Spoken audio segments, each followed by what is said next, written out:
Hi. You're right. This music has a very, uh, head going in circles vibe to it. Welcome. Hi. Um, this is our Wonderland. This game is kind of long. On the itch.io page, it says it's like 20 to 25 hours or something.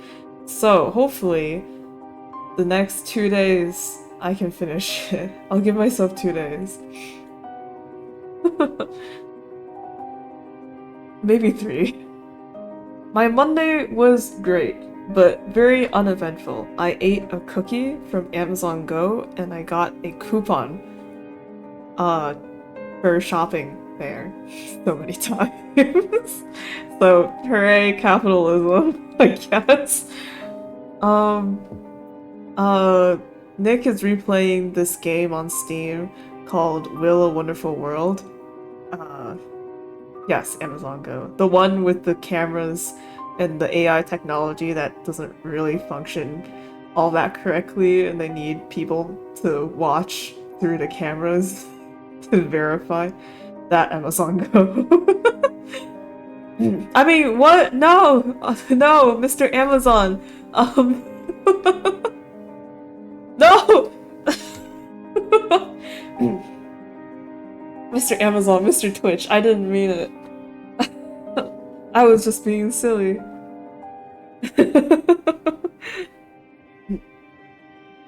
Yeah. Nick is replaying this game called Will a Wonderful World, and it's really good, and it's a shame that not many people like do Let's Plays for it, because it's a very cool game. It's a very neat puzzle game. But but because she's replaying it, she reminded me there's this one couple that I ship in Will a Wonderful World, and it's not even the popular one. Um, and there is like negative content for them because there's literally zero fan art too. Like there's such no it's yeah. It's very sad. Um, so I brain rotted over uh a couple for a little while and I drew some fan art because there was nothing and I needed to make something. So that's how my Monday went. But now we're here. And so our Wonderland is like I don't know if this is correct, but it's like Carrot's magnum opus. I think they've been working on it for like a couple years. I don't know exactly how many. Um but I played like a bunch of their side games because they participate in a lot of game jams that I also participate in, you know? And I'm like, well, I might as well play the big game that they made since they finished it recently, and it seems only correct since I've learned about some of these characters through the side games to get the full context of the main game. Yeah, but it is a bit long, so it might end up being 3 streams if I'm healthy, 2 streams if I'm unhealthy. So, yeah, welcome. Come along for the ride. I hope. Oh, right, and also heed the content warnings. I put them down at the bottom of the screen. There are a couple more in later acts. It gets a bit more specific, but I don't think we'll get there today. We'll see if we do reach maybe. I'm sure it'll say like this is like the end of Act 2 or whatever, right? I'm sure it'll say something and then I'll go double check. But yeah, you know, be careful. Okie dokie. What type of gore? Like, I did also click the what do you call it? Like censored mode on the menu, so it shouldn't be too bad. But like descriptions of gore, and then in like the kind of the blurb for censored mode, it was like like cut off limbs and stuff like that. But uh Wow, look at all these games and sound. Oh my god, all these sound effects. Wait, no, that's the menu. No, no, no, no, no. Uh, uh, I don't know where to find it anymore. Intestines falling out? I don't think it gets that gory. I think at the most someone loses a limb and you see some blood or maybe some bone or something like that. But but I did turn on this censored mode, so it shouldn't be as bad. I don't know. I'm not that big of a fan of gore, so this is on. um, yeah. Okay, how to play. Thank you. I've never played a Renpai game before. Thank you. Enter advanced text. Okay. Control. Control. I thought it was tab. B, go back one line. Open history. Okay. Yeah. Hopefully it's not too bad. It should impact gore. Oh yeah, so like 0. I'm 11 years old, the first time we enter Wonderland. August 3rd, 1998. Eerily close to today's date. Not maybe not that close.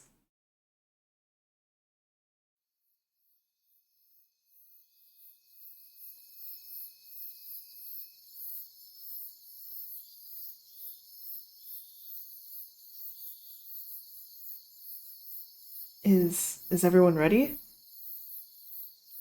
Seems like we've got everything, yeah? And this is the biggest. This is the biggest tree in the forest, so this part is important, or at least I think it is. Just off by 26 years. I'm in the date, not the year. My fingers curl tighter around the worn edges of the book in my lap, and I let my eyes fall to the words on the page. Gidge is closest to me. She's been dubious from the start. The instructions aren't that complicated, really, which doesn't bode much confidence, but she doesn't move to leave.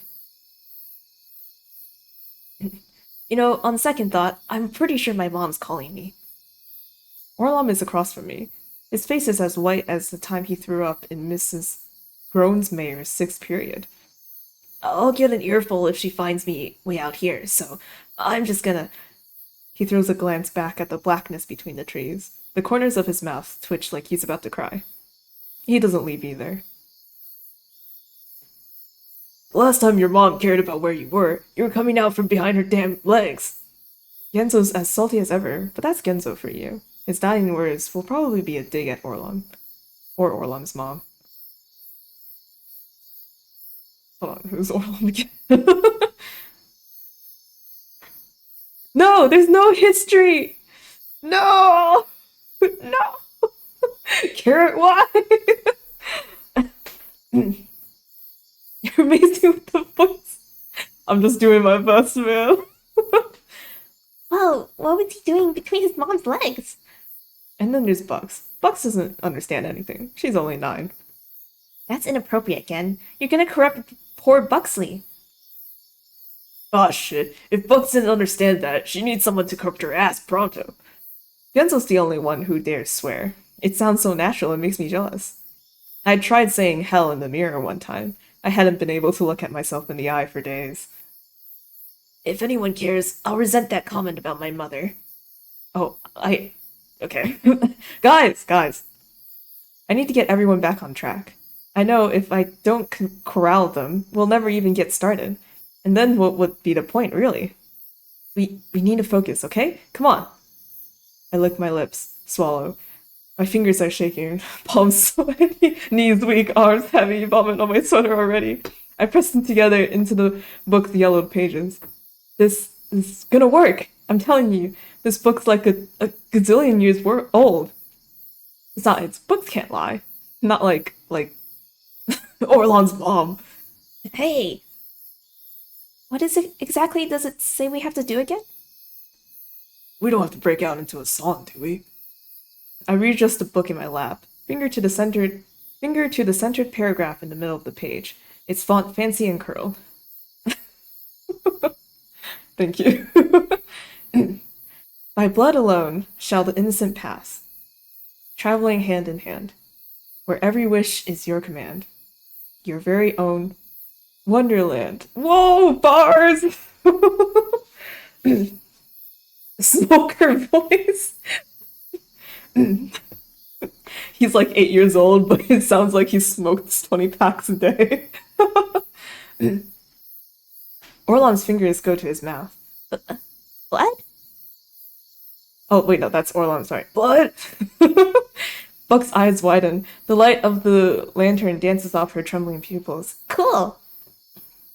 I volunteer to kill Orlon. My eyebrow twitches. No one's gonna be killing anyone. A little from everyone should be fine. It only works for kids. No adults allowed. The five of us grow quiet. Furtive glances from one to the next. Gidget's chewing on the inside of her cheek. Genzo's brows are furrowed. Box has her little fist clenched in excitement, and Orlon looks like he's ready to piss himself. Just like 6th grade, or whatever that was. I would go to check, but there's no history! Okay. Crickets chirp from off in the distance. Well, let's go on with it then. No point sitting here freezing our asses off. This is gonna be the hard part. I reach into my Oh, okay. I didn't see backpack. I just read Stegosaurus. I was like, wait, where did he get a Stegosaurus and why is he reaching into it? I reach into my Stegosaurus backpack and pull out a small knife I'd carefully secured in the elastic pencil holder. The blade gleams in the light from the lantern. I got this from the drawer in my kitchen. Should do the trick. I can feel the collective gaze of the group on the knife. Where is he reaching into? The front door or the back door? Sorry, that's gross. Have I mentioned that I really don't like this idea? Orlum's fidgeting again. Genzo rolls his eyes. Only about 100 times. Just make sure you clean it before your mom cooks with it again, okay? It's just a small knife, the type I'd seen my mom use to cut apples, but the tip is plenty sharp. I bring the shiny point to the middle of my palm and press. It prickles. I pause. I press my lips together, then pull it across my palm before I can stop to think about it. Ouchie. It slices through the skin like butter. Tears spring to my eyes. I want to swear to sound cool, because honestly, if there ever had been a time to swear, it would have been right now. But all that comes out is a pained squeak. When I blink my eyes open and search through the watery veil, I see a mote of red foaming across my palm. Iggy! Gidget takes my hand. His skin is warm against the growing chill creeping out from the soggy fissure. My fingers tremble. Yeesh, eggs, you animal. I blink, and the salt water runs down my cheek. I force a smile. It doesn't hurt. You only need a little. That's what the nurse always tells me too. Then she stabs me with her 6-inch needle of death. Come again? Orlum runs a hand through his sweaty hair. Again and again. We all have to do it? I take my hand back from Gidget. A tiny river of blood runs past the bump of my wrist. The pearl-like head at its tip reminds me of a caterpillar. We have to. It's the only way it'll work. A pause. I think. Stop staring at Ig's hand, Bucks. You're starting to scare me. Bucks is leaning forward on her hands and knees, seemingly captured by the red ribbon leaking down my arm. Gidget grabs the knife from me with a huff. You guys are so weird. I'll go next. Trust Gidge to do anything Ig says. Gidget whirls on Genzo, knife tip trembling in her grip. Shut up! We all agreed to come out here, didn't we? I'm not afraid of some stupid little cut. Hell yeah. You go, girl boss. Sorry. She brings the blade to her palm, pauses, squeezes her eyes shut, then slices. Ouchie. Times 2. It's not as deep as mine, but it's blood that matters. It's the blood that matters. The oh!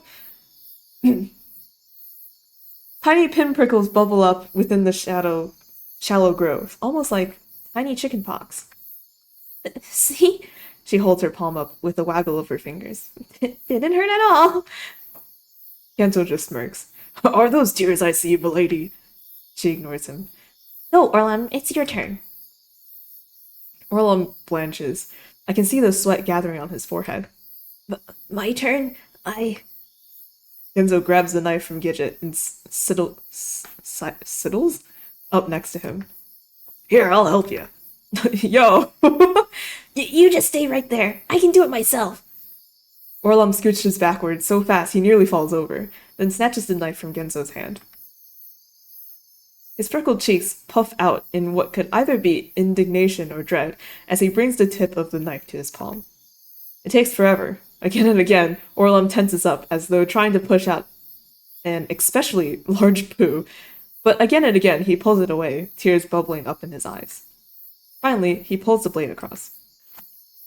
Oh!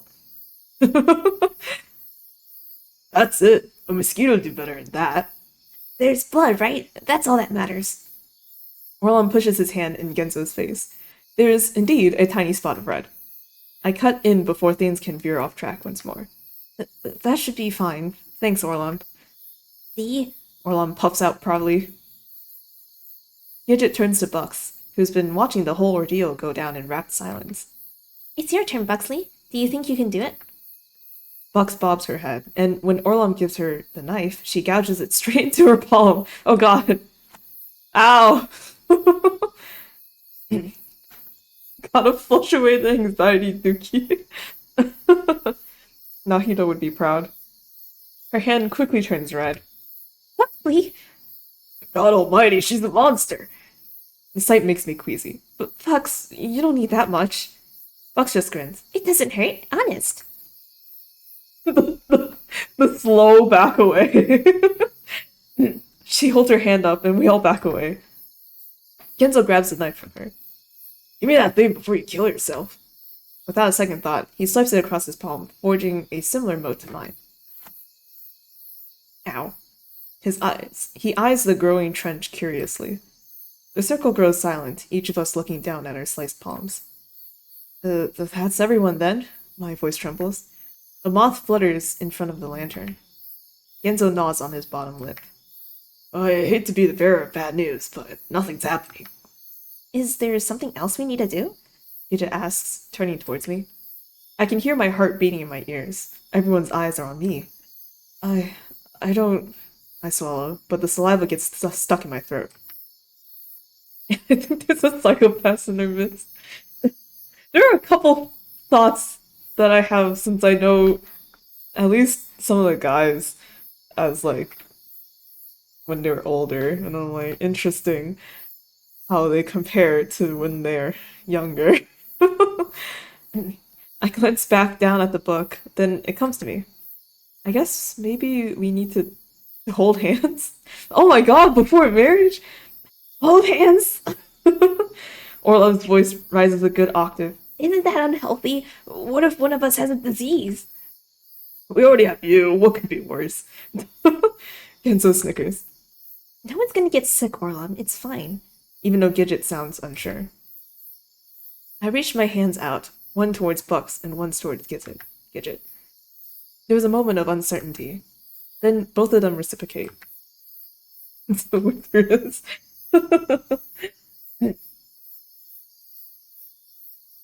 You're worried about disease after she. That's true. You guys did all use the same knife. If there is a disease, you would already have caught it. Buck's hand is slimy and slick between my fingers, and I feel my stomach turn. Gidget's, on the other hand, is warm and soft. Come on, guys. I nod at the two on the opposite end of the circle. Genzo groans. Orlom cringes. But they lace their fingers together all the same, then reach out to Gidget and Bucks, respectively. Oh shit, it's circle time! This is my favorite finger garden? Oh my god. Kindergarten activity! Let's never speak of that again. The silence returns. I'm telling you, Genzo gets hair.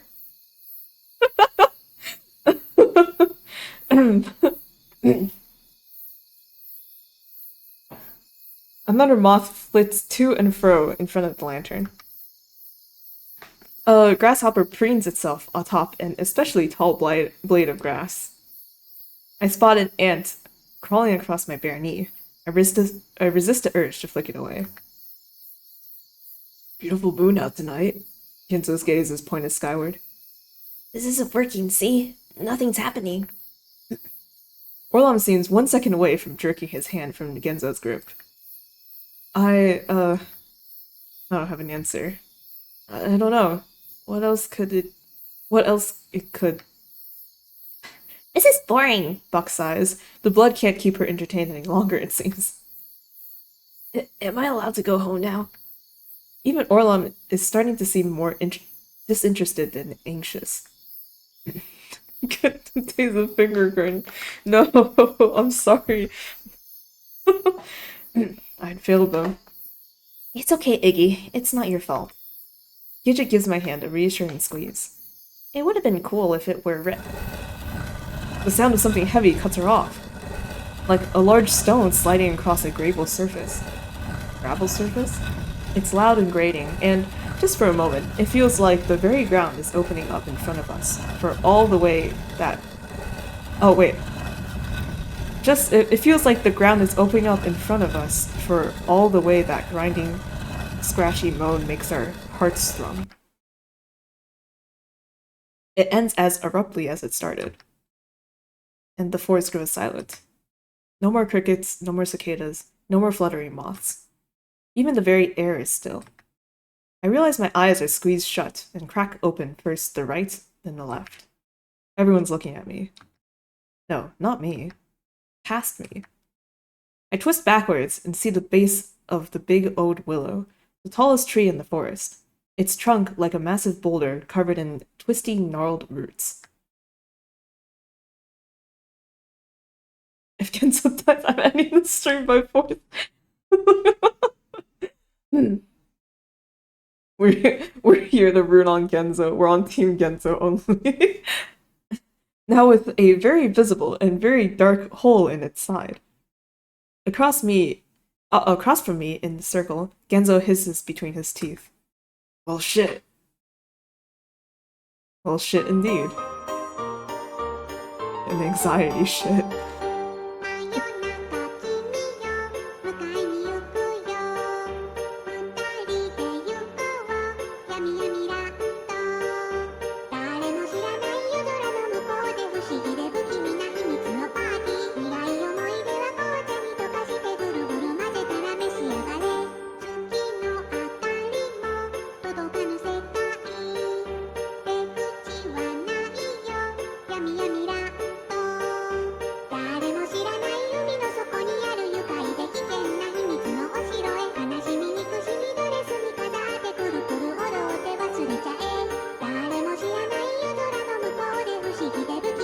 All those sound effects.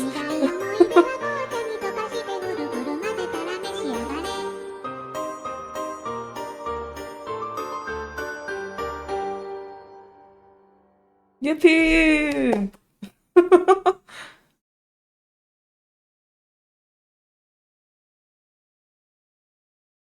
You recognize the art style? I mean, I have played their other games too.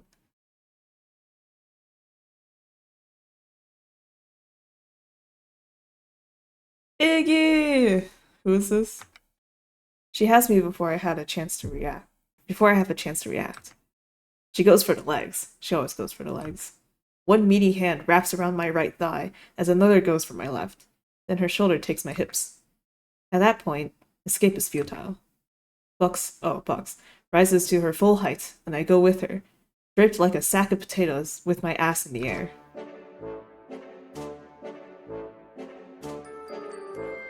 Oh, what happened? I thought Bucks was the youngest. I can't put my finger on the factory. I mean, their name is Carrot, if that helps. If it isn't my favorite pig mentally challenged little nerd. Bucks laughs. The resulting convulsions practically make me seasick. Did I give her a deeper voice? Nah, it's too late. We have guys to do. We have guys to give deeper voices to. I can't do this. I feel like I haven't seen you in years. How the hell are you? Still doing that computer hacking stuff? You gotta show me how to do that sometime. Hanar? Hunar? Hunar? Always gets on my case because the computer's doing some weird shit or whatever. But how the hell am I supposed to fix it, you know? Bucks is a literal ox. Beefy arms and neck, chest as wide as my aunt's old minivan. Do the voice you did for— No, that did not fit. Even her laugh means business. Big and hearty and burgeoning up from her lungs like a firework sound.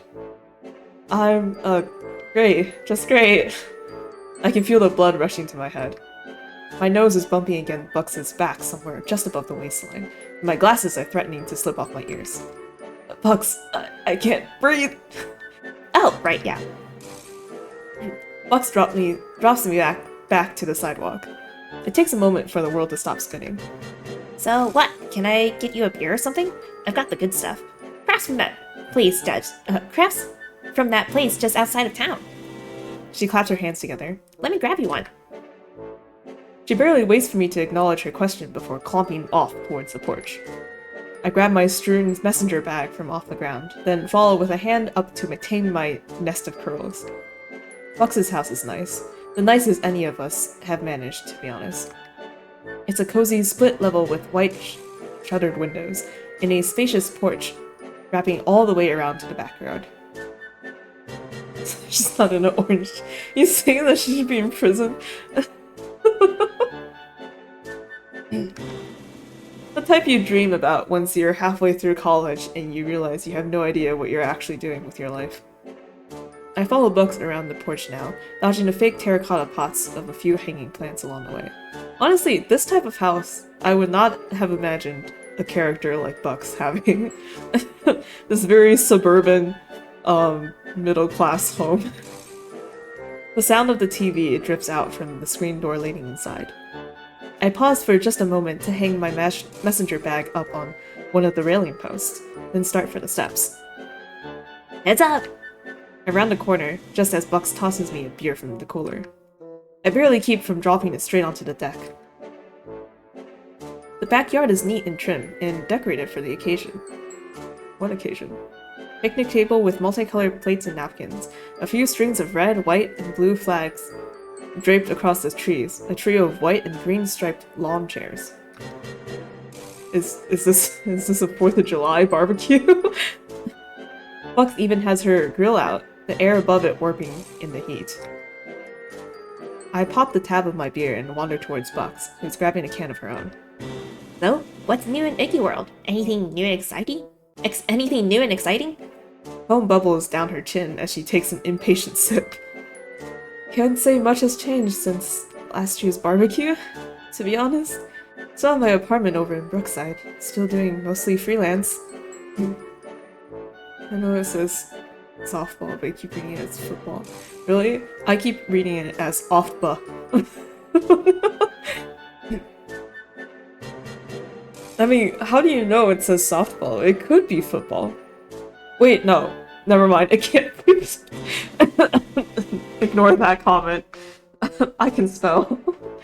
Had a contract gig for a few months in the spring for a little advertising shop over in Duncan? Nice way to get me out of the house, but the commute was hell. I take a slug from my can. It goes down the wrong tube. Oh no, Iggy.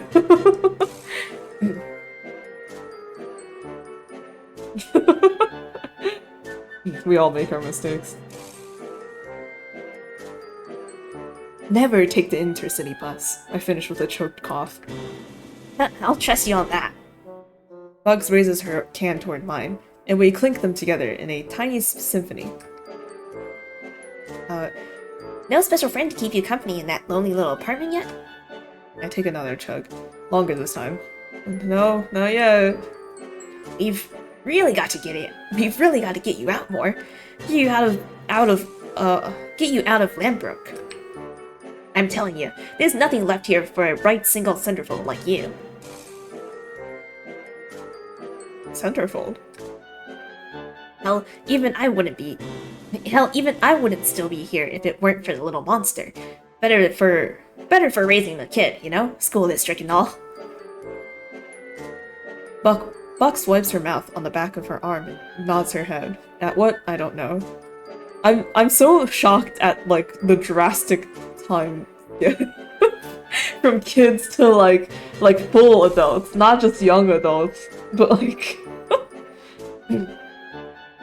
what are you chugging? We're drinking beer like cool adults do. Gidget finally made the move. She's over in Duncan permanently now. No more scooting back and forth. Oh, I say leisurely.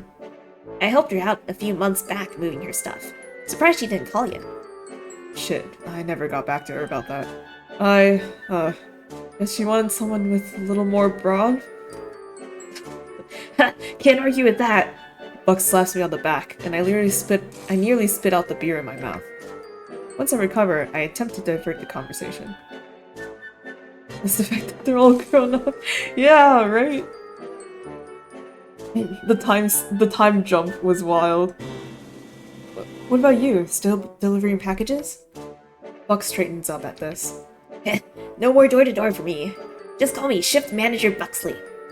Oh, congrats. Probably means more regular hours then, huh? I remember you used to pull some late nights driving the trucks. That it does, which sure helps with the mini tornado siren in the room next door. Bucks gulps down the rest of her can and crushes it in her palm. She tosses it in an empty trash bag laying on the grass and fishes through the cooler for another. Okay. Actually, do I need to save at every choice? Might as well. Who knows? Maybe in the end, everything would have been hanging on this one choice. I should have asked about Hunar instead of the baby or whatever. Who's Hunar? I'm assuming the husband? What about Hunter? I need to figure this out. I can't be doing this for 20 hours. MC was talking to one of the friend's mother or something. Hunter? Hunter.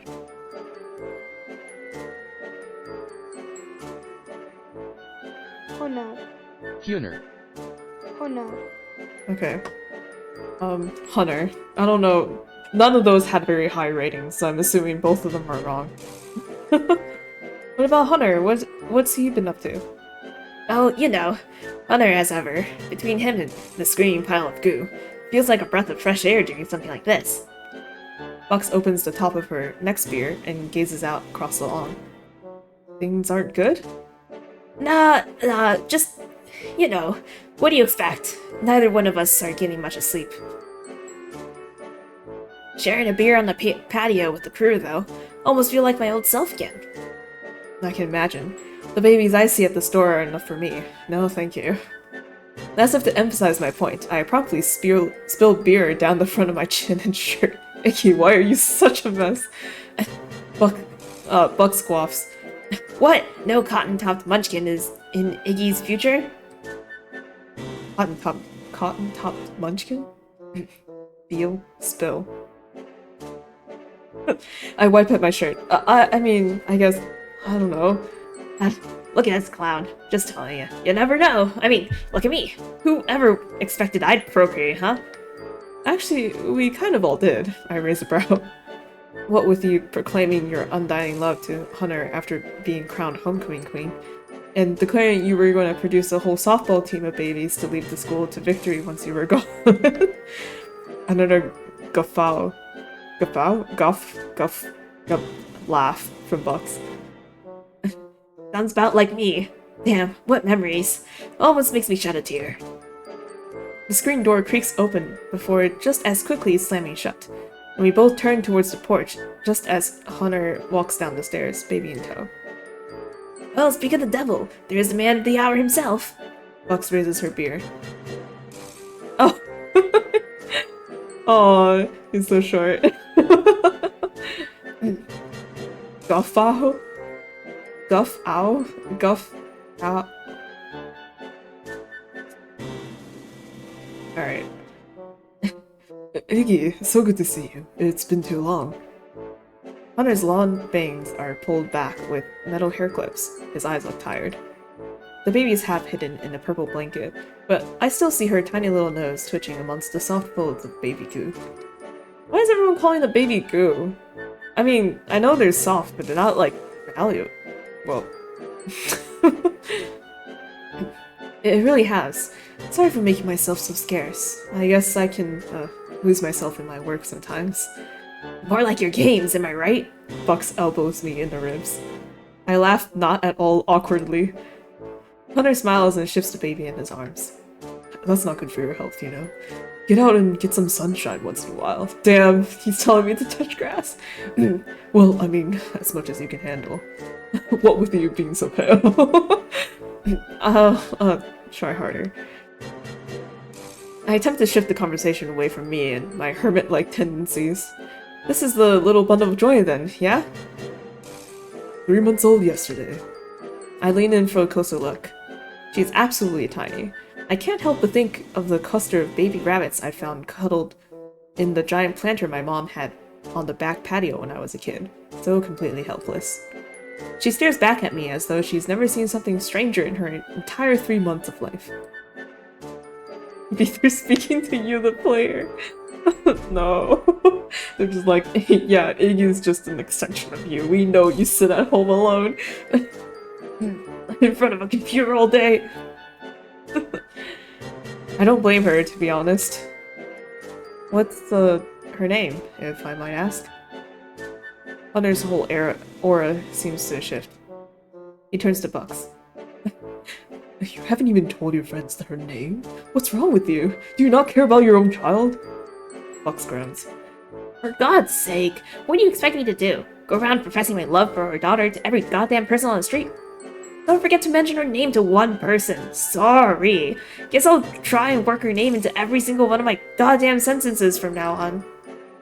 It's at this point that I back up, and I press my lips together in silence. Oh no, it's so awkward. Hunter's finger is out now, pointed straight at Buck's chest. Oh, don't give me that, Buxley. I've heard the way you talk about her. Is she annoying? Yes, but she's your daughter. Try and act like you like her, even a little.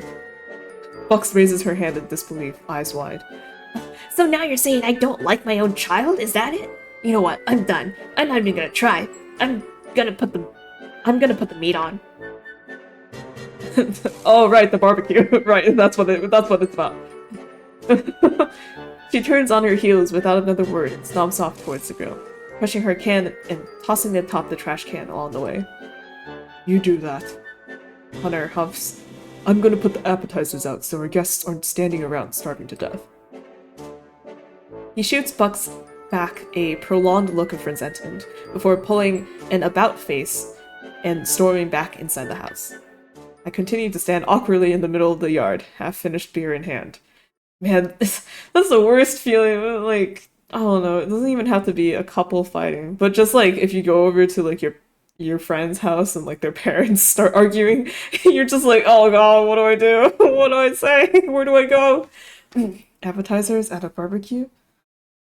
Did they say appetizers? Oh. Yeah, you can have appetizers at a barbecue. I still don't even know the baby's name. Secondhand embarrassment. Yeah, for sure. My gaze falls to the grass, where the blades that had been under Hunter's feet just a moment ago are struggling to right themselves. A bird whistles somewhere up in the trees, and I pick at a hunk of something between my top left molars. What were you eating, Iggy? I'm just about to wander over to the picnic table when a feeling of unease trickles down my spine, almost as though someone's eyes are on my back. Oh, it's this guy. Hey, Iggy. For Christ's sake! By the time I twist backwards, Orlum's already a good 5 inches closer than what's socially acceptable for casual conversation.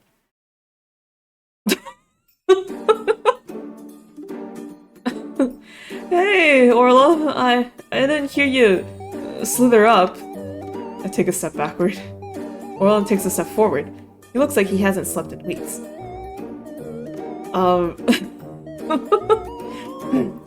Long time no chew the fat. How fares the daily strife? I take an extra large slug of my beer. Oh, you know, same old, same old. That's an awfully interesting way to ask someone how they've been.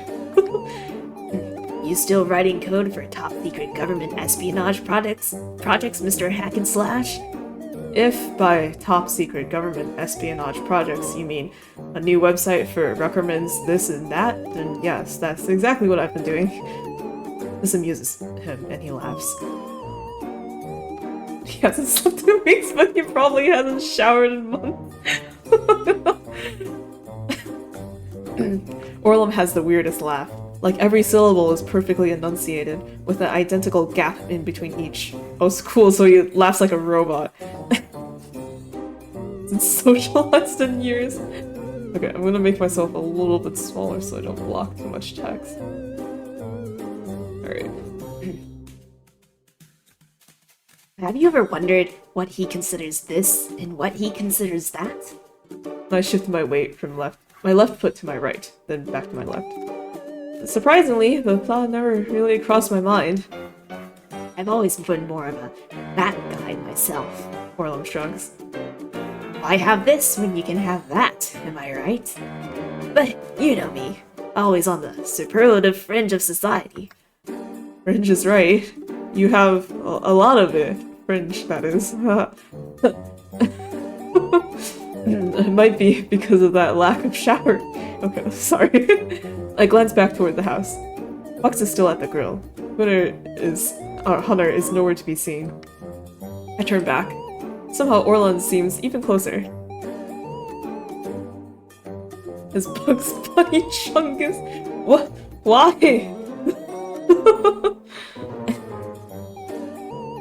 What about you? Still working at...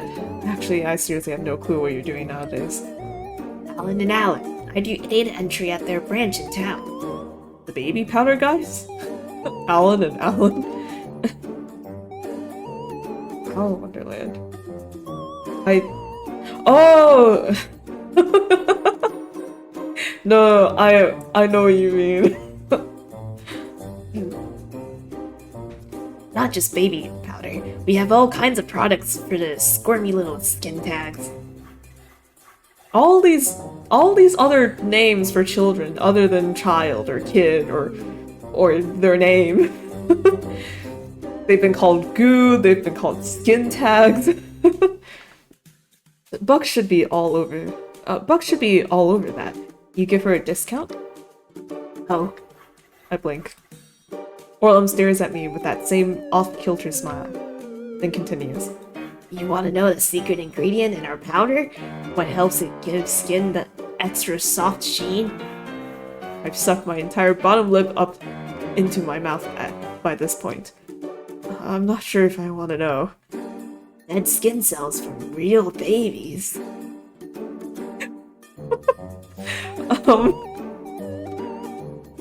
Don't tell Bucks about that. Don't let Bucks know, I say with a smirk. Always a kidder. That was a joke, of course. Obviously. Maybe I can get Sadie in the rotation. Okay, but don't push it. So, any Miss Maxwell in the making tucked away in that man cave of yours? Oh no, any Mrs. Maxwell in the making tucked away in that man cave of yours? Afraid not. Fraternizing hasn't exactly been top priority in my life, I guess. My beer is almost gone. I squint as I look down into the opening. I know someone who will be happy to learn that, or hear that. This brings my head up. What's that supposed to mean? Nothing. I know what he's talking about. That's smile again. And everything. Now you're just waiting me out. As per my usual strategy, I decide to turn the conversation away from myself. Oh, sorry, I missed your message. Good luck with work in the 30 to 40 minutes. Pay him $20 to leave me alone. I pay him $20 for that dead skin cell baby powder. I mean, what? What about you? No misinformed member of the fair sex climbing your steeple? Oh, I have my flings. Really? You? Orlum runs a hand through the saggy curl of bangs, tracing the side of his forehead. There's a girl at work who can't keep her hands off me. Insatiable, this one. A real dime, too. Says no man's ever satisfy her the way I do. I really didn't need to know that. But me, well, I'm looking for more of a smoking hot time in the bedroom, if you catch my drift. Oh, I'm catching it. I'm all about that drift. I need a woman who completes me emotionally, not just sexually. You know what I mean? He's practically breathing down my neck now. His breath is as hot as it dances. Oh, his breath is hot as it dances on my skin. I hadn't realized he'd gotten so close. What's this girl's name? 100% my man. And what's the name? I lean backwards. And what's this girl's name? He stops, blinks, finally pulls away. It's, He licks his lips. I mean, I know it. It just slipped my mind. You wouldn't know her. She goes to a different school. His arms curl in front of his chest. We don't really, talk much. In fact, I've probably never even said it out loud. You know how it is. You've never said the girl you're dating's name out loud? We're feral creatures, Iggy. There's no need for names between us. Okay, well, enjoy your mysterious, nameless woman. You're just jealous you're not getting as much as me. I roll my eyes and turn my gaze back to the house. You know, you're exactly right. The sound of footsteps on the porch catches my attention. Oh no, Genzo, don't do this to me. I can't speak other languages, Genzo! Aloha, mi amigos, and comment alivo?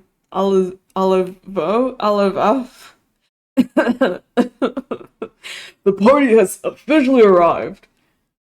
This is quickly followed up by the dull thud of cranium on fake terracotta. God damn it. Potted plant right in my face. Now be Genzo. I finish up the last few drops of my beer and wander over to the trash bag to throw the can away. At some point you yell their name. Well, not if they never tell you what their name is, you know. Orlum follows, quite obviously keeping me between himself and the porch. His smile is gone, and he's tugging anxiously at his rat tail. Convinced us of a fabricated story he made up to make himself seem cooler. That's what I'm also getting. Honestly, it could go either way, because I can see, like, I don't know, some relationship where it's like, yeah, I don't really know their name, or like we've made like an agreement to never tell each other our names to keep it very, you know, friends with benefits or whatever. Or, you know, it could just be my girlfriend goes to a different school.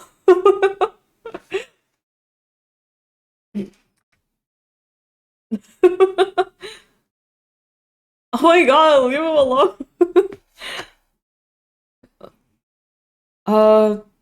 Shoot, was this? I forgot whose color this was. Was this Bucks? Was this Bucks or was this someone else? Whatever, I'll just read in my voice. Oh gosh, Genzo, I'm so sorry. We just hummed those up the other day and it's completely slipped my mind. Is this Hunter? Oh gosh, Genzo, I'm so sorry. We just hummed those up the other day and it completely slipped my mind. Hunter pushes open the screen door and steps outside. He quickly wipes at the crumbles of dirt decorating Genzo's shoulders. Not to worry, dear sir. I have been told dirt brings out the shit-colored hue of my eyes. He pauses, turning in Hunter's direction. And, what's this gurgle of innocent complacency I hear? Am I in the presence of Her Highness Princess Sadie? I should have worn my tie! He straightens his collar. Hunter laughs and shifts Sadie to his other arm. I can't believe this is how he learned the baby's name. Kenzo.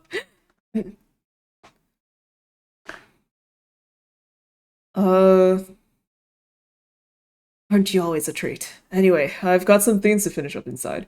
Iggy and Orlum are already out back. Show him what a true man is like. Yeah, you show that baby, Kenzo. Or husband. He ties open the screen door and disappears back inside. Kenzo continues the rest of the way across the porch, using his cane to avoid the railings and guide himself down the steps into the yard.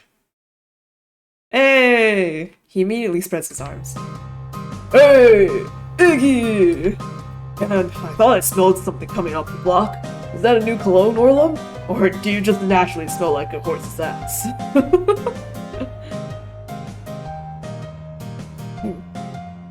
Orlum's eye twitches. Iggs, my man, come over here. It feels like forever. Kenzo motions me over. I lean forward, and as soon as my shoulder touches his, he pulls me into a side hug that nearly breaks my spine. Kenzo's the same teddy bear as always, short, big-boned, as he puts it, with a mouth that can run faster than he can, also as he puts it.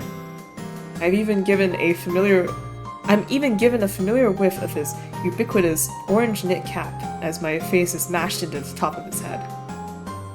I have been a little off the grid, I manage. Off the grid or off your rocker, am I right or am I right? He presses a hand to my chest as he nearly doubles over laughing. Maybe a little bit of both, I say with a chuckle of my own as I pull myself away. You doing okay? How are things at the shop? F to the I, my friend.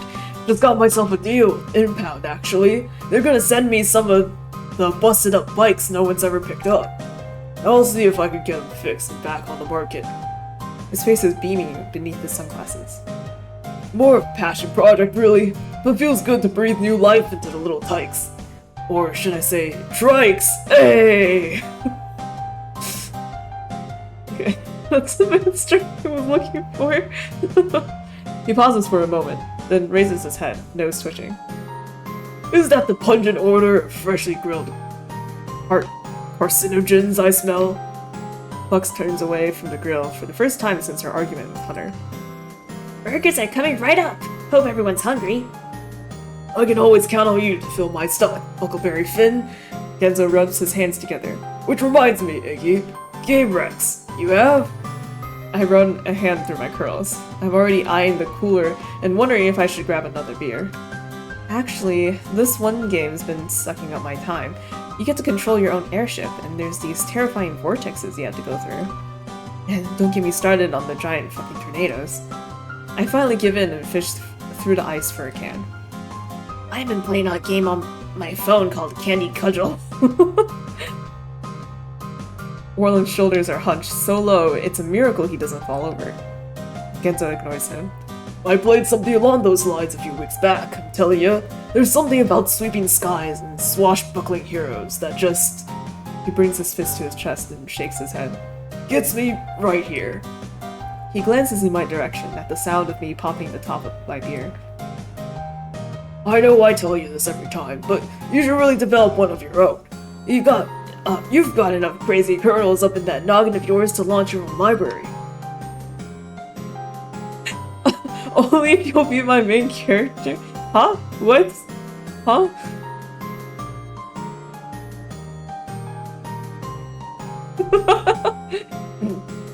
I raise my brows with a smirk.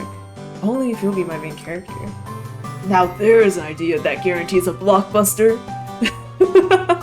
The indomitable Captain Genso sets sails across the high seas. No, sets sail across the sky. That's it. I'm a sky pirate. Sky pirate it is, then. Only don't make me one of those fake pirates that goes around helping people. If I'm doing this thing, I'm doing it all the way.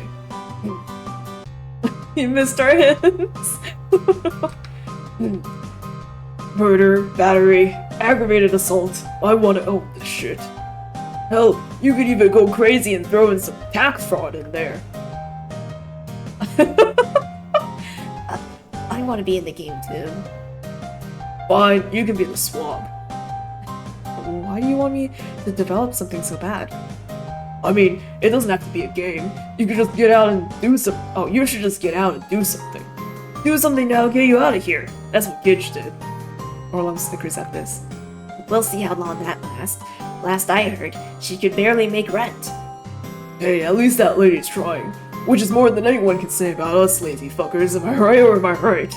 Genzo prods an air elbow in my general direction with a snort. It's at this point that Bucks finally turns away from the grill, spatula in hand. Burgers are ready. Get your hungry faces on. That's what I'm talking about. Genzo claps his hands together. Single file line, people. Don't rush the grill master. I leave my beer on the table and take my place behind Genzo, who's already waiting impatiently by the grill. Bucks is giving the burgers a final flip before tossing them one at a time onto an oversized plate. She sets to the buns, cutting them somewhat erratically in half with a serrated knife and scattering crumbs all over the grass. I tap Genzo's shoulder gently and say somewhat hushed, "Oh, by the way, thanks." Genzo raises a brow. "For what?" Except it's much louder than my own statement. I wince, but continue all the same. "You're the only one that hasn't asked if I had a girlfriend yet." Genzo just shrugs. "Hey, it's your life! You do you. Why should I care?" Another snicker from Orlon behind us. Yeah, why should Genzo care about girls? Everyone knows he's... Genzo whirls around so fast his cane clocks Orlon across the upper thigh. Orlon yelps. "Whoops! Didn't see you there, Orlon." Genzo laughs.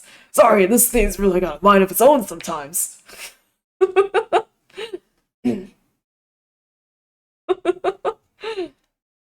Genzo! Alright, I'm gonna run out of water. Actually, I'm gonna go grab more. Genzo!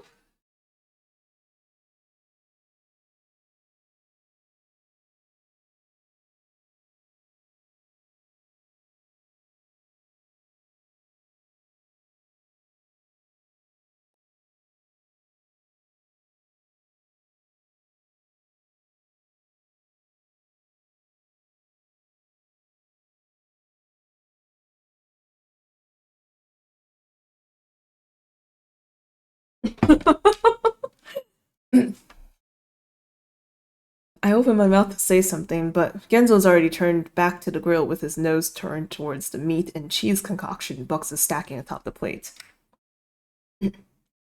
What the fuck? Is it on? No, it's not. And now we feast! Orlon whines and rubs his thigh. I catch a few muttered curse words, but he remains otherwise silent. The air between them feels electric, and not in a good way. Fortunately, the sound of hurried footsteps on the patio is enough to divert everyone's attention. Oh hey! I glance back, just as Gidget appears from around the side of the house, her face flushed with sweat dotting her forehead. She brings a hand up to smooth back her hair, looks around, smiles as she sees us. Sorry I'm late, guys. The traffic coming up I-80 was a nightmare. Genzo perks up. Now there's a sound for sore ears. For sore ears. Gidget smiles apologetically and starts over. Our eyes meet, but she looks away. I didn't miss too much, did I? Buck slaps the top bun down on a veggie fortified burger stack. Only these clowns gossiping like a bunch of schoolgirls. Food's just coming off the grill now, so I'd say you're right on time. Genzo pumps his arm as though pulling a train whistle. Then let's get this party— oh, not this party, fuck. Let's get this train chugging. Every second that food's not going straight into my belly is a crime against humanity. Electric. It's easy to forget about things in the presence of friends. And despite the fact that my reclusive urges continuously tug at me to escape to the safe haven of my little apartment over in Brookside, I have a good time. This only happens once a year. I can handle it. Besides, despite some of their less desirable quirks, these are the only friends I've got. And so I clink cans. Gorge myself on burgers and chips and ice cream cake. Break up near arguments between Genzo and Orlon. Bounce Sadie on my knee. And generally act like a normal person that's not a complete and total mess of a human being. I think it's nice. I don't know. I say as I'm talking to Iggy, like Iggy can hear me. I think it's nice that Iggy is still friends with like his childhood friends, you know? Because a lot of people kind of just move on and make new friends, you know? Once the sun sets and Bucks lights the mosquito lanterns, Hunter takes Sadie back inside and we spend another hour reliving stories from high school. Then, even Bucks heads in, and it's just the four of us loitering around like Black Friday shoppers 6 hours before the stores open. Orlan's leaning back against the porch railing, looking up at the light-polluted sky. Genzo's seated on the porch steps, pressing a lighter to a cigarette between his lips. And Gidget's looking pointedly at me from the other side of the picnic table. When I turn to start poking at one of the flag decorations adorning the nearby tree, she seems to take this as an invitation. She wanders over. Hey, you. She's got her hands folded in front of her, thumb pads kissing. Long time no see. You're not the first to say that today, I say somewhat idiotically. What can we say? We miss you. She smiles. It's really nice to see you again. I spy a lightning bug flickering on and off by one of the lawn chairs. They'll be gone in a few weeks. Hibernating, I guess. Do lightning bugs hibernate? When I don't say anything, Gidget continues. I moved, you know? Yeah, that's what Buck said. Then comes the shame. Sorry I, was a bit of a no-show. She shakes her head. It's okay. You were busy, I'm sure. I'm not sure what else to say. So, how's, Duncan? Dukan? I don't really know how to say it. Probably a lot more going on there than down here. It's definitely a lot... How should I put it? Livelier? She laughs. Gidget's laugh has always had this effervescent quality to it. I remember Orlan's comment from earlier. And you're doing fine? Money-wise and all that? I'm working part-time as a waitress between gigs. It's enough to get by. And the gigs? Because that's the real question of the hour. Another laugh, but slightly less bubbly. Those are... well, they're starting to happen. I'm trying to get an agent. Been reaching out to a few places in Duncan. Since the occasional outreach on my own isn't getting me much, you know? Then again, I've never been all that great at marketing myself. An agent will, what, give you more photo ops? I'm not actually sure myself. Basically, he'll be my marketing person. Look for shoots that suit me, get my name out there. Is she a photographer, or she's a model, or... She pushes a lock of hair behind her ear and lets her gaze fall. I scratch at my bare arm. It's growing chillier. The cicadas are out. Something awful, too. I realize I should probably say something. It's up to you, York. You sure things are okay? When she doesn't say anything more, I bite the bullet and ask, you sure things are okay? She gets that look. That look like she can't believe I just asked that. Her right eyebrow goes up, while her left goes down, and she grins just a little bit too widely. Of course! Why do you ask? I don't know, just seems like you're trying to do a whole lot on your own out there. Wanted to make sure you were staying above water. I glance over at Genzo on the stairs. The cigarette smoke is swirling above his head. Maybe it's because you're the only one of us who's left Landbrook. Just feels like you're light years away somehow. Well, you don't need to worry. I always knew this path would be hard, but I've got the grit. She curls her hand into a fist, eyes bright. Besides, I've got my own personal cheerleader. How could I go wrong? This surprises me. Oh? Who? She smiles, laughs, starts playing with her hands. You, of course. I blink. Oh, right. Sure. One of those brown beetles that only seems to buzz around at night bounces off my nose. I duck backwards and flick it away. Damn things. I glare at it in the darkness. Gidget laughs. Pauses. Iggy? She takes a step forward. Iggy, Her phone buzzes in her pocket. Loud. She must have it on a high setting. She seems to tense, then pulls it out and turns away. Her face goes bright in the light of the screen, but I can't make out the text. She's quiet as she reads it. I decide to crack a joke. Good timing, Iggy. Because I'm an idiot. Who's that, your boyfriend? Who's that, a new Asian? No, both of these are horrible, Iggy, why?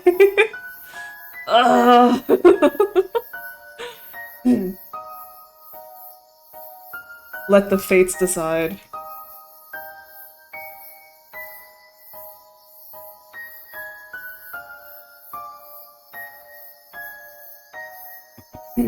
Okay, it's better than the boyfriend one. The boyfriend one makes me cringe internally. Okay. Who's that? I ask with a grin. A new agent? Haha, slash J. Gidget's face goes dark. it's nothing. She laughs, but it's obviously forced. Doesn't seem like nothing. You just got all weird. Sorry. I guess I've been a little stressed lately. I felt like I really nailed this audition last week, but I just got an update about it, and I didn't even get a call back. So sorry. That sucks. It's fine. Another forced laughed. There'll be more, right? Of course. Yeah. Plenty more. Plenty more. Hey, you okay? I'm fine. You should go. I'm sorry. I'll talk to you soon. No, Gidget. She walks off without another word, grabbing her bag from the picnic table and making a beeline for the porch. Genzo looks up in confusion as she rushes by. Fuck. Clearly I can't do anything right. I shuffle my feet wordlessly in the grass, then wander towards the stairs. Genzo pushes himself to his feet at the sound of my approach, waggling his cigarette up and down between his teeth.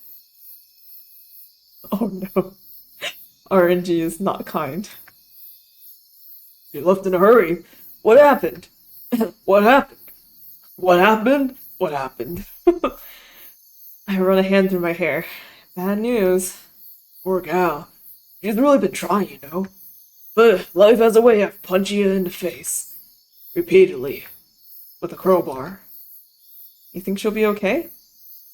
He purses his lips, taps the ash off his cigarette. She's strong enough to stand on her own 2 feet. 2 feet. If she's anything like me, she'll have a good cry tonight, then feel better in the morning. You? Cry? Hey, I'm a sensitive soul! What can I say? When he exhales, the smell of smoke curls itself up and into my nostrils. For some reason, this sparks my memory.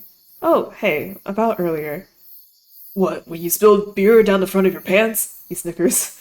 Don't worry, we ain't kids anymore. No one thinks you pissed yourself. Except maybe Orlon, but he doesn't count. I laugh. The sound carries me to my next sentence. No, I mean what Orlon said. That joke you made about the dead baby skin cells? Yeah, it set off my creepo-tar too. But then again, who doesn't these days? Am I right or am I right? This rewards me with an elbow in the ribs.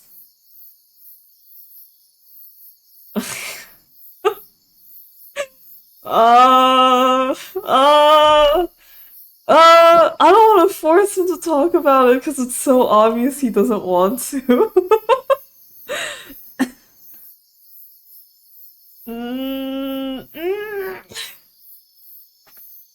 Man, so many things. I'm gonna have to re-roll all the way back here.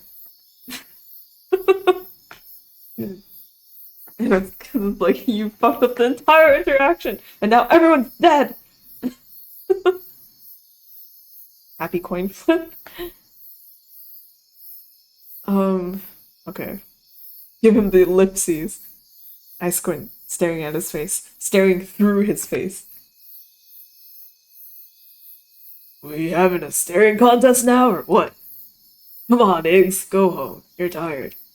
You've had more human contact in the last few hours than you've had in the last month. Fine, you're right. He drops the nub of his cigarette into the grass and stomps down in its general vicinity. Don't be such a stranger, you know? Oh, don't be such a stranger, though, you know? You can stop by the shop whenever. Would be good to see more of you. Yeah, I'll make an effort to get out more. This was nice. I reach a hand up towards his shoulder, pause, then finally give it a pat, and start up the porch steps. Orlan's perched on a railing at the top like some kind of vulture, lips pulled wide in his usual off-kilter smile. Iggy Maxwell, what did you do? Nothing. Didn't look like nothing. She looked pretty upset. I pressed my lips together. You got a text or something. Guess it wasn't good. And you didn't console her? What a waste. I suppose that leaves it up to me to be her knight in shining armor. Go for it. I roll my eyes, then reach for my messenger bag, still hanging on the post. It moves before my fingers reach it. The slightest twitch. Almost as though someone brushed up against it. What? I pause. You ever taken business calc? No, I haven't. I'm sorry, I can't help you with your homework.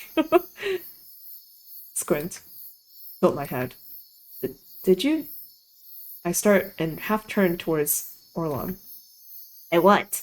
Orlam snickers and swings his legs back and forth beneath the railing. Did you see that? You're gonna have to be more specific. I see a lot of things. Another snicker. I shake my head. Whatever. I reach again, this time moving my hand around the strap and tugging it off the post. For just a second, I swear I hear the faint sound of someone giggling. I need to get home. I'm starting to lose it. That's what touching grass will do to you. But there's still something I have to do first. Something growing and complaining right smack in the middle of my gut. Did we not eat? I tug open the screen door and step inside, avoiding the moths fluttering about by the overhead light, and just vaguely remember the way to Buck's bathroom. Oh, peeing.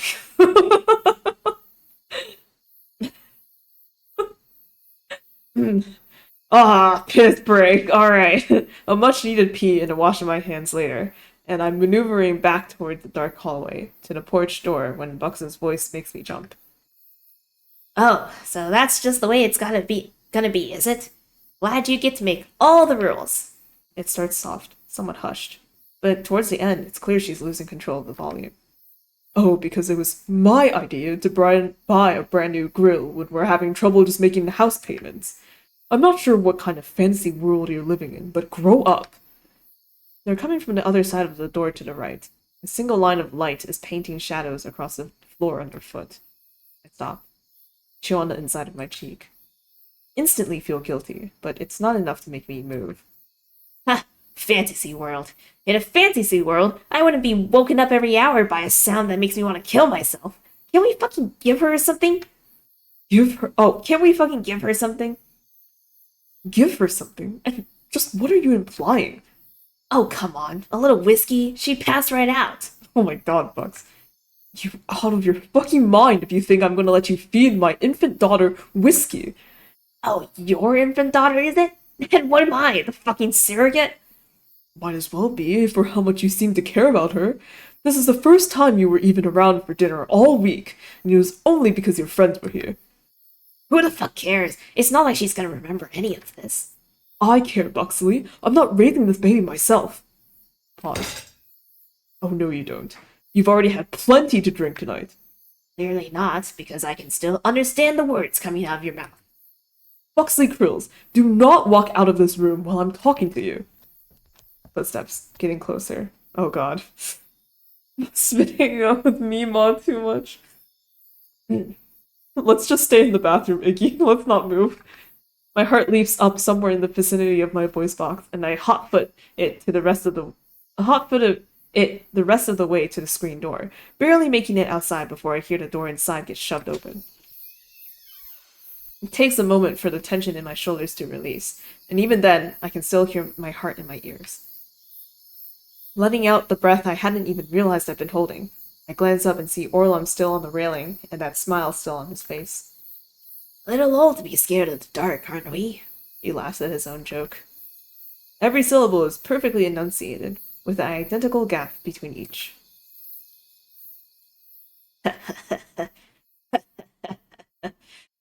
Sorry.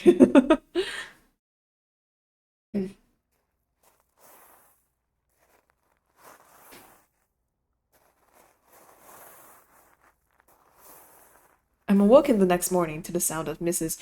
Dawnish rolling her trash bin down the driveway. There must be something stuck in one of those wheels, because with each rotation, the bin lurches upward and smacks heavily against the pavement. Are we back home, or are we still at Bucks's house? Roll, roll, smack. Roll, roll, smack. Something hollow bounces on the concrete, and the rolling stops. She picks whatever it is up, tosses it back inside the bin. Roll, roll, smack. Roll, roll, smack. I groan and turn towards the ball, but even I know a return to sleep is futile. I give myself another 5 minutes, then push myself out of bed once she starts humming and scrapping what sounds like a rake across the sidewalk. With the press of a button, I start the heavenly percolations of my caffeine juice. Just call it coffee, man. Breakfast is the remaining dregs of my chocolate. Breakfast is the remaining dregs of my chocolate rice snappers, and once I'm adequately engorged with sugary sustenance, I drag myself to the bathroom to clean myself up. I look awful. But then again, when don't I? I hook a finger around the corner of my mouth and pull my lip back to observe the damage to my back filling. It's definitely gonna pop out soon. Goddamn dentist. Oh. It of course has nothing to do with the fact that I never got my wisdom teeth out despite the constant recommendations. Who has time for that?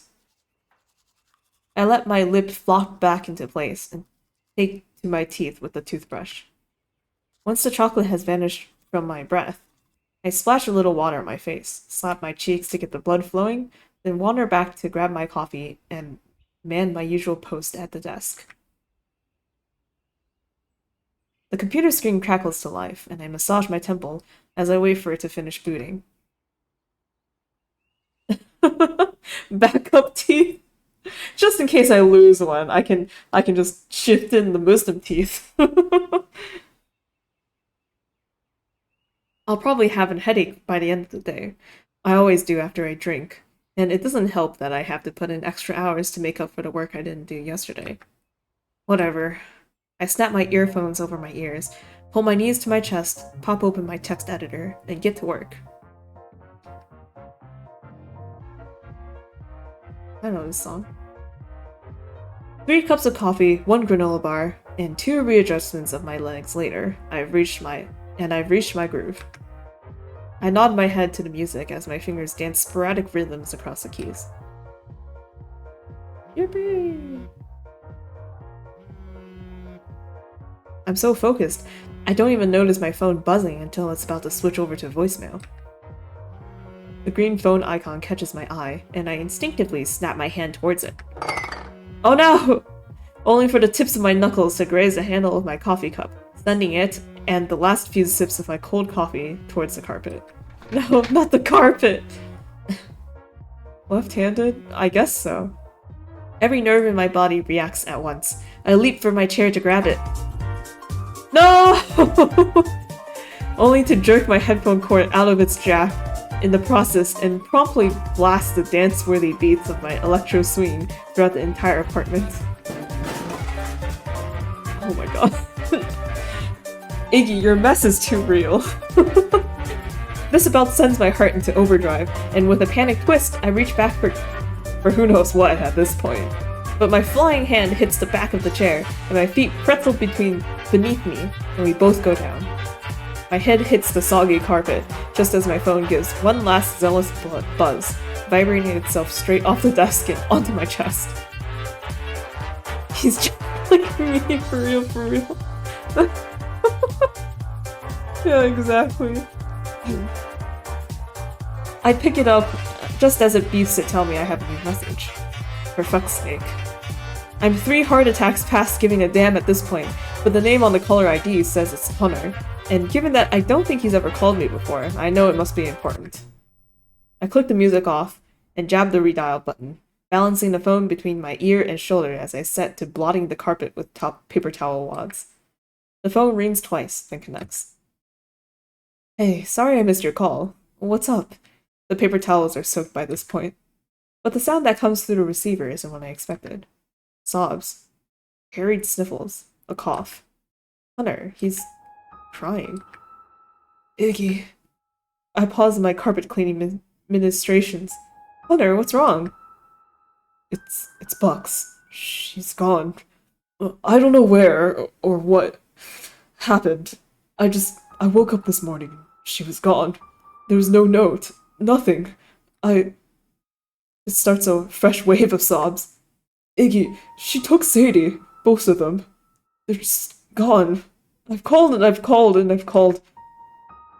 I silently fall back onto my rear end, forgetting about the coffee. You're sure she didn't say anything last night? Or what about an appointment? Anything in the calendar? Maybe you just forgot? Hunter's voice shakes. There's nothing. I would have known. And besides, the car is still in the garage. He pauses, and I can hear him swallow. Iggy, I'm scared. You haven't heard from her, have you? Or did she say anything last night? Anything strange? I run a hand through my hair. I haven't heard from her since last night. She seemed normal, I guess? I don't know. Nothing stood out to me. Except for the fight, but what would be the point of mentioning that? I've already reached out to everyone else. No one's heard from her. It's been hours now. I don't know what to do. Fuck. Keep trying her. It's probably just, Bucks. She probably just forgot to tell you something. About something. Or, hey, maybe she wanted to surprise you. Or, I don't know. Whatever it is, I'm sure there's a perfectly reasonable explanation for it. I let her sniff. The line is quiet for a moment. Then, soft as a whisper. Yeah. It'll be fine, okay? Just keep trying her. Yeah.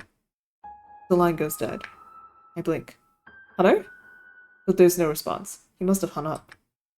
I hold my phone out as though it might contain some sort of answer, but my only reward is the colorful laser light show. That's the default wallpaper I never changed. Damn it, Bucks. I sigh and toss the phone back onto the desk, then set back to the waterlogged carpet. Even back in high school, Bucks has been known to throw temper tantrums, so it honestly wouldn't surprise me if that's what's going on now. But she's a fucking adult. What Hunter said last night is true. She needs to grow up. I look down at the stain on the carpet, at my messy desk, at the laundry strewn on the floor, at my bowl on the counter, with the milky cereal remnants still stuck to the inside. Alright, so I'm not the perfect example of adulthood, but at least the only victim is myself. Bucks has people that depend on her, that need her. I carry the soggy paper wads to the trash can and drop them on top of yesterday's empty fruit snack box. Coffee dribbles across the mouths of the sharks, decorating its front like the blood of their latest kill. The sharks on the trash can?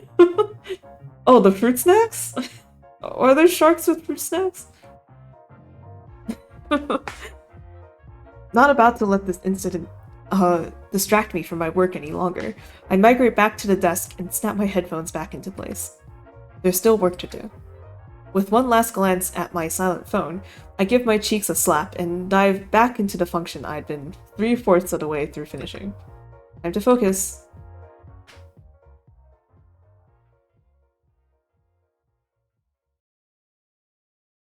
I don't hear anything else from Hunter the rest of the day. To be honest, I kind of forget about him and Bucks. Which cheeks? That's for you to choose. If it's not specified, it could be any. I put in a few more hours of work, get hungry, order myself beef broccoli from the little Chinese place a few blocks over, get distracted watching videos online, work a bit more, decide that's enough for today, and hack away at my game for an hour or 3. And by that time, my eyes are starting to droop, which means it's time to retreat to the bed. Repeat my morning cleansing routine, read for a while under the comfort of my own covers. I don't think about Hunter and Bucks again until I turn off my bedside lamp. And by that point, I'm so tired that it isn't more than a passing thought as I bury my head into my pillow. choose your own adventure.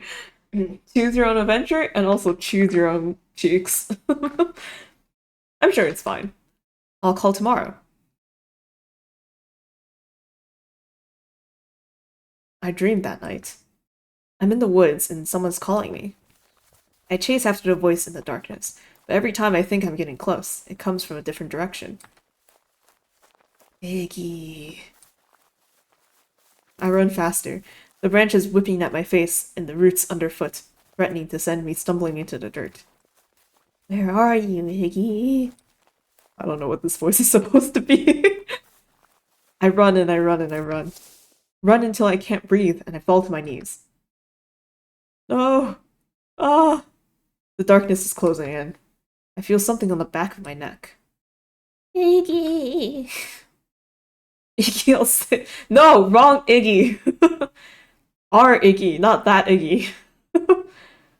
Only this time, it's the voice of a child. Please kill me, Iggy. I gasp and sit up. Only now I'm back in my bed, and the sun is reflecting off the window straight into my eyes.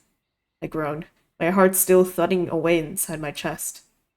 I wait a few minutes for my sense of reality to return before shaking my head and climbing out of bed. It's late, far later than I usually wake up. And as I'm taking my first sip of coffee, I remember Hunter. Worry bubbles up somewhere around my diaphragm. I should call. His number is still the last one in my recent calls, and it only takes a second before his phone is before the phone is ringing, but it cuts to voicemail after the fifth ring. Damn.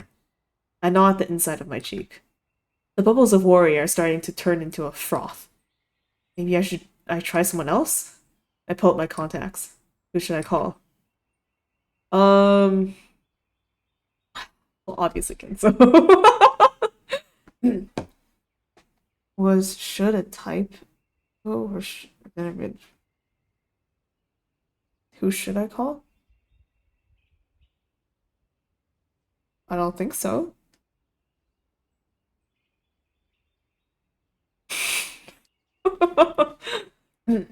If there's anyone that's gonna have any answers, it'll be Genzo. He also happens to be the easiest one for me to talk to, so there's that too. I was also thinking of that. I scroll down to Genzo's name. He answers on the third ring. Eggs! Isn't this a rare treat? You calling me? What can I do you for, my sib from another crib? Oh, sib from another crib is a great line. Oh my god, I had to remember that. Wonderland is getting to me. Oh wait. Sib from another crib is great. There's another line that I learned, I guess, remembered, found out about recently, which is it was from like Danganronpa Ultra Despair Girls, but instead of saying from life to death, it's like from the womb to the tomb. From the womb to the tomb is great. Okay. We love rhyming. Did Hunter call you? The line goes quiet. Oh no, the fun music went away. Then finally... He did, yeah. Lux is still gone, isn't she? He said he was gonna get the cops involved if she wasn't back by this morning. The fuck is wrong with her again? My voice cracks. Why would she just leave like that? And to take the kid? You scare me so... What do you mean? I can almost see Genzo wincing on the other end. Things haven't exactly been great with them for a while. This isn't the first time something like this has happened either. What? But they... I bring a hand to my forehead, fingers forging dents in the skin. I need to sit down. I tug on one of the stools out from under the kitchen counter and slump down. Why haven't I heard about this? Well, you haven't exactly been around. This gives me a pause. As much as I hate to admit it, it's true. I rub my tongue against the back of my top teeth. How long has this been going on? Is there a spooky QQ? Shoot, I don't think there is. I might have to Put that in the to-do list. Dang. Honestly, I was already noticing things not long after their wedding, but they've been getting worse recently. I suppose because of the baby. I rest my elbows on the counter, hand going to my hair. For fuck's sake. The wedding. I remember the wedding. All too well, actually.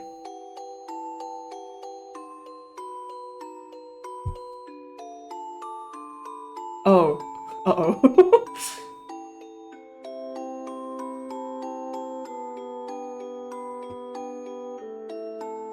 Before October 1st, no reason in particular. I can't do it, Iggy. I just can't. What do you mean you can't? You love him, don't you? Yes, of course. I mean, I think I do. But it's like, is this what I want? What if it isn't? My parents were the one always pushing me to get married. Sin against Jesus and all that if I don't, you know. Oh, the J word, the J man. But fuck, I don't think I've ever been this scared before.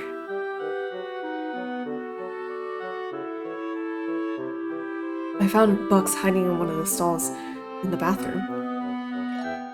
They thought it'd be hilarious if Bucks wore a suit and Hunter wore a dress. Reminded them of their first school dance or something. NSFL. What? Not that I would know. I never went to any of the dances.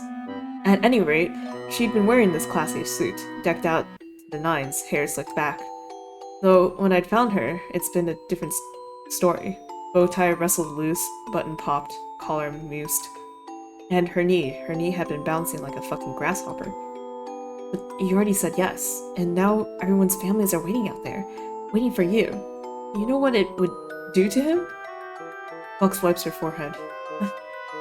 What if I'm not the woman he thinks I am? What if I'm not cut out for this? I mean, you know me. I'm not fucking wife material. I'm a free spirit. I roll my eyes. Free spirit my ass. Bucks, you've talked about wanting a family since high school. Only because that's what I thought I wanted. Because that's what my parents always told me I had to do. But maybe that's not who I am. What if I end up breaking his heart? You'll break his heart if you don't go out there and say I do, Bucks. God, the way he lights up whenever he's looking at you, you're his whole world. Have been since high school. And all of us, we all know it. Been a little jealous too, to be honest. I mean, how often do you find someone that loves you that much? Yeah, I guess. Buck stands up, walks over to the mirror. I can see beads of sweat all across her neck. Not safe for life. Here's mirrors. Okay, then I will avoid looking it up. Hunter needs you, Bucks, and you need him. If you don't go out there today, you're gonna regret it for the rest of your life. Yeah, you're right. She brings her hand to her head. You're right. Then her collar. I just got a little claustrophobic earlier. She gestures to the loose ends of her bow tie. Now it's all fucked. Fuck! She starts tugging at her collar, musing the already wrinkled fabric even more. Hey, stop it. I grab her hands. Don't worry, I got it.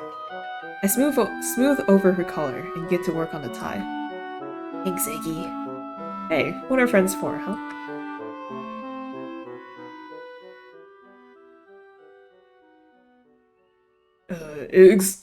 Iggs, you there? Are you back from your long flashback sequence, Iggs? The voice on the receiver snaps me out of it, and I jerk away from the countertop. Sorry, just thinking. An uneasy feeling of guilt is playing cat's cradle with my ribs. Damn, Fuck. Why couldn't I have noticed something sooner? Hey, it wouldn't have helped any. Trust me. Besides, we all need our space. Don't beat yourself up over it. Is there anything we can do to help now? I've already tried calling Bucks myself, but had the same luck as Hunter. My guess is she'll be back soon. She's never been gone for more than a day or so. She'll cool off and come back, and we'll put this behind us. For now, at least. Yeah. The line goes quiet. I imagine Genzo on the other side. What's he doing now? Is he at his shop? Oh? Has he been worrying about Hunter and Bucks this whole time, while I've been working and playing and sleeping like the shit friend I am? I rub out my eyes. Anyway, I should get back to work. Let me know if you hear anything.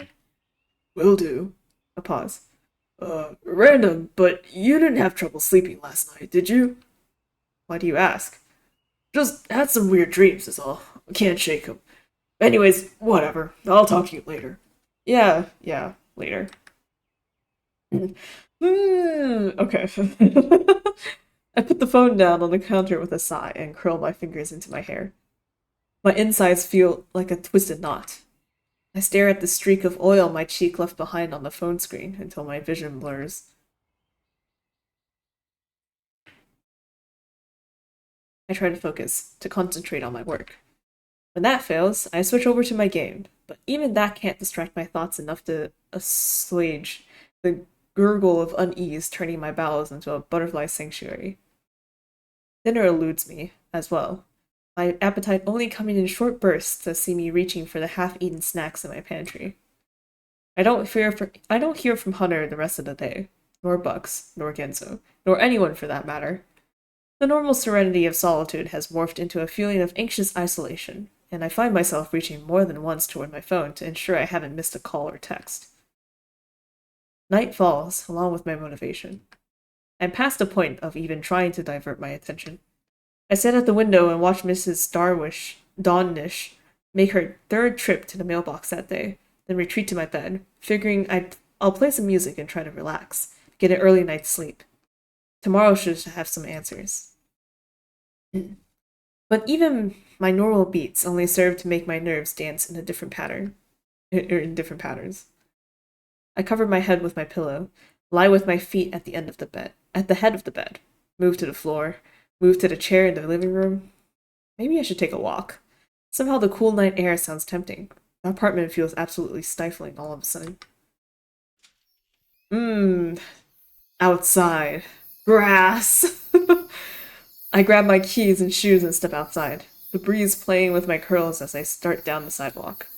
My steps are disguised by the hum of cicadas. Lightning bugs dance across the yards, and moths flutter about the streetlights. Each new step of the breeze sends the tree leaves into quivering staccato, like hushed whispers taunting me with their secrets. I pass from one street to the next, leaving Brookside behind, past the little downtown and towards the developments to the north. Fewer houses here, closer to my folks' old house, just south of the outcropping of woods that somehow hasn't been built over, even after all these years. My palm tingles. A pinprick like scratching that jumps from one nerve ending to the next and makes my fingers twitch. I curl my arms around my chest in an effort to dull the growing spark. Why did I walk all the way out here? A quick lap around the block would have sufficed, but no, I had to come here. I stop in the middle of the sidewalk. There's a gap between the houses, an empty lot of grass tufts and dandelions. My gaze goes towards the shadow of the woods beyond. It's quiet, still. There aren't even any lightning bugs anymore. My feet turn toward the lot before I can stop them, and soon I'm tromping across the uneven track. I stop at the threshold between light and dark, one hand up to trace the bark of the nearest tree. What am I doing? My whole arm is throbbing now, as though 1,000 tiny insects are biting and jabbing and gnawing at the skin. I glance back at the lot and the sidewalk and the streetlights in the distance, at the neighboring houses with their darkened windows. Then return my gaze to the shadow between the trees, a lilting wisp of wind curling around my ankles and tossing the leaves underfoot. I take a step forward. A branch snaps not more than a few feet away. Ooh. My heart leaps into my throat, and I throw my arms up with a squawk. Who's there? Oh, Kenzo? Cripes in the handbag. Almost scared the bejesus out of me. A pause. Wait, Higgs, is that you? I lower my arms and squint as a shadow moves away from a nearby tree. What are you doing out here? Could ask you the same thing. I scratched the back of my neck, all of a sudden feeling terribly awkward. Was just taking a walk? Same. Didn't sleep? Ah, we go quiet. I wonder if Genzo had the same urge to get out of the house as I had. Oh, welcome back. No problem. Not Yeah, it's Genzo! Then we're out with him alone at night. By total coincidence. Because we could not stay in the house um, due to jittery anxieties. Uh, because Bucks disappeared with her child. She ran away from her own house. And the whole group is kind of worried. Or at least Genzo is. I only called him. I don't know how the other two are, how Gidget or Orlum are thinking.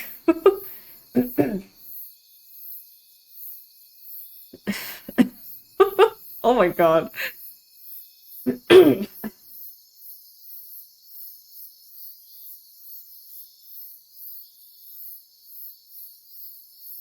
So, my heart is finally starting to calm. Yep. You were, going there, were you? I guess. I mean, I wasn't really thinking about it. Me neither. A pause. You don't think? I don't know. Guess we won't know if we don't check. Yeah. An owl hoots from somewhere in the darkness. Let's go then? Either way. I throw a final glance at the black void between the trees, then step inside. The air instantly cools. It's a damp chill, the kind that sticks to your skin and weighs down your chest. I press forward through the scattered brush, using my hands to keep from walking face first into a tree. I can hear Genzo's cane whipping through the grass, snapping against bark behind me. It's eerie the way my body remembers which direction to go, even after this long, even in this pitch-black nothingness.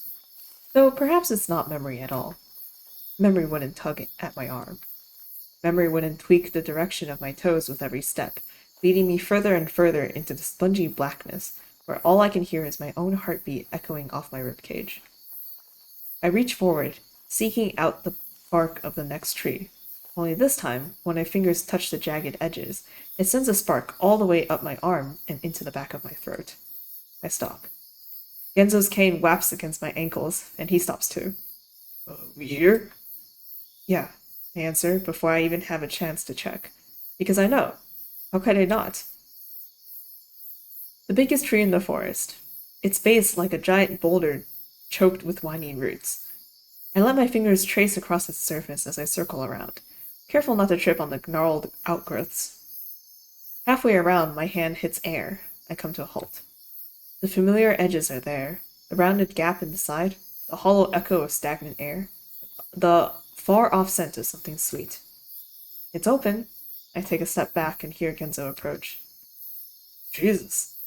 My whole body is crackling with energy now. Even the breeze seems to have shifted, everything moving towards that hole in the side of the tree. When was the last time? Genzo's voice is a whisper. I don't know. I don't remember. Some loud trucks are outside. Only I do remember. I had been 16, had gotten in another stupid fight with my parents, and had run out of the house, run to the woods. I'd cut my hand again and again, until the blood ran rivers down my arm, but no matter how much I'd cried and how much I'd begged, the door had remained shut. It had already closed for me, but now it's open. Open again. And waiting. Waiting for us? I throw a glance at Genzo. I can just make him out through the darkness. He's got his hand curled up under his hat, nails scratching at his scalp. Some part of me always thought it was a dream, you know? He starts softly. Like, you know how you always look back on the good old days wishing you could go back to simpler times? But actually those times sucked just as much as they do now. Something my brain made up to torture the current me. Probably didn't help that we never talked about it after it closed. The elephant in the room and all that. Until we forgot to even forget. And by then, you'd Don't want to be the one to bring it up in case someone says you're crazy. The hole is staring at us, somehow even darker and inkier than the surrounding shadow. A void within a void. But it was real, all of it. I only whisper. Jesus, Genzo says again. For just a moment, I'm back in that circle, the book in my lap. Genzo, Gidget, Orlum, and Bucks all staring at me. Wonderland had welcomed us. A world just for us, where all our dreams could come true. But we're no longer kids. I lick my lips, scratch my arm. Something feels wrong. Should we go in? My voice hitches. Even my vocal cords have reverted back to my prepubescent days. Somehow, I feel like we don't have much choice. I move forward toward the hole, popping a squat amongst the weeds. There's that scent again. Soft, sweet, like the tempting aroma of a candy store. It curls up inside my nostrils. I grab the rounded edges and peek inside, leaning forward on my toes. We sure it's not just some possum hole? Wouldn't that be hilarious? Genzo from behind. I can't tell if he's joking. I turn my head to look back, but whack my forehead at the top edge and lose my balance. Dude. I land with a bruise-inducing thud on my shins and let out a string of four-letter words. Fuck! For just a moment, I'm a teeter-totter, swaying back and forth atop the bottom edge. Then my forward weight wins, and I tilt further, and topple straight into the hole. The darkness swallows me. Whee! Sorry. I'm falling. Wind whips my hair, my shirt, summoning water to my eyes. My stomach feels like it's been sucked up straight into my bowels. On and on and on and on. Complete nothingness surrounding me, consuming me. At some point, I go completely weightless. Am I still falling? I can't tell. My arms are pieces of floppy spaghetti, undulating in invisible waves. My heart is a meatball. And my feet? Are my feet still there? There's a strange, tingly vacuum where my legs should be. Maybe I'm dead. Maybe that really was a possum hole and just fell smack into the bottom. It hit my head and now I'm in a coma. Something presses against my chest. I freak out for a minute until I realize it's my own hand. I'm falling. I'm suspended. I'm floating. I'm everything all at once. Everything, everywhere all at once. Oh, Iggy! I open my eyes. Or do I close them? The world around me is as dark as the one inside my eyelids. What do you want, Iggy? What do I want? What do you wish for more than anything else in the whole world? I don't know. How am I supposed to answer that? I don't know what I want. I don't want anything. My fingers are starting to tingle. First, tiny nibbles of numbness, then building into incessant zaps of electricity. Up and up, my arms they go, growing and growing, into my chest, into my stomach, shooting down into my legs. And loud, so loud, I can't hear, can't think. Just when I think I can't take it anymore, my mind goes blank. Oopsie. Iggy, no, come back. Tell me what you want, what you really, really want. I'll tell you what you want, what you... Okay. Iggy! There's something soft below me. A furry warmth curled up and nested against my back line, an oversized lumbered pillow. Iggy! I'm not in bed, am I? I don't remember my bed being quite this soft, or lumpy. I move my lips against each other with a groan of displeasure and try to turn over before the tendrils of consciousness can fully claim me. For fuck's sake, Eggs, you're gonna get yourself buried in there. My eyes snap open. What the fuck? Someone got a photo of my 4th grade bedroom. This isn't my bed. The closest I'll get to she karaoke. This is my room, and these certainly aren't my stuffed animals. My hundreds of thousands of stuffed animals. The pile of them have has overtaken the entire corner of the room, almost like someone spilled a gigantic box of them in through a hole in the roof. A very, very high hole in the roof. Genzo turned into a 41. What, you divorce him just because he's a furry? I stare up at the same hole now, dark and endless, leading who knows how many miles back up into that circular gap in the tree. I'm only just now remembering falling through. I blink in silence, until an orange-capped head overtakes my view. You're finally awake there, Sleeping Beauty? Genzo. Genzo, the hole. We fell through the hole. Very good, Iggy! We did fall through the hole! Alright, cool. Now, how many fingers is this? What color is the sky? Okay. Genzo takes my hand even as I'm trying to gesture up to at the ceiling in dazed confusion. He pulls me to my feet. Person because he has enough money to be a furry, bro must be fucking rich. What? Isn't that a good thing? Now, we're at the bottom of the hole, because that's what happens when you fall down a hole. You know, gravity? I pat my head, my cheeks, my waist, the sides of my legs. Then we really... My gaze wanders to the rest of the room, to the warm grain of the hardwood floor, to the rounded windows, to the crackling fire with nearby kettle already on the boiler. In the middle of the room stands a small table with 5 even smaller chairs, half-eaten cookies, cakes, and sweets litter its checkered cloth. We really... Genzo whistles between his teeth. We really... The sound snaps me out of my wonderment, and I turn back to Genzo, whose index finger is currently massaging his lower lip. I only realize at that moment that he's not wearing his sunglasses. Genzo, where... I stop, because Genzo has turned to look at me. Actually at me. Something that hasn't happened in years. My eyes grow so wide it's a miracle didn't pop straight out of my skull. Genzo, you... Yeah. Fuck, you asked me what I wanted. I wasn't gonna lie. I gnaw on my top lip. I can't stop staring. A twinge of guilt tugs somewhere around my diaphragm. The same twinge I selfishly tried to bury deep into the recesses of my chest long ago.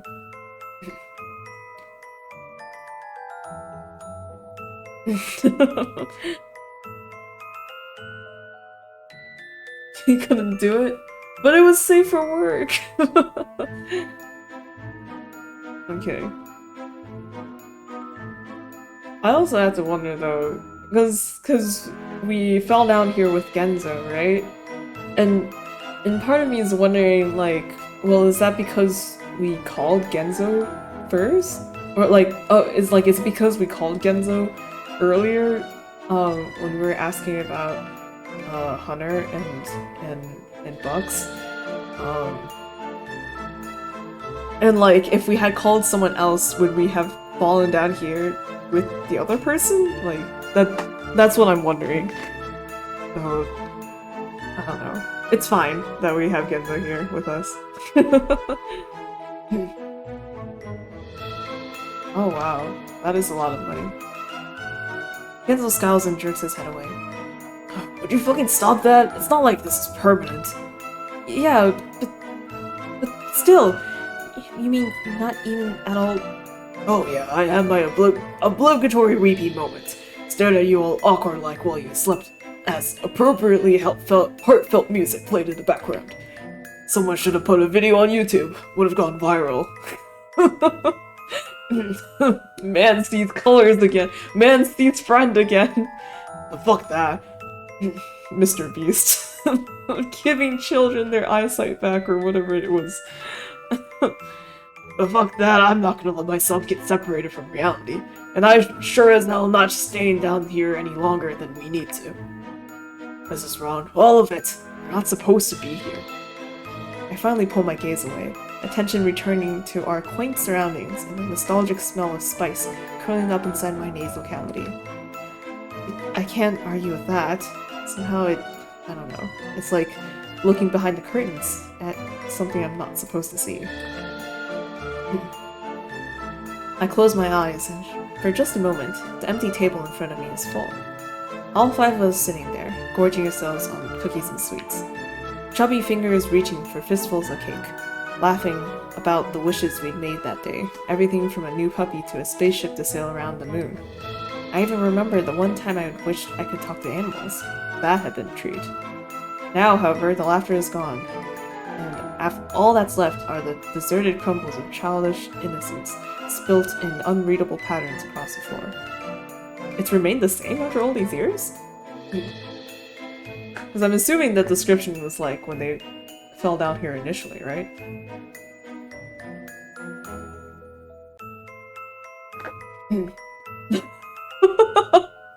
Sorry. If you got any questions, I can answer them as I'm reading.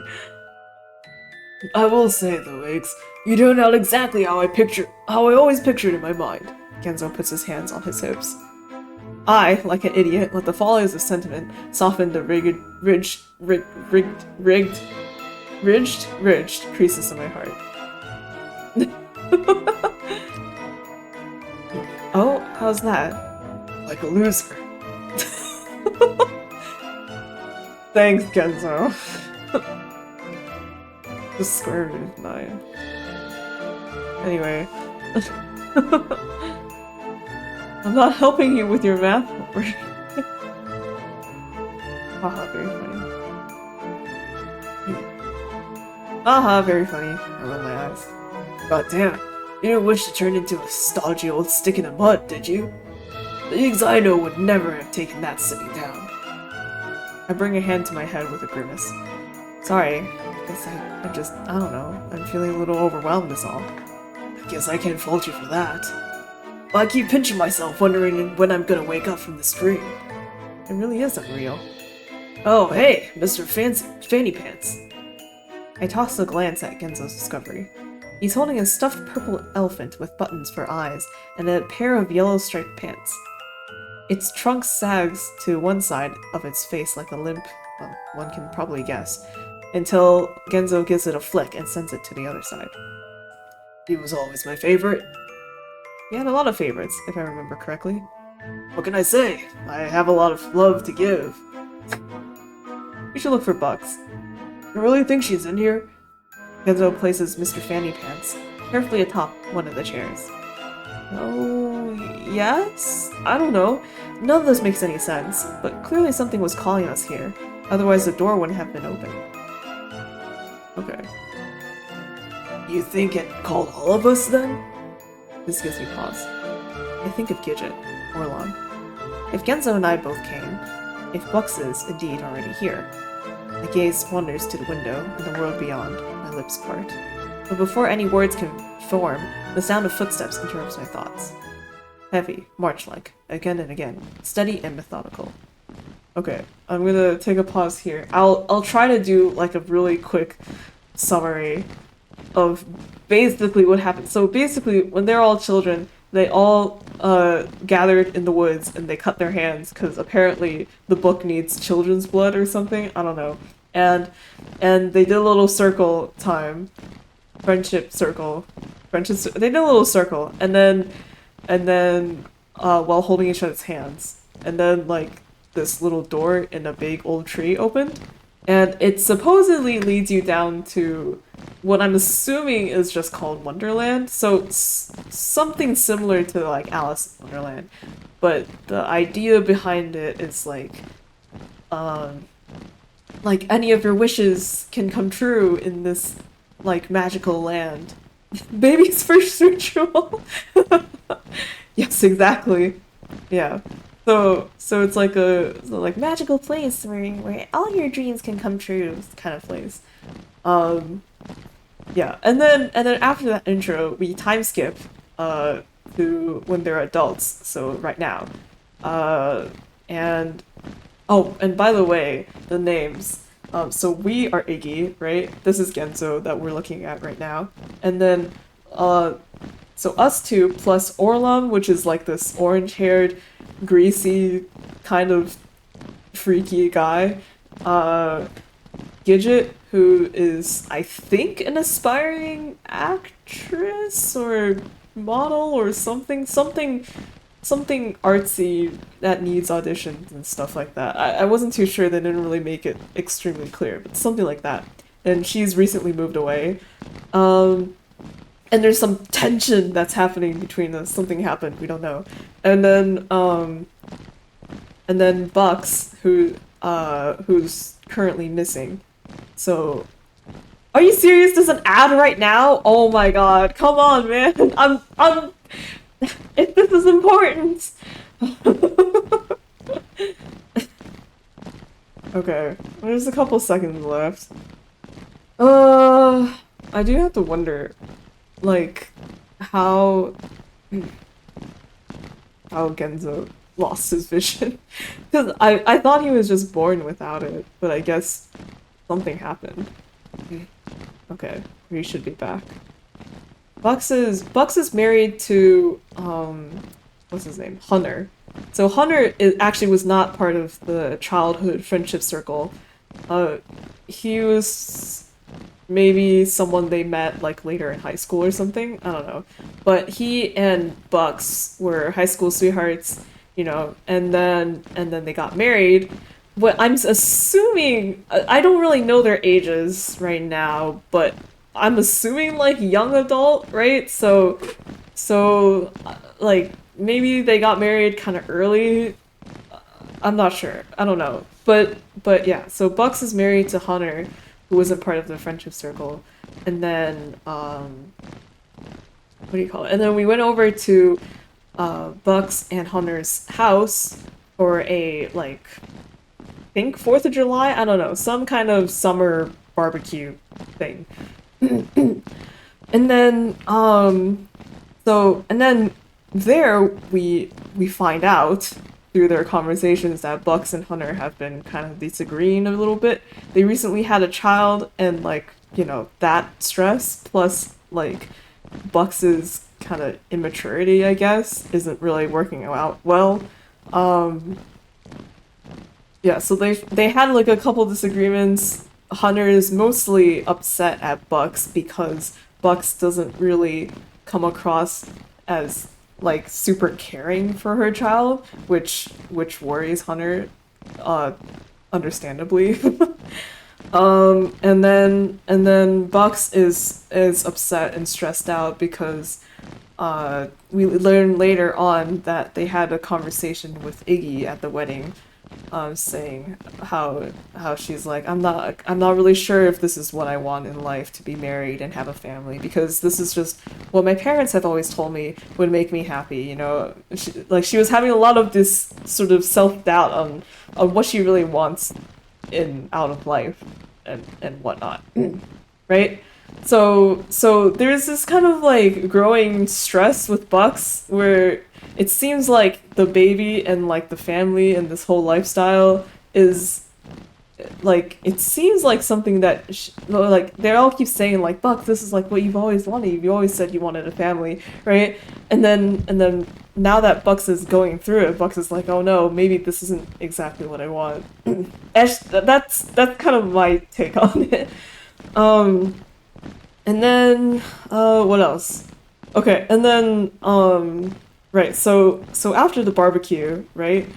We head home, we go back into hermit mode, and then Hunter calls us and says that Bucks ran away with Sadie, who's their child, right? Bucks ran away with the baby after the barbecue.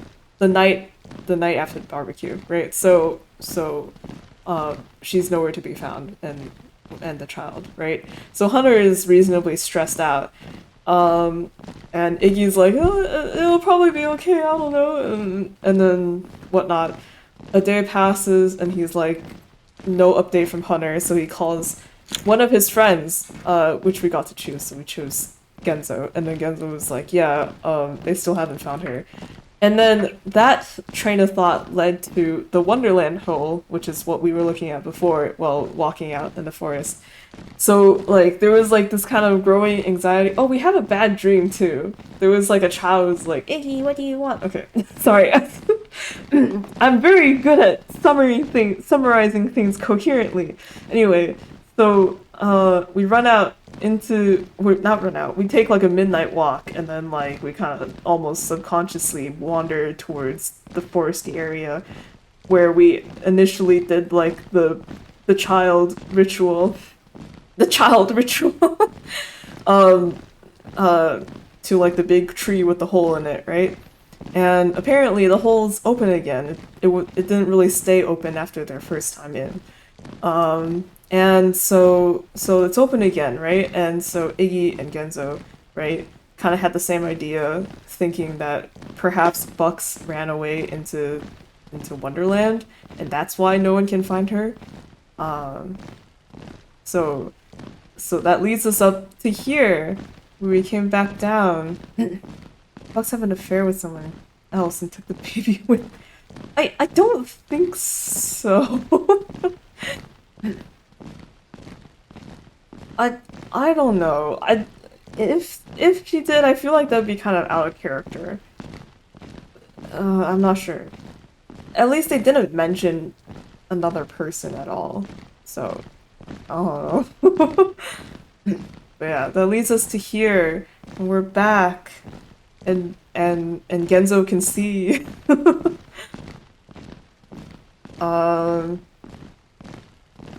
Yeah, cool. That's the summary.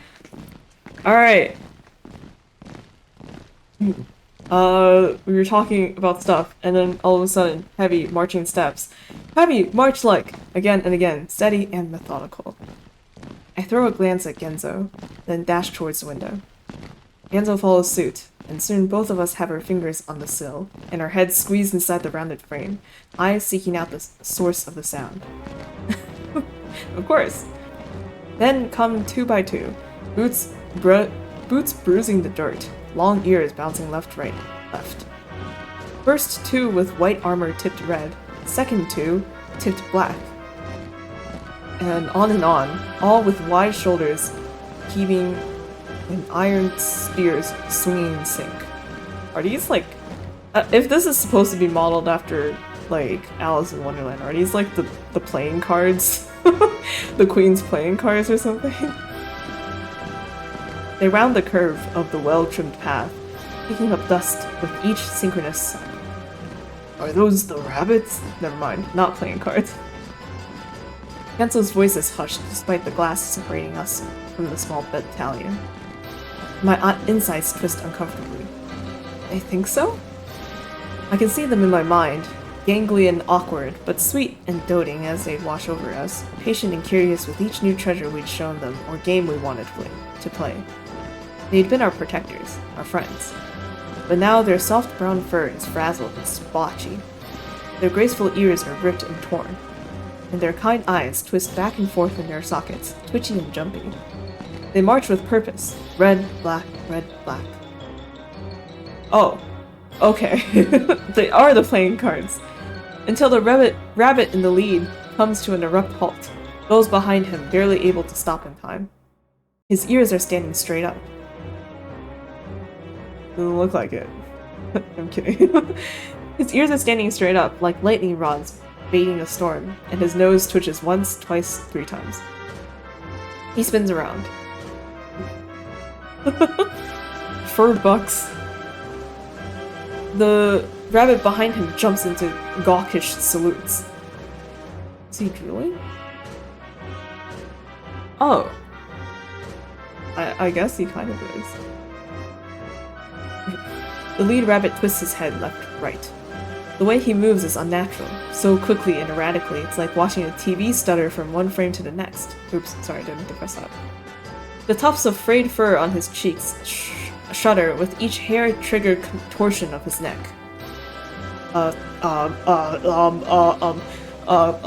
Where is he? Where is he? The high-pitched squawk rattles the window pane. The other rabbits seem confused. They remain quiet, simply wrenching their heads back and forth in search of some unknown entity. Another squawk from the lead rabbit. I half expect to see puffs of steam billowing from his crooked ears. Sentry 218, you overgrown rodents! Oh no! This prompts an about-face from the soldiers in the battalion, who quickly spin on their heels to face the single rabbit at the back, the only one without a partner. The rabbit in question flinches and steps back. Oh no. Oh no! Thud thud thud. Each impact of the lead rabbit's boots on the hard earth makes the walls of our small cottage shake as he storms to the back of the rank. His next words are screeched less than an inch from the lone soldier's fidgeting nose. I thought I told you to keep that buck in line, sentry. A pause. He grabs the other rabbit's ear, half yanking it out of his skull in order to read what looks like some sort of metal tag affixed to the mangled cartilage. 104! He lets go of the ear, and 104's head jolts backwards. So tell me then, where is 218? 104 has his head so low his face is half hidden inside the plate of his armor. I don't know, sir. Told me he has to take a pisser. Everyone's peeing.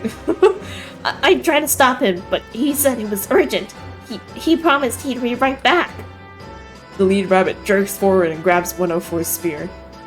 Ears like crooked antennae protruding from his head. He waggles its tip in front of the cowering rabbit. His entire body twitches between each erratic flick. If I let every one of you untrained lagomorphs take a leak wherever you want, whenever you so much as spirits your linens, Fuck me. we wouldn't even make it halfway around the kingdom. Do you want to be the one to report to the king that our daily patrol was held up on account of your nitwit's urinary incontinence? I think not. I'm sorry, sir. The lead rabbit's face has gone red. The next time someone so much as mentions needing to relieve themselves, He raises the spear above his head.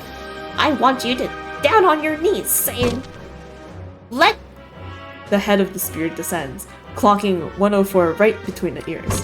me And again on the same spot. help." Another jerk upward, another jerk downward, this time eliciting an audible crack from the bone. Ow! Stop, sir. But he doesn't stop, not even after his verbal tirade is over. 104 brings his hands up, but the spear swings past them easily, again and again and again, cracking against the same spot. 104 drops to his knees as the next hit dents his skull inward. Oh no. The other rabbits wash on in petrified silence, and out of the corner of my eye, I spy Genzo's finger tighten against the windowsill. My own breath has gotten itself caught somewhere around the base of my throat. Crack. Red leaks down from 104's forehead, filling his eyes. Crack. The crown of his head dimples, buckles. Crack. No! Stop! The pinkish brain pushes up through the fractured bone as his eyes bulge from their sockets. Ugh! Ew! Ew! Not the sound effect! Ew! Don't worry, I'm sure it was just someone biting into a watermelon. This place isn't so wonderful after all. Yeah, right?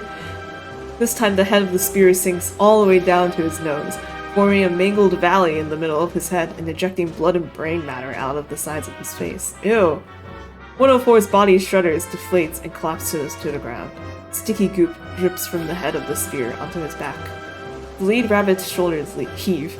He gazes upon his handiwork for a moment before righting the spear and stabbing the bottom end into the dirt. The head of it shudders from the impact, sending more red splatters to the ground. He whirls towards his battalion, throws back his shoulders. No bathroom breaks. He squawks with another twitch of his head and shoulders. Yes, sir! The other rabbits pull a stiff about face, head snapping forward. Now march, you ingrates. Jeez, what is this, Amazon? I mean, what? I mean, what? No, Mr. Amazon, I didn't say anything. With one last window rattling screech from their leader, they begin their march anew, boots biting into the dirt in methodical unity, red, black, red, black. I wait until they're out of sight down the left path before taking a moment to find my voice. Jesus, Genzo hisses for both of us. What happened down here? I finally manage. Something that wasn't supposed to, that's for sure. We pull away from the window. Kenzo's eyes are tight. Well, we were really going out there then. I thought Kenzo was gonna say something like, damn, maybe I shouldn't have wished to see. Oh shit, maybe sight really is a curse instead of a blessing. Okay. Books has gotta be out there somewhere. I don't know why or how I know, but some part of me knows. I bring a hand to my forehead. She could be trapped. Hurt. I don't know, but it called us here again. It called us here for a reason. Genzo wanders back to the window, staring out at the now empty path. I've got a really bad fucking feeling about this. Can't be that bad, can it? This was our place, our own special place, where nothing could ever go wrong. A place just for us. Kenzo laughs, but it's not an amused laugh, more like air being squeezed out of his lungs. He turns to look at me, brows skewed. Sure. Maybe Wonderland isn't so wonderful after all. Not even when they were children. Much to think about. Goddamn. The two of us are standing over the dead body of Sentry 104. Why are we looking at it? Look away! I'm having a hard time keeping the bile from rising to the back of my throat. Genzo has his cap clenched between his hands. Well, yeah, stop staring at the corpse! I still remember playing hide and seek with them in the sunflower fields. Genzo grimaces. I mean, you still can. Seems like the penalty for being found is gonna be a bit steeper now. I roll my eyes. Come on, this is making me sick. We should keep moving anyway. Who knows how many more of these guys are out there. Genzo tugs his cap back over his tousled hair. Which way then? I toss a glance in the direction the rabbit battalion was headed. There's no sign of them now, but even the idea of being in their vicinity makes my stomach gurgle. I turn instead to study the path they appeared from. It winds to the right, a short ways before curling to the left and disappearing behind an upraised mound of meadow grass. Scarlet-leaved trees occupy its either side. I would suggest we don't follow the homicidal rabbits, but that's just me, Genzo muses. Yeah, both paths are still and empty, and for the life of me, I can't form a clear mental image of what's down either of them. My memories are too scattered and vague. Ah, bro, are you serious? You're making me choose? Which way did the rabbits go? Which way? Glance in the direction, there's no sign, this past they appeared, but was to the right, a short ways before curling to the left. Is that the right side then? I'm not sure. I've gotta save. Okay, right. We'll go right then. Excellent choice, mon captain. I don't know how to say words. It's quiet as we walk. No breeze rustles the trees or sends shudders through the grass. No insects buzz from leaf to leaf. Not even the far-off call of a bird breaks the silence. The tall clusters of fiery red corridor us in the river of dirt direct us left and right like the waters in a canyon. Above us, the sky glitters a sunny orange, and on our either side, strange flowers of blues, purples, and teals dot the grass between the trees. Some of them twisting and curling up the thick trunks like kaleidoscope vines. Oh, right. I forgot to ask. Kenzo's hands are in his pockets. What did you wish for? A hot girlfriend! Oh my god. Yeah, you know me. Guess the wish didn't come true. Or the wish did come true. The hot girlfriend is Kenzo. Wait, I want to see if they actually do make that joke. If it's not, then I'll just go back. Not really in the mood to be truthful. Or perhaps I'm just not willing to admit it myself. I try for a joke instead. A hot girlfriend, of course. I throw a glance with a over-embellished swish of my arms. Unfortunately, the signals might have gotten crossed somewhere, because all I got with you. Yeah. Kenzo's eye twitches. His lips curl upwards in a tight smile. Sucks to you. Guess even Wonderland has its limits, eh? He gives me a playful punch on the shoulder. There seems so, I shrug. Genzo turns back to the front, his hands returning to his pockets. His eyes look strangely dark. Alright, time to go back. Because I like being truthful more than lying, but I had to know. Okay. I blink. Nothing? I finally say. Or nothing, I finally say. Nothing? I don't know. I couldn't think of anything. I don't want anything. Damn. Guess you've got it made, huh? Genzo laughs. I don't respond. Even now, I can't think of what I could possibly want. To find books, I guess? But that's less of a want and more of an obligation. I just don't really care enough about my life, about things, about myself. I chew on the inside of my cheek. We round another corner, and this time the path opens up into a small clearing.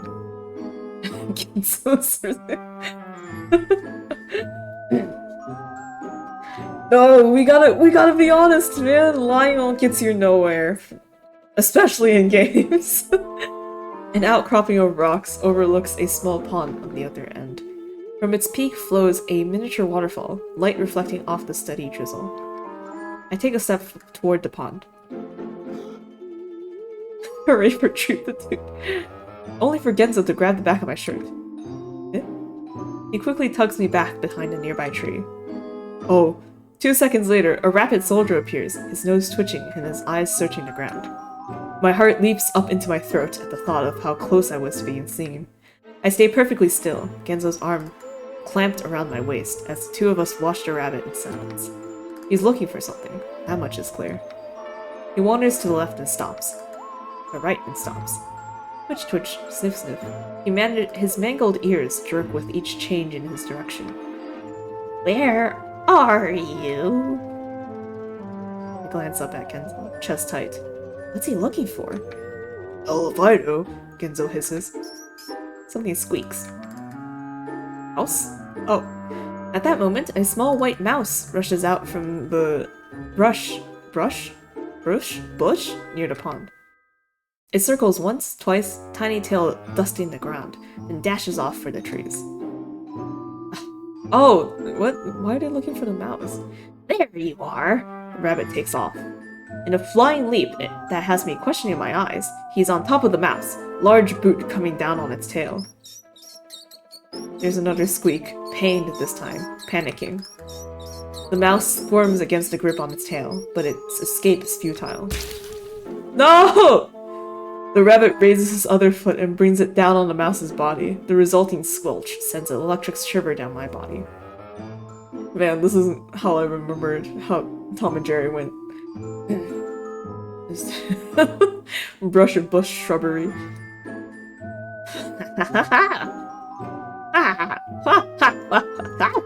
Sorry. The rabbit's jaw twitches. He raises his foot and ascertains the damage. Mouse's flattened body leaks red pus from the bottom's boot. Ew. And the moss's head, which had escaped the direct impact, hangs limp from the remaining sinews like a flappy piece of meat hanging off the end of a sandwich. Ew. The rabbit slams his foot back down, stomping, stomping, stomping until the mouse's body is nothing but furry hamburger. Ew, again. Violent score. Yeah, exactly. Genzo's arm tightens around me. He takes a step back, and I move with him, back into the safety of the trees. What we don't anticipate, though, is a slight dip in the ground. Oh no! Genzo loses his footing. No! Genzo! Then goes down, taking me with him. The sound of us hitting the ground sends the rabbit's ears skyward. His head jerks in our direction. Who's there? His spear is already at the ready. Shit, shit, shit, shit, shit! Genzo and I scramble to our feet, but the damage has already been done. The rabbit is staring straight at us. Oh no! Genzo's arm shoots out in front of my chest. The rabbit cocks his head first to the left, then the right. His right eye twitches, then widens. You're that fella the king told us to watch out for, he chuckles, laughs, licks his lips. I'll get a promotion for sure if I bring you in. Fresh meat for weeks. No more of that slop. He points- wait, rabbits eat meat? He points a spear at us, then charges. Oh god, we gotta run! It happens before I can process it. 1 second I'm standing behind Genzo, the next, something jabs at my ribs so hard it knocks the breath out of me. I'm weightless, falling. Did Genzo push us away? Ground rushing, and just before my ass hits the dirt, I see Genzo with an elbow stretched in my direction, and a foot stretched in the other. The rabbit, who less than a second ago had been standing a good 20 feet away, is right next to Genzo. No!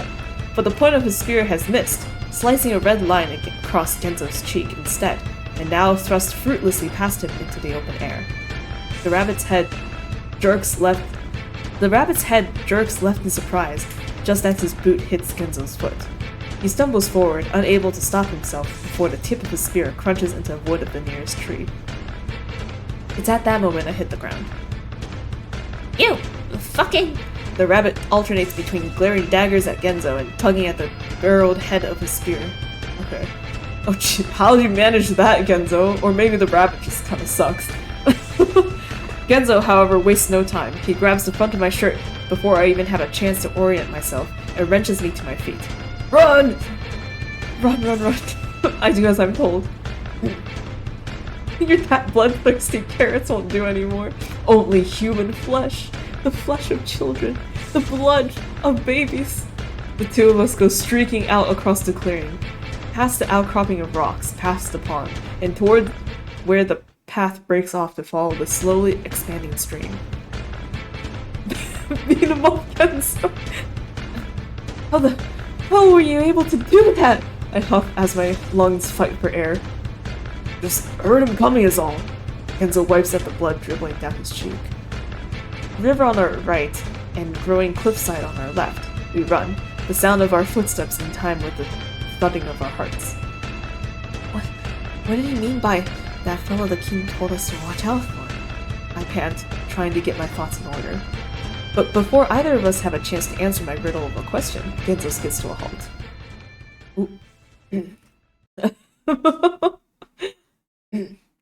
I follow suit, eyes growing 10 times the size of my head. The ground in front of us is no longer, well, ground. It's soft, lumpy, and pink. A giant slab of lopping flesh splayed out across the path and wide, 20-30 feet across. It's a tongue? Ew. I thought it was gonna be something cute like cotton candy or clowns, but ew. It's connected to the largest eyeball I'd ever seen in my entire fucking life. Oh god! You know, this isn't really Wonderland. This doesn't really feel like a like a place for children.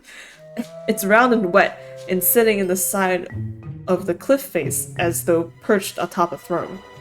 At our approach, its oversized pupil swivels with an almost audible rumble to stare straight at us. What the fuck? Genzo perfectly verbalizes my own thoughts for me. I don't remember this being here before. I take a step back from the slimy pink hunk of flesh draped across the path and lapping at the river water on the other side.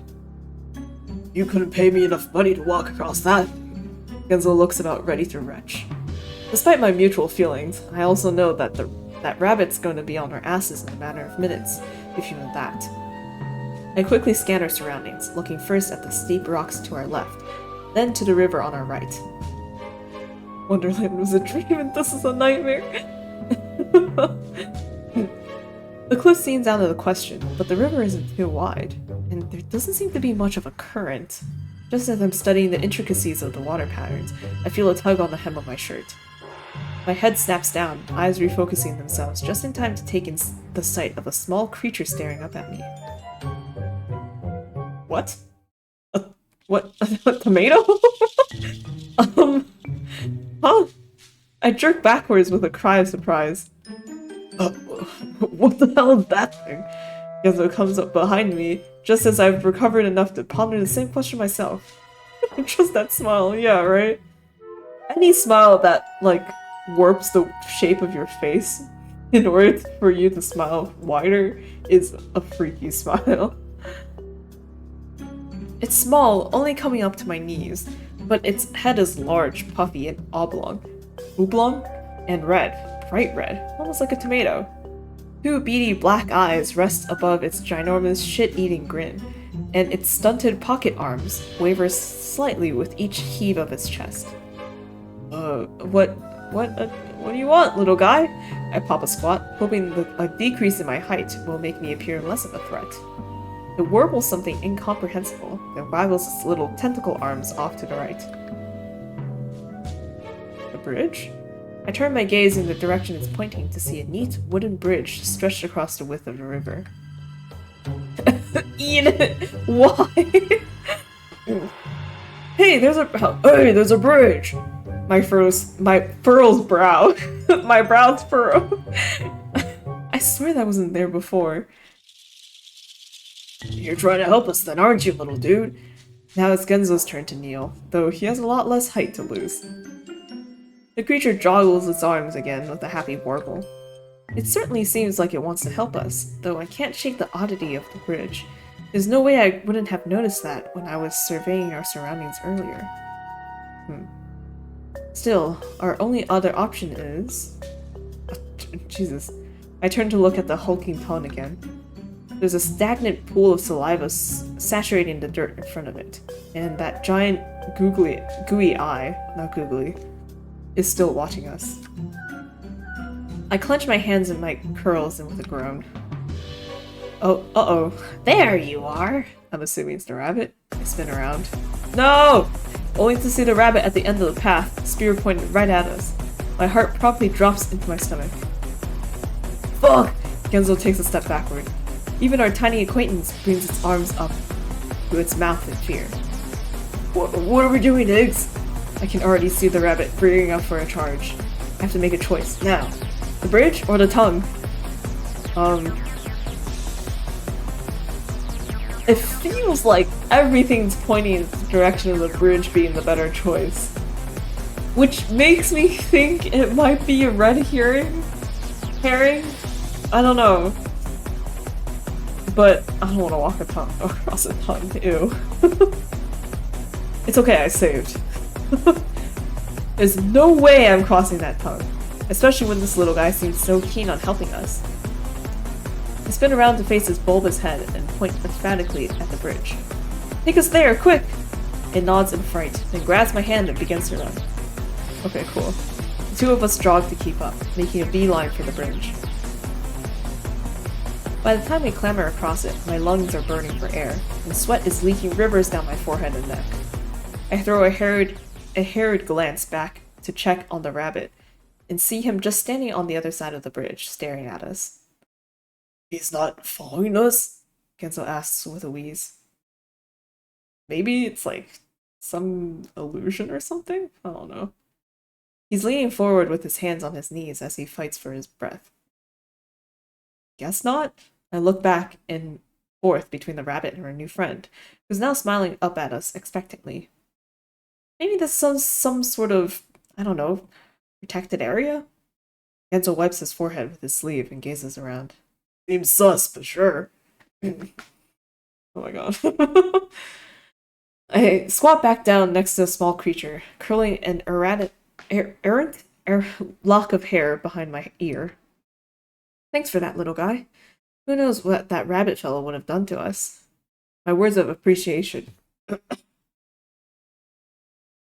Sorry. My words of appreciation are met with a happy squeak. We're actually, trying to find some people we know? You haven't seen any others like us, have you? The creature brings one of its rope-like arms to its mouth, as though in thought. Then it seems to brighten, as it begins making happy squeaks and pointing further into the woods. Seems like a yes? I stand back up. Maybe the others came through this way too. Genzo's looking off in the direction the theme pointed, one eyebrow raised. He doesn't seem convinced. Can you take us to them? I ask the creature with a smile. It nods vehemently, then begins bouncing off toward the trees. Okay. Come on, I motion to Genzo, then follow. It gets darker the further we walk. The trees more closely packed and their leafy canopies completely overtaking the sky. Chilly, too. I rub at my bare arms as I look around, trying to stay close in step with our guide. Are you sure this guy knows where he's going? Genzo hisses. All I can do is grimace. This certainly doesn't seem like somewhere we'd find the others, but who am I to say, really? Suddenly, our new friend comes to a stop. It looks left, then right.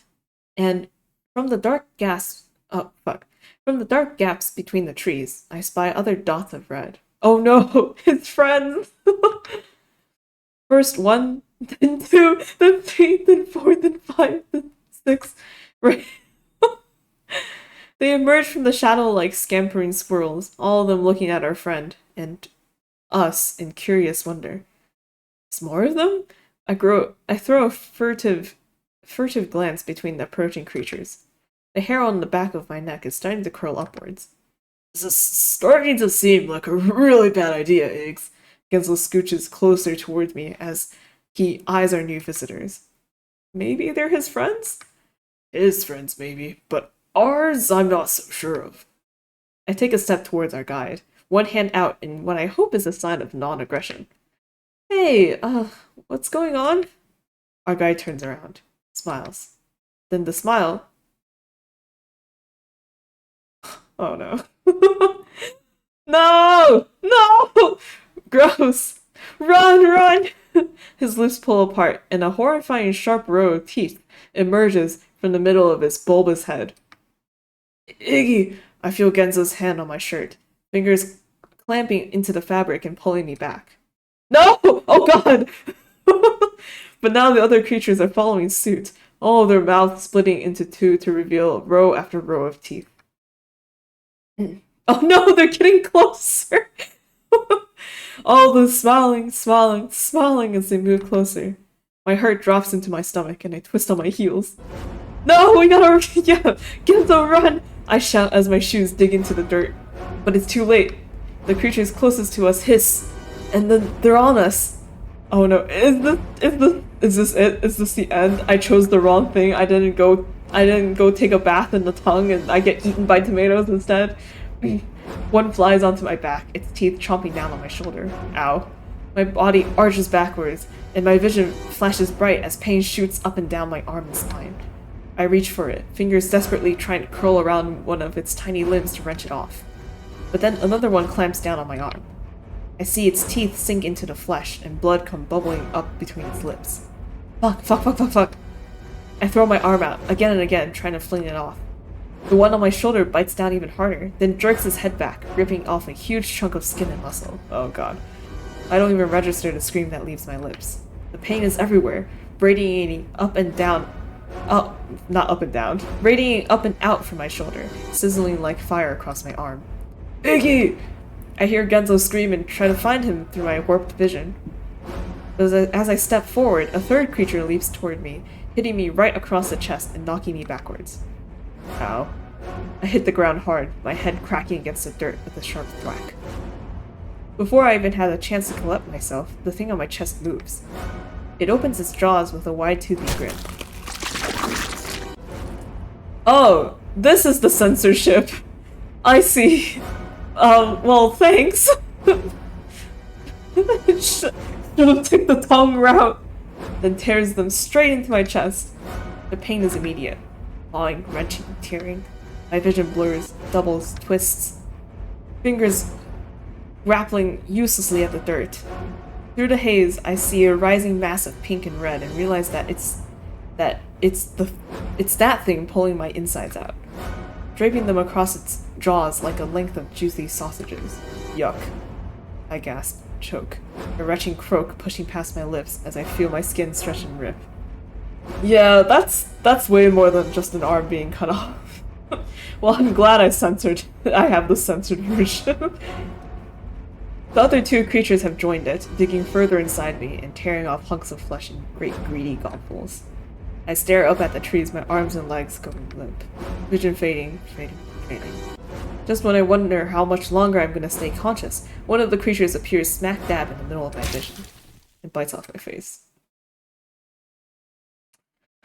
Oopsie.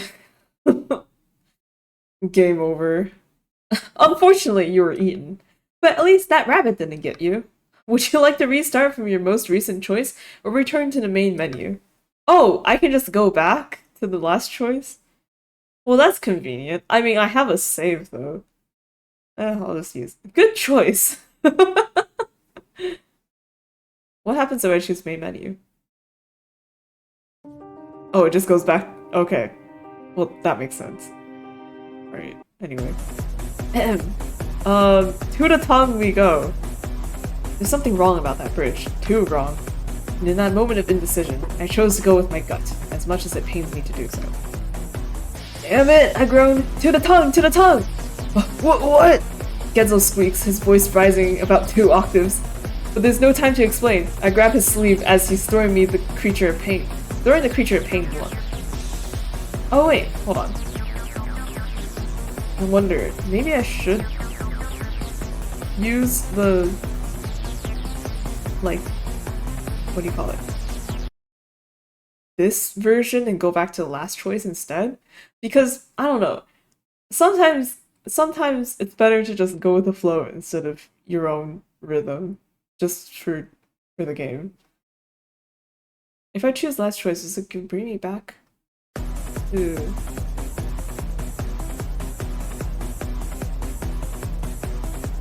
Oh yeah, see, it's like a little bit different. See, I can't skip this text, which means it's new text, right? The bridge seems like the obvious choice, but something about it doesn't sit right with me. What's your faces in text? Again, though, you have to understand, we have to go to the tongue, or else if we go to the bridge, red tomatoes are gonna eat us. I was like, what? Just trust me, bro. I saw it in a different timeline. In fact, the more I think about it, the more my stomach starts to roil. And I swear I can see the glint of teeth through the dark shroud of my memories. Ah, yeah, see? It's like a little bit different. I don't know if it matters that much, but... yeah. Take the bridge anyway. What if I go to the bridge and it's like... the narrating text is like, dude, what the fuck? I'll always use that. Alright. The tongue is definitely the right choice. The feeling is just too strong. No matter how disgusting the thought of that tongue is, something somewhere is screaming at me not to take the bridge. Something about red tomatoes and carnivorous creatures. Take the bridge, then kick the tomato. Damn it, I've grown to the tongue, what? Oh wait, did I roll back too much? Oh well, okay. But there's no time to explain. I grab his sleeve as he's throwing the creature a pained look and drag him towards the heaving pink slab. Ew. We clamber- well, I mean, it can't be any more gross than the tomato ending. We clamber on top of it, just as the sound of racing footsteps fills the air behind us. Our fingers and knees sink into the oozing, squishy flesh. Immediately, I roll forward to escape the edge and the rabbit's potential grip, flopping down atop the porous mass. Once Genzo is safe next to me, I throw a glance back to see the rabbit glaring at us angrily from solid ground. He's not following us, I muse. Genzo jabs angrily at his chest. I wouldn't follow us. He has a point. All the more reason for us to get across the thing as quickly as possible. I push myself shakily to my feet and try to take a step. But walking across the gelatinous surface turns out to be akin to walking across a waterbed. A very gooey waterbed. I promptly slip and fall face first into the pink pulp. Saliva gushes up through the jiggling pores. Yuck. Well, I mean, I guess the silver lining is that you don't have to taste yourself. So, it's not your tongue, it's someone else's tongue. I feel like I'd rather be the person walking across the tongue than the tongue itself. Next to me, Genzo is crawling forward on all fours, his face betraying his disgust. This is the most disgusting thing I've ever done in my life. I shakily rise up on my hands, fingers sinking into the tongue's flesh. The bulbous nodules on its surface scrape against my palms. Let's just hope it's not the last thing you'll ever do in your life. I wince and follow after him. Saliva quickly saturating the knees of my jeans. Yuck. It's slow going. Not only does the sponge-like surface make it difficult to balance, but the slick film of saliva makes it nearly impossible to build up any sort of momentum. I keep my eyes trained forward as I crawl, trying not to look or think about the viscosity seeping up beneath my fingernails. It's watching us, Genzo's voice catches. Oh yes, the eyeball. I chance a glance, bars, of my own to the left. The pupil of that cyclopean eye is fixed straight on us, unmoving, hawkish. Well, at least the eye can only stare, whereas the tomato has teeth that it can use to rip out your flesh. I immediately jerk back to the front, shudders zipping down my spine. Just keep moving. We're halfway there, halfway across the vast ocean of pink. We just need to keep moving. It's at that moment that the tongue moves. It starts as a low rumble, like a foreshock facing an upcoming quake. Then the salmon-colored flesh begins to undulate, giving rise to rippling tremors that send our bodies bobbing. Genzo! I attempt to crawl towards him just as a veritable mountain of flesh rises up from the ground, taking us with it. The fuck? Genzo loses his balance and lands with a splat on his back, his hands to his head. The growing hillock takes us up, higher and higher. I dig my knees and fingers into the gooey pink sinews to keep from sliding off and cracking my skull open on the ground fall below. The mound continues to rise until, just as I fear I'm about to lose my grip, it shifts gears, no longer reaching for the sky, but instead rolling like a wave. Wee! It's a slide! Oh my god, it's even lubricated for okay. The upsurge of flesh ripples, crests, then surges forward, taking us with it. I lose track of up from down, slipping and sliding across the slick surface. And only once it slows to a stop, my body slides limply down the side of flesh. Oh. Do I notice how close we are now to that all-seeing eye? Hello. Genzo glides down next to me. I don't even have to look at him. I can practically hear his heart thudding away in his chest. Neither one of us makes a sound as the warbling pupil of the eye dilates, focuses, and stares straight through us. I can see tiny twitches of movement, just ever so slight, jumping back and forth between us. They make the soft wet surface of the eye tremble and jump. Quiet.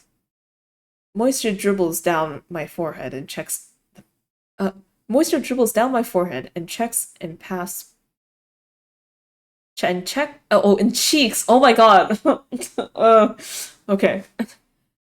Down my forehead and cheeks and past my collar to tickle my spine. Quiet. I chant a shuddered breath that dance across my lips. Another low rumble, and a sudden shadow overtakes us.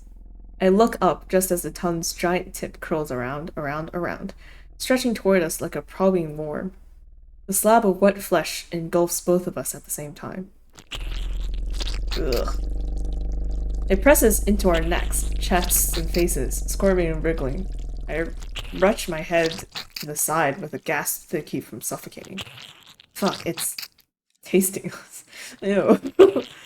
I push back into the soggy mound behind me, trying to put whatever space I can between my body and the groping slug-like monstrosity currently sucking at my cheek and throat. Massive globules of sticky saliva drip onto my head, cling to my curls, drip over my eyes. I can't even see through my glasses any longer. It oozes and crawls up and down my skin, grinding into my hair, slurping away at my ear, my chin, my collarbone. Yuck.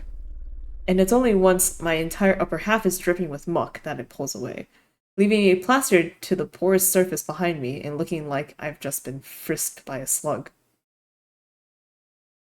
For the stream to where? Gooey?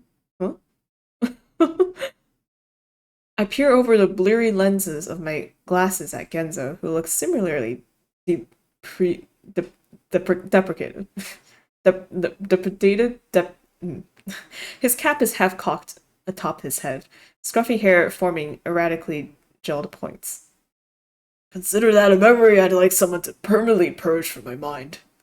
No sooner has Genzo's smart retort left his mouth than the giant watery pupil of our captor moves.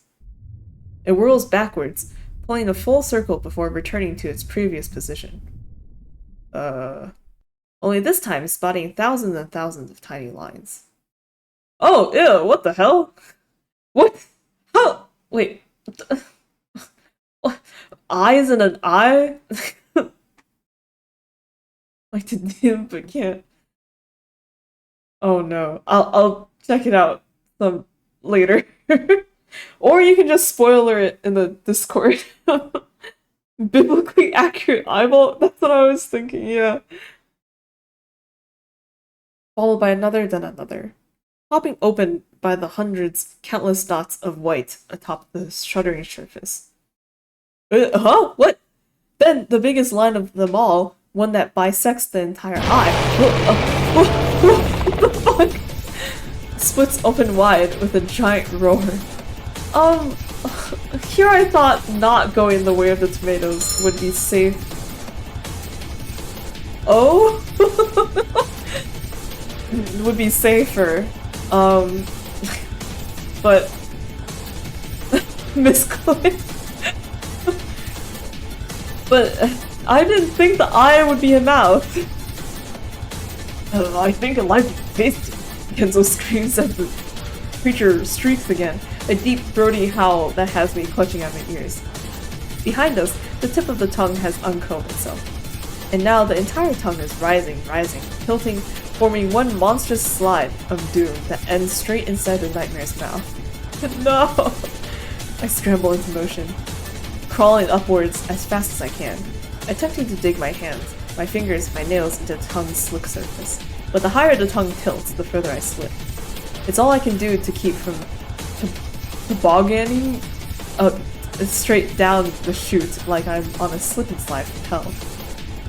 Iggy! Genzo's voice grabs my attention. Through my panic, I see him brandishing what appears to be a screwdriver. Never leave the workshop without it. What? But before I can question his motives, he slams the sharp metal end of his trusty bite tool into the quivering flesh of the tongue. The reaction is immediate. The beast howls so loud it feels as though my heart's been twisted into... it feels as though heart's twisted into veritable nothingness. Then the tongue jerks, flails, and writhes in pain. Grab onto me! I don't have to be told twice. Ouch. Nice, okay. I launched myself at Genzo and latched onto his waist. Never before had I held onto something so tight. I clasped my fingers into the fabric of his pants and dig my face into its exposed belly. Above me, Genzo is clutching desperately at the handle of the screwdriver, jaw taut and muscles tight. Still alive, yeah, exactly. We're making it through. I'm gonna roar from down below. It's getting really angry now. The tongue bucks, thrashes. Each bounce sends us up and down, slamming back into the spongy surface with juicy splats that take the breath out of me and rattle my brain. But somehow I keep my grip on Genzo. And somehow Genzo keeps his grip on the screwdriver. The roar morphs into a wail. And then the muscles beneath us suddenly grow taut. Oh, wait, what? The muscles beneath us grow suddenly taut. I open my eyes for a peek, not even realizing I had them closed. Just in time for the entire tongue to reel back and, in one whip-like lash, chuck itself forward. Genzo and I go flying like rocks in a slingshot. First a few feet over the ground. Oh no! Then slamming into the dirt and rolling, 5 feet, 10 feet, 20. Before finally, and unceremoniously, slapping onto the pebble-strewn path like a pair of wet fish.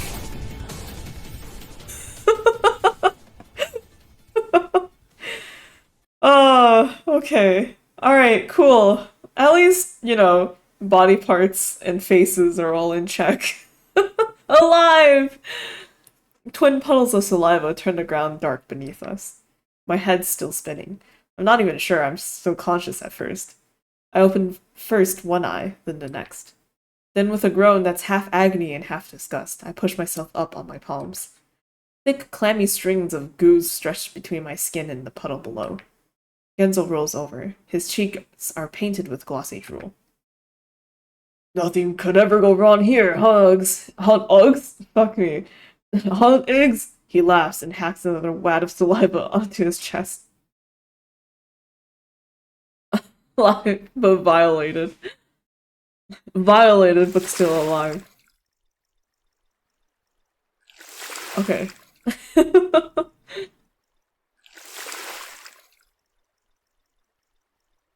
Oh god, where am I gonna put this? Also, oops. Sorry, it seems like we're gonna be stuck on this very uncomfortable, sound effect for a little bit.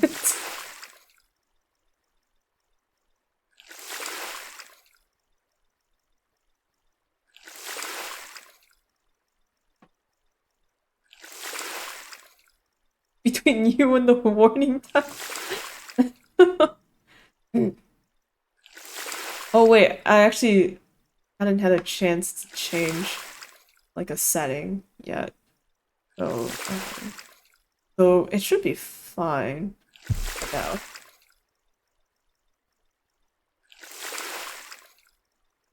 Oh my god.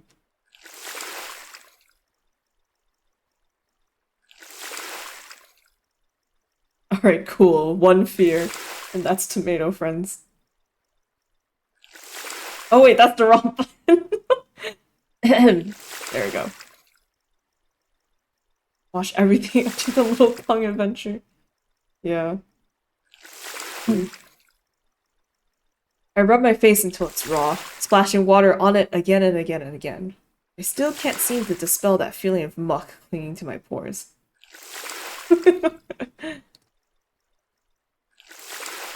We're in the shallows of the river, up to our knees in the water, rinsing our hair, our clothes, our mouths.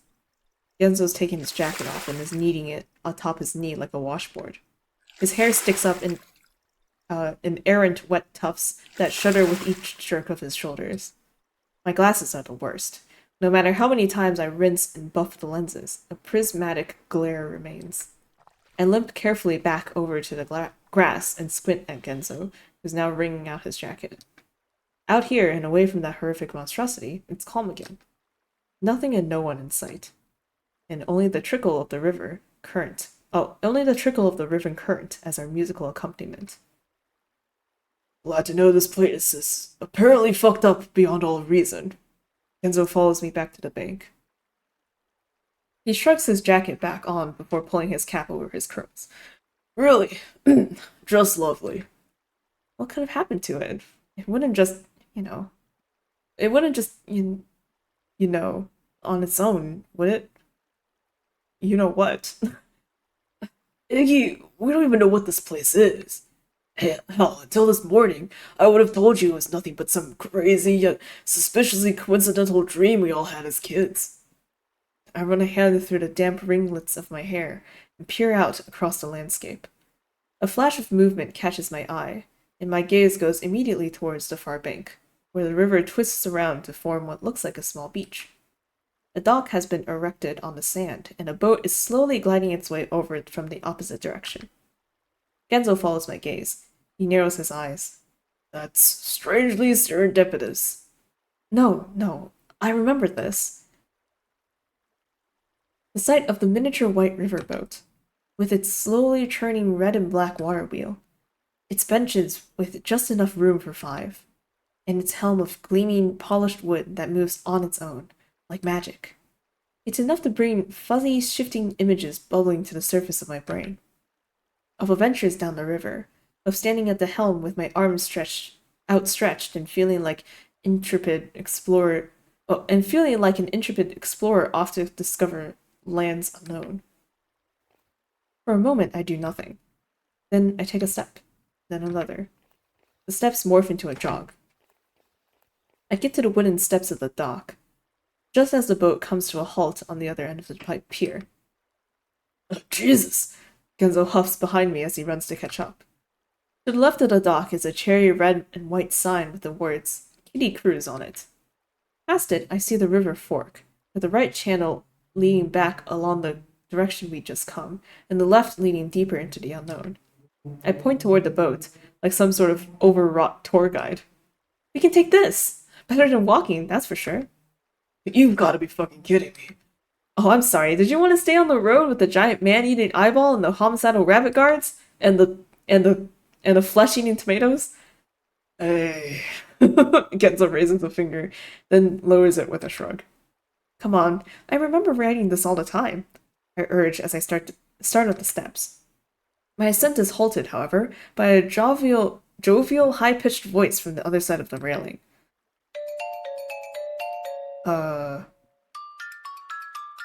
Jovial. You can ride a kitty cruise and sail away for days. Adventure like you've never had, an end to your malaise. Bars. I stop, blink. Oh no! I've played Undertale. Okay. Then lean over the railing for a peek at the ground below. It's a flower. Brilliant white petals adorn its oversized head, and its glossy green leaves shimmy with its dance-like movement.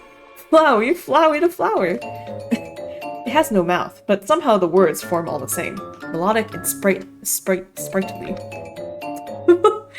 Gentle sailor, pack your bags for perils on the prow. Just don't be falling overboard, or else you'll need your towel. Genzo wanders over, hands on his hips. The flower comes up to his waist. It twists atop its roots, as though looking up at him. Cap of orange, scant of height. Damn. The pallid yearnings you cloaking trite are more glaring than your loss of sight. I raise a brow. What's that supposed to mean? Means a cheeky flower's about to get its roots flayed, that's what. Genzo rolls up his sleeve and takes a menacing step forward. Hell yeah, rip it out of the ground! The flower brings its leaves up to a chalky yellow gymnasium, as though slapping its hands to its cheeks in fright. It recoils at Genzo's approach. This gentle flower, locked in its earthen cage, warrants not the fruits of your misplaced rage. Genzo snorts. I can't help but laugh. It's just a flower again. No need to get so worked up. That's the one not getting ridiculed by it. Just ignore it. Come on. Genzo huffs but calms. He readjusts his cap on his head with a cavalier twist, nods once at the flower, then steps toward the dock. The flower waggles its leaves. Kiss my grass, you big horse's ass.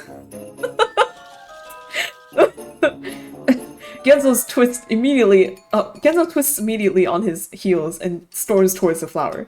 You fucking... Genzo! I just managed to grab the back of his collar before he goes homicidal gardener on the poor plants. I pull him back toward the steps of the dock. He lets out another snort, but stops his assault. His face is red with indignation. Come on, let's just get on the boat. Yeah, sure. We start up the steps, wood creaking beneath our shoes. Oh, is this flower again? The soothing breeze and charming dale await you on this gentle creek. When through the collector's yard you sail, those with no wish to join him must not peek. I stop, glance back at the flower. Genzo nearly runs into my back. What's the holdup? I thought you said not to listen to that thing. I lick my lips. The flower is back to its normal chipper dance. Yeah, you're right. It's nothing. Come on. Wait, what did he say? Not gonna lie, when things rhyme, my brain stops working. Through those soothing breeze and charming dale await you on this gentle creek. When through the collector's yard you sail, those with no wish to join him must not peek. Oh, okay. So something happens and we shouldn't look or something? Gotcha. Honestly, okay, hold on. I have to start spewing a theory before I fucking lose it. Okay. So it seems like, at least for Iggy, like, the Wonderland that, like the Wonderland that happened when they were children. Don't worry, I am constantly in a state of stretch and hydration. So the Wonderland that they experienced when they were children is kind of like, I don't know. It seems like it was like the Land of Dreams, Disney World kind of situation, right? Someplace that Iggy kind of has like fond memories of, or like a dream kind of thing, right? But right now it's all fucked up, right? And both of them are wondering like what happened. I guess.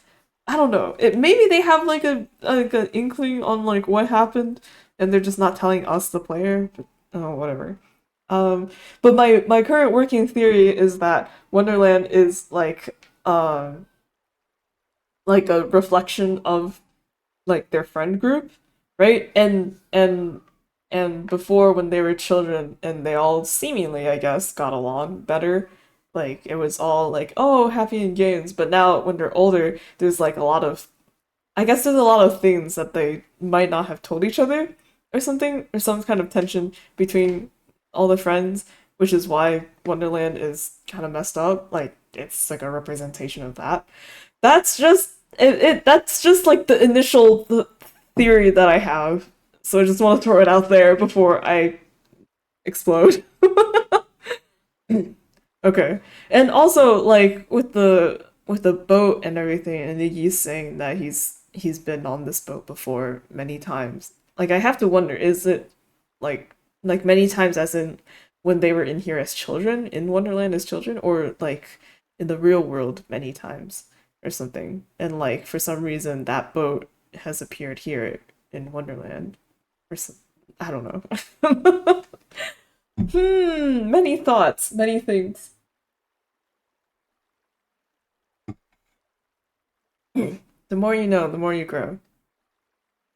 The boat is still anchored at the end of the dock, almost as though waiting for us, and the memories are stronger now. Curiouser and curiouser. I can see it in my mind as clearly as though it was yesterday. Me at the front, my hands on the wheel as though steering us toward the horizon. Genzo and Gidget in the first row of seats. Gidget had enjoyed letting her fingers run through the water as we drifted slowly down the river. And Genzo, yes, that's right. Genzo had constantly joked about throwing Orlam overboard, something about a sacrifice to the sharks. And Orlam, sitting behind him, would always get that look like he was about to pee his pants. It's always the piss. While Bucks in the next seat over would already be anxiously searching the water in search of dorsal fins, her eyes wide. I look at the boat now, so small. When back then it felt like a mighty galleon. Damn, Muse, you're right. I'm starting to remember now too. This boat used to be the shit. Genzo pushes past me and throws a leg into the boat. It bobs back and forth in the water as he boards. I wait until he's situated on one of the seats before following suit, not wanting to completely capsize the thing.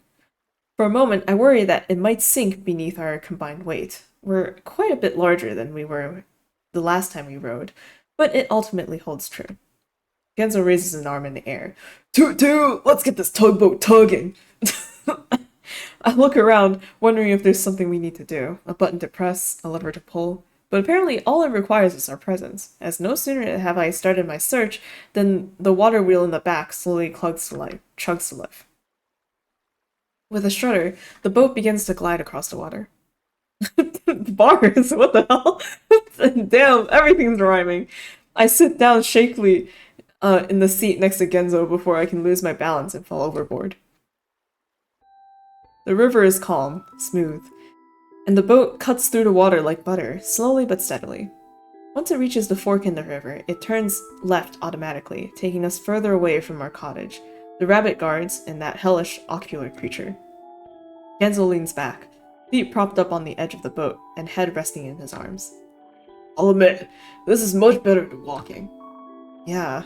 I scratch my bare arm. My still damp clothes cling to my skin, cold and heavy. We round the bend, now drifting dreamily past colorful scenery. Knolls of gold and green slope upwards and away from the riverbank, and red and purple trees stretch toward the orange sky. Decorating the ground are flowers of all shapes and sizes, cattails, tufts of white cottonweed, all of it seemingly untouched, with no signs of life to disturb it. I watch the wheel at the helm creak gently back and forth, keeping us centered in the middle of the waterway and continuing our journey upriver. The gentle current is likely to put me asleep before long. I can't decide if the absolute silence is eerie or calming. I shift in my seat, hands in my lap and thumbs batting at each other, then toss a glance at Genzo. He's got one eye open, studying me. What? I ask, incredulous. He shrugs. Just don't want to forget what you look like when this is all over. I bite the inside of my lip. The twinge of guilt is rising up again. Genzo, As for me, though, that I'll gladly forget. I'm ugly as fuck. Wow. I kinda wish I never found that out. I roll my eyes. You're not ugly. Maybe compared to Orlon. I'm sure he really takes the cake. He was ghastly enough as a kid. He sits up, hands clasping then unclasping. Orlov's not ugly either. You should really lay off him, you know. Say nothing.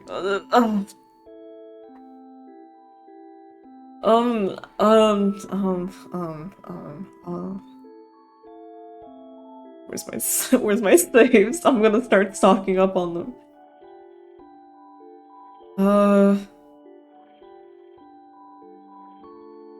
Shit.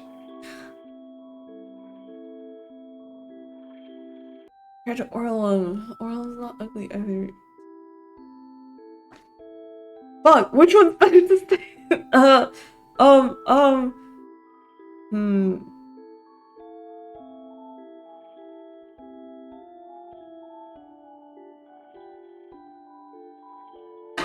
The first one. There's only one right answer. It's okay. I have a save. Orlon's not ugly either. This makes Kenzo laugh. Oh sure, the Pope's gonna declare him as the Pope's gonna declare him a saint. Yeesh, Iggs. I knew your taste was great, but I didn't know it was horrible. That's not what I meant, and you know it. I'm just saying he looks fine, just a little different. Damn. Sorry. Besides, we both know what he's been through. Genzo chews on the inside of his cheek, silence settling over us. He shifts, turns his head, adjusts his hat. Then, finally... Damn, though. All of this? It's bringing back a fuck ton of memories. I know what you mean. We're rounding another bend. Dandelions and sunflowers dot the opposite bank, tall and proud. Have you ever wondered, if we would have stayed friends, the five of us, if it weren't for this place? Genzo leans back again, eyes toward the sky. His jaw moves as though he's chewing on his thoughts. I know that we forgot a lot, or maybe, I don't know if that's the right word. More like began questioning if it was even real or not. At least for me. But maybe that secret somehow kept us together. We didn't want to lose the only people we could share this memory with. Or we're just a bunch of losers who never made any other friends. I press my lips into a line. Being serious. And I'm not? Genzo shrugs. But I mean, why did I let my gaze wander to the passing scenery? Why did what? But I don't respond. A sign has stolen my attention. It's small and wooden, and perched up along the right-hand bank. The words, Collector's Territory Ahead, have been painted on it in heavy red strokes. My gaze jumps to the water, which started to take on a yellowish hue. Ew, piss? I stand up shakily. My tongue feels like a dry sock against the roof of my mouth. You, gonna tell me what's wrong there, Iggs? We're approaching the next curve, drifting slowly, peacefully. Oh shit, you won't! But something about the air makes the hair on my arms stand straight up, and my fingers tingle with electricity. With a jolt, I slam back into my seat and reach for Genzo's hands. Close your eyes! What? Genzo's brows shoot sky high. I'm trying to press Genzo's palm against his eyes. Just do it, there's no time to explain. Close your eyes and don't open them until the boat stops, promise me. Jesus, Iggs, that run-in with the gnarly eye monstrosity must have really gotten you shook. Promise me. Genzo waves his arms in disbelief, but closes his eyes all the same. They're closed, Jesus. I watch him for a second, making absolutely sure that he has them closed for good. Then follow suit, fiddling forward and cupping my eyes with my palms. Then I wait. Sitting there, elbows digging into my knees, toes curled inside my soggy sneakers, and sweat gathering in the crook of my neck.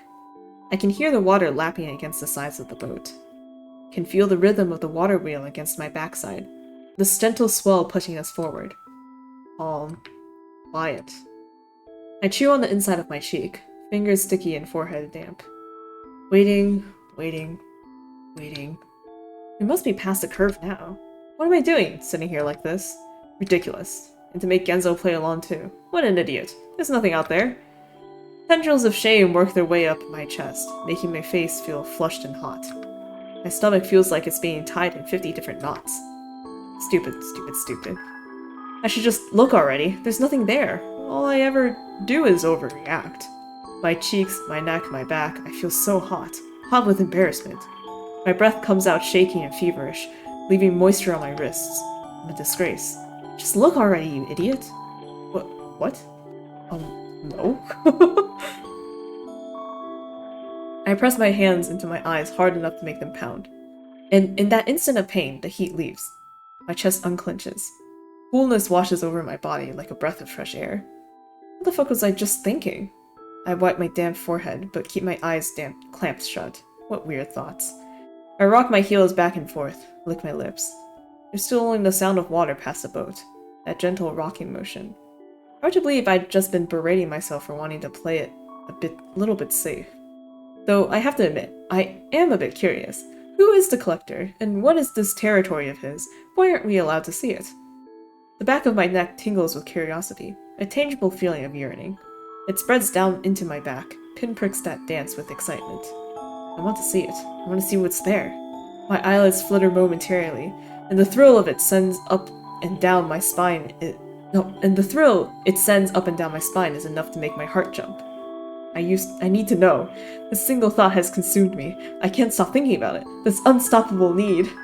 My lips curl upward, just thinking about it, and my breath grows heavy with excitement. Will know. Another flutter. My body throbs with it. Heart thudding faster as adrenaline pumps through my veins. I brace myself. No? No!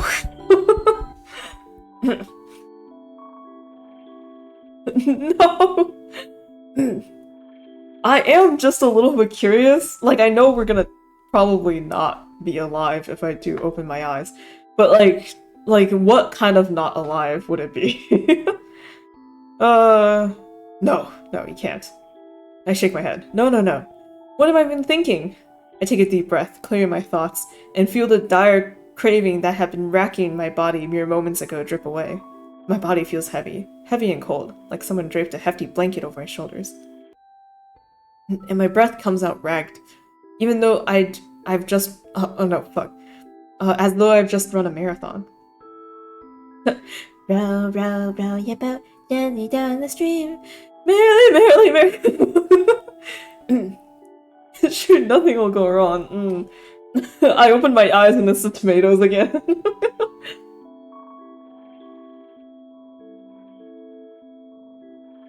What does worry me is that, like, even though we're having all these thoughts in this silence, I wonder why we're not talking, like, out loud to Genzo, because he's still here, right?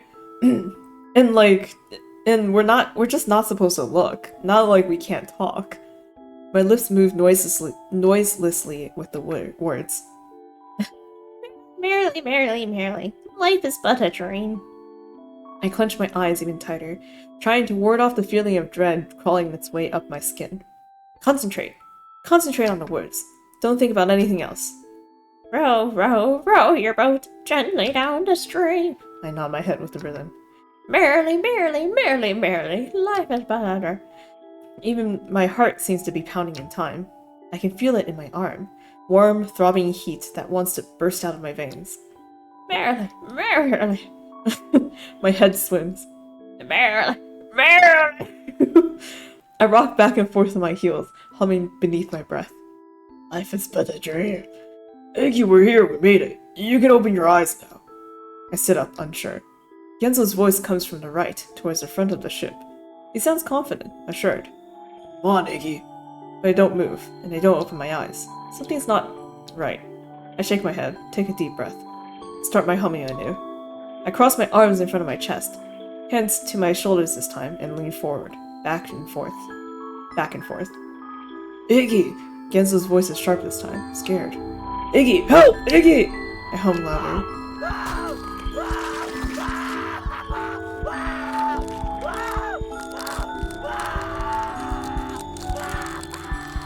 comes the screaming, desperate pain. Fuck. Huh?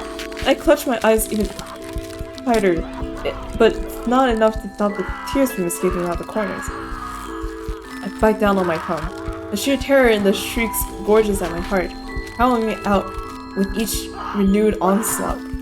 He sounds like he's being torn apart.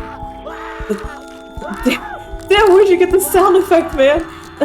The tears grow heavily and dribble down my cheeks to pool beneath my chin. Iggy! What? What?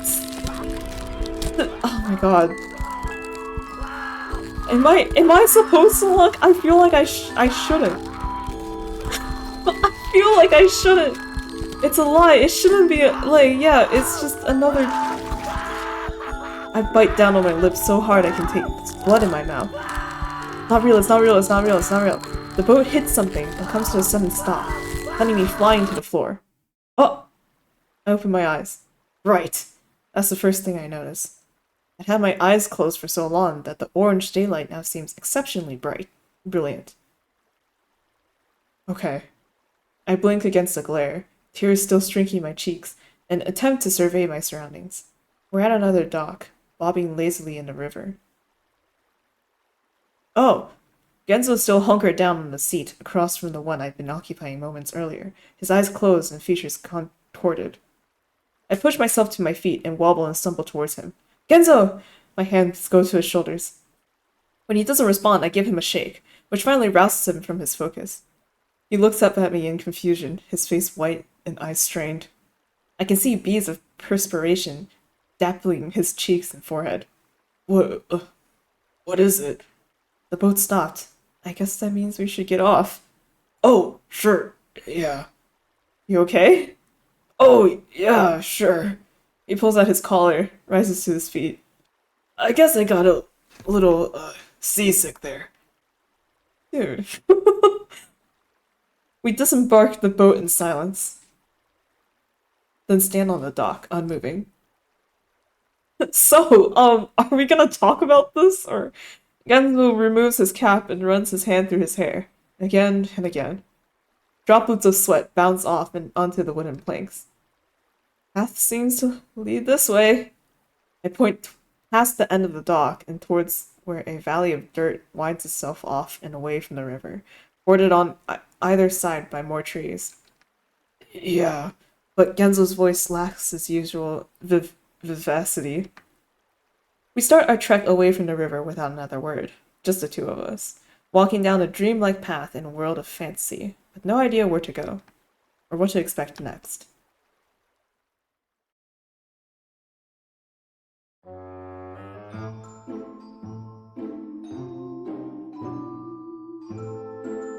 Okay. Happy Halloween. I'm not sure how long we walk. 20 minutes? 30? An hour? Time feels strange, almost as though it's not passing at all. That was a trip, yeah, for sure. Yeah, when I think back to the cottage of discovering that hole in the tree, it already feels like a lifetime ago. And strangely disconnected? I try to think about my apartment, about work, about the party. They all feel fake. Did any of that really happen? Of course it did. That's my life. That's me. I look down at my hand as though it might reveal an answer to some unspoken question, and my mind drifts back to that voice in the tree. Huh? What do you wish for more than anything else in the whole world? I don't know. I still don't know. I glance over at Genzo, who has his hands shoved in his pockets and his gaze pointed at his toes. The cut on his cheek has stopped bleeding and is instead forming a thin, dark scab across his flesh. Why had we stopped seeing so much of each other? Why had I stopped seeing so much of any of them? I can't remember the last time I hung out with any of them one-on-one, just spending time together, talking. I'd been busy. Had I, though? I wince. Not any busier than normal. And certainly not so busy that I couldn't have taken some occasional time out of my schedule. I'd never reached out to anyone of my own accord. And even when they'd reach out to me, I'd usually make up some excuse. Some friend. Even now, I only know the basics of what they do, or of how they live their lives, of their goals, ambitions, hopes, dreams, secrets. I can't help but wonder if things wouldn't have turned out differently had I actually made an effort. If somehow we could have avoided this. I sigh and rub at my eyes. Not worth agonizing over it now. Not when there's much worse things to be agonizing over. All of a sudden, my footsteps change in timbre. Oh. I glance down to see the dirt path has given way to cobblestones. That's interesting. I stop for a moment, studying the new pavement. I hope that means we're finally getting somewhere. Genzo takes this opportunity to survey the landscape. Wherever that somewhere is. Through the foliage veiling the upcoming bend, I spy a splattering of bright colors, too bright even for the otherworldly trees. There's something there. I expend the energy for a short jog, taking me around the trees and in front of what I can only describe as a gigantic billboard. I stop, take it in, and feel my eyes grow about five sizes larger. But Jesus. Genzo trots up next to me, equally as stupefied. It's Gidget? Only larger than life, and wearing very little clothing. She's lying on her side, head propped up on her hand, and holding a martini glass in her other. She's winking at the camera. At us. Ugh, okay, well that's awkward. Next to her are the words, "Come visit Wonderland's hottest goddess," in bright purple print. My jaw goes slack. That's a side of Gidget I've never seen before. Genzo's brow reaches for the sky. He looks more bemused than anything. You can say that again. A big side. Yeah. I mean, a really big... Okay, I get it. Genzo laughs. I, however, feel mildly ill. Gidget's beautiful. She always has been. And I love being around her. She's fun, smart, ambitious, not afraid to take risks. No problem. Good night! Don't let the bed bugs kill your family. Don't let the bed bugs eat your face off and slurp on your organs. And to be honest, if she were to ask me, I wouldn't mind being more. I could see myself supporting her, rooting for her. See the two of us maybe curled up on the couch, could see us frantically doing our shopping together. But thinking about her like this makes my stomach twist. I don't know why. And going further than that, trying to somehow imagine us in the same bed, us touching each other, I shake my head. To say it makes me feel uncomfortable would be an understatement. I turn away from the billboard, looking instead further up the path.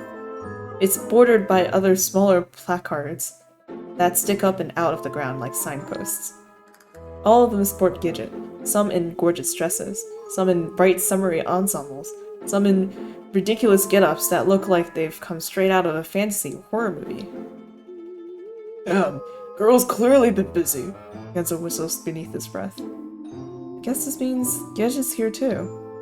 You don't say. Oh, wait. Dumbass me, I just realized. Right. If she fell down here and the little child whispered to Gidget, Gidget, what is your one wish? Gidget would probably say something about her career, right? I forgot, like, I'm not sure if she's trying to go into she's trying to go into acting, right? She was talking about auditions, so it's probably acting. Hello.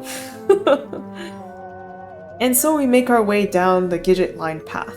Her smile follows us, sometimes sweet, sometimes sultry, and sometimes downright sinful. I can't help but feel like every single one of them is aimed straight at me. 20 placards later sees us at the curtains to— oh wait, no, curtains! Where did I read curtains? 20 placards later sees us at the entrance to a small village. I survey the quaint white and dark wood cottages, the puffing chimneys, the curving cobblestone roads, and vine-dappled walls. I remember this, though not quite as clearly as the kiddie cruise. More like out-of-focus snapshots. And ice cream. Somehow I definitely remember eating ice cream here before.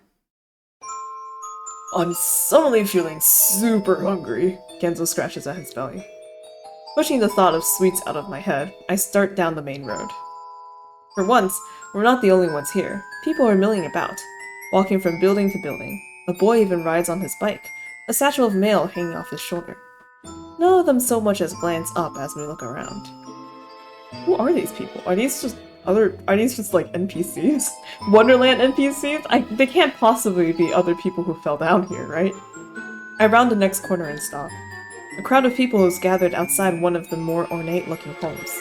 There's a good 15 to 20 of them, and though they whisper amongst themselves occasionally, their attention seems fixed on the door.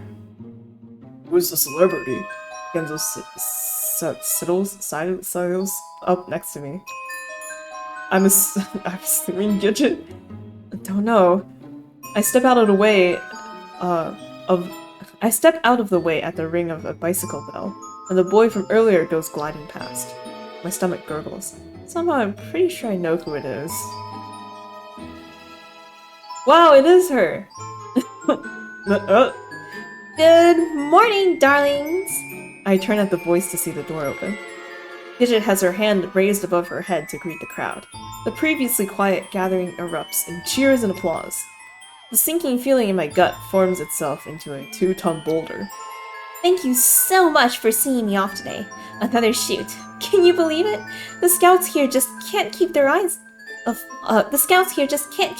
off me. She practically dances down the steps, the crowd parting to allow her room. Immediately, there's hands reaching out, thrusting papers and books for her to sign, trying to catch a passing touch on her arm or shoulder. "We love you, Gidget! Marry me, Gidget!" Gidget's mouth curls in a exaggerated frown as she waltzes through. Oh, I'm sorry. I'm in quite a rush today. She pauses, then smiles with a wink. But I suppose 1 or 2 autographs wouldn't hurt. The crowd goes wild, flinging their pens and photos and exposed skin at her with even more vengeance. "Me first, Gidget! I'm your #1 fan, Gidget!" She turns towards the person standing nearest her, a teenage girl with a bouncy ponytail and decked out in pins, stickers, and accessories, all featuring Gidget's name or face. Oh wow. The girl wrings her hand in excitement as Gidget signs her name in her autograph book. "Hey, Gidget!" Only this time, the call comes from right next to me. I turn to see Genzo with his hands cupped around his mouth. Gidget turns, stops, then beams. Guys! She barely has time to return the girl's autograph book before she's dashing towards us. You're here! I can't believe it! Could say the same thing about you, Genzo laughs. We had no idea who would be flying down here. Up close, Gidget looks different, so I can't put my finger on how exactly. Only that she seems more perfect? Like, I can't spot a single imperfection on her.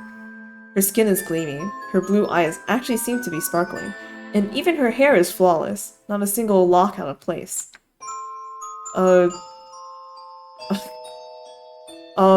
Quite the coincidence, huh? I find myself at a bit of a loss for words as what I should say. Quite the coincidence, huh?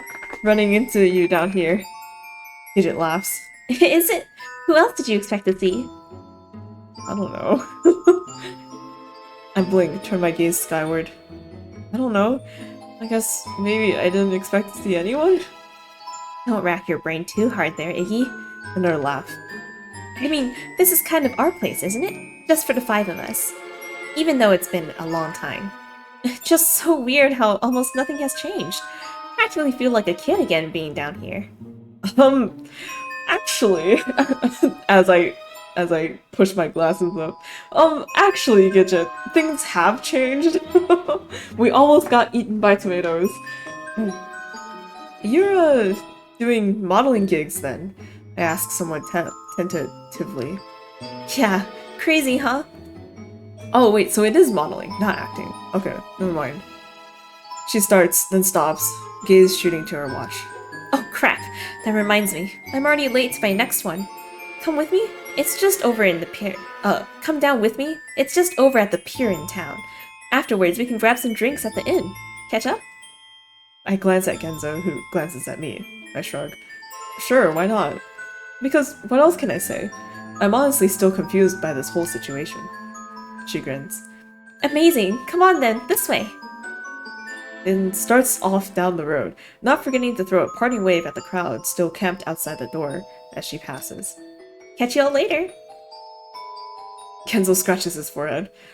Seems to be doing well for herself, huh? You could say that. We walk after her, and I can't help but notice the aura of the crowd grow dark as we pass. One of the older women even glares at me as I turn my head to look. Just keep walking, Kenzo hisses. I don't need to be told twice, my pace quickening by about a half step. Gidget leads us down the curved road and past a few more buildings that look just familiar enough to jog my memory. Past the next bend, the buildings open up to reveal a long cobblestone pier lined with small fishing boats. A team of photographers is already setting up their gear near the water. Beautiful, isn't it? Gidget turns back towards us. The perfect photo shoot. I'm actually surprised I haven't done one here yet. It's certainly photogenic. Genzo squints as he takes in the scenery. I don't disagree, but my head is still filled with visions of giant eyeball creatures and whatever it was that happened back on the kiddie cruise, making it a bit hard for me to appreciate the view. Feel free to look around during the shoot. I don't think you'll be that long. Gidget bites down on her lip with an eager smile, then dashes off towards the crew. He's really enjoying this. They do seem to like her. I throw a glance back toward the way we came, half expecting to see that woman in the crowd from earlier following us. Fortunately, the path is clear.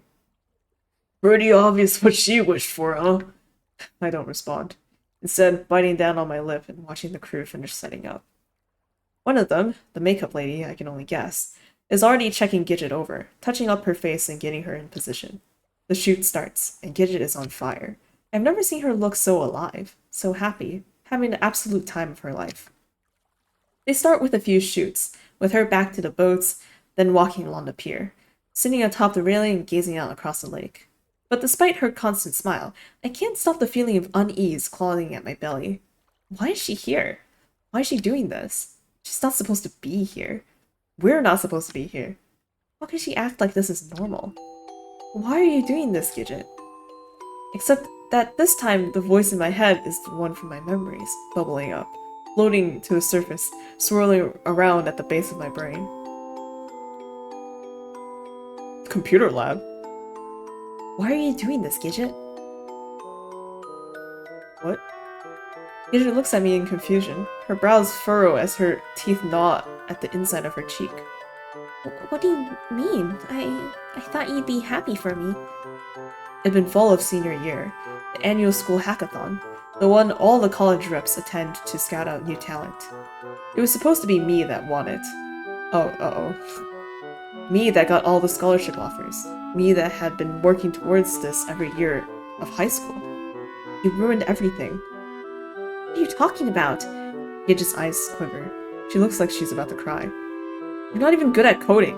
You only started because I did. That's not true. I like coding too. But you just had to go and take away everything that's important to me. The reps like your project too. Coding? Not the coding is for boys!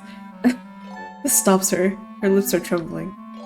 Everybody already thinks you're a boy. It's embarrassing. You should do something for girls. You'll be prettier then. Yo, what the hell? Now the tears are falling, in big salty rivers that stream down her cheeks. She runs away without another word. Horrible. I've been so horrible.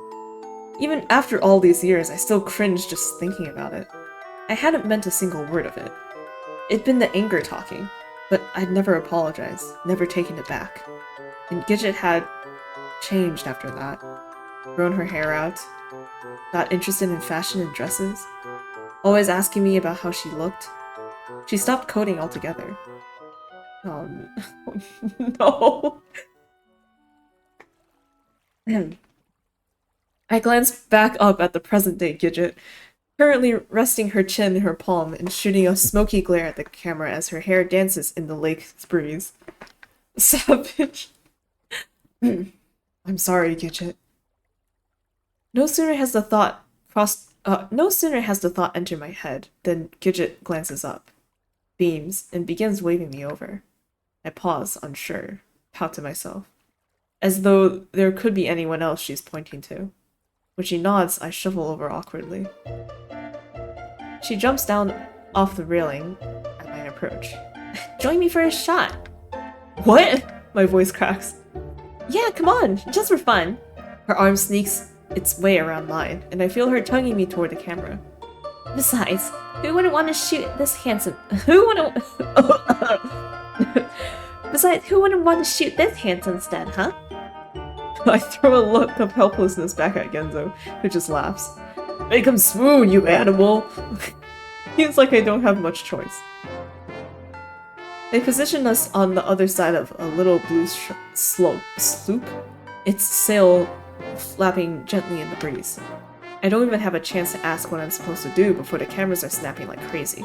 How many pictures are they taking? 100 a minute? The first 500 or so are just gonna be me looking like a deer in the headlights. Fortunately, Gidget knows what to do. She grabs my arm, pulls me close, taps my opposite shoulder to get me spinning around. And when I realize it's her, I smile, laugh, feel some of the tension leave my shoulders. She gives me a playful shove, gets me moving, points towards an especially oblong cloud in the sky to get me looking skyward. And all the while, the camera shoot. This is how it works then, is it? Hope that one or two of these thousands of shots actually looks decent. Gidget laces her arm around mine, pulling me back in and plants a kiss on my cheek. I feel my face heat up. Her body is so close that I can feel her breath on my face, on my neck. And when she brings her arms around my shoulders in a tight side squeeze, I can feel her chest press against my arm. My stomach flips, flops. Bitter nausea works its way up into the base of my throat. My eyes go to Genzo. He's standing a short ways behind the photographers, hands shoved deep in his pockets and just staring at us. For once, he's not cracking his usual smile.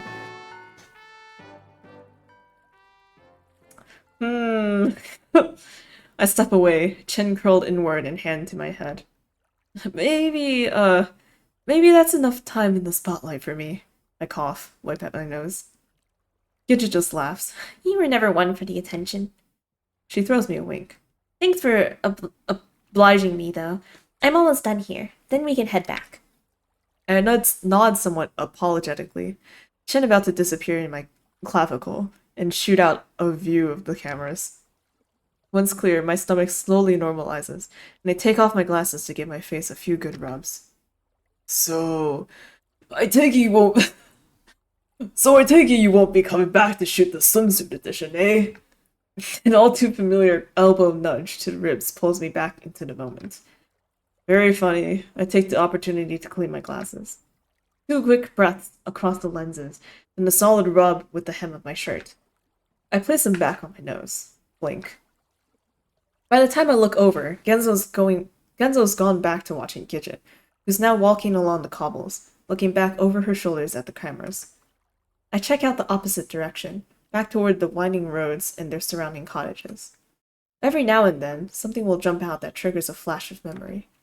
The flowers on the sill of the bakery, the outdoor seating area of the cafe with its red and white striped tablecloths, even the smell, that faint, sickly sweet aroma of honey and sugar that dances up and down on my tongue. Something catches my eye. The girl from earlier, the one Gidget gave her autograph to. She's walking by, clutching her little book, a spring in her step and a bounce in her ponytail. The people here sure seem to like Gidget. I catch myself, roll my eyes. Of course they do. It's pretty obvious what Gidget wished for. It's not like any of this is real. No matter how much Gidget seems to enjoy it. I suck my bottom lip up between my teeth. Just when I'm about to turn back to the chute, a flash of movement stops me in my tracks. There's another girl, approaching the ponytail, hunched over and moving quickly. Very quickly. Closer, closer. They're nearing a small alleyway between the two of the buildings. Ponytail walks in front of it, none the wiser, and the other girl pounces. She throws herself at Ponytail, pushing her into the alley with a stifled squawk. Her hand comes up, There's a flash. A knife? Then down, thrust down. Ponytail's legs jump. Another thrust. Up and down, until Ponytail's legs slump to the ground motionless. My jaw goes slack. The victorious girl emerges, autograph book clutched in her red splashed hands. Oh no. Oh no! Then walks off, leaving Ponytail splayed and unmoving in the alley. She just...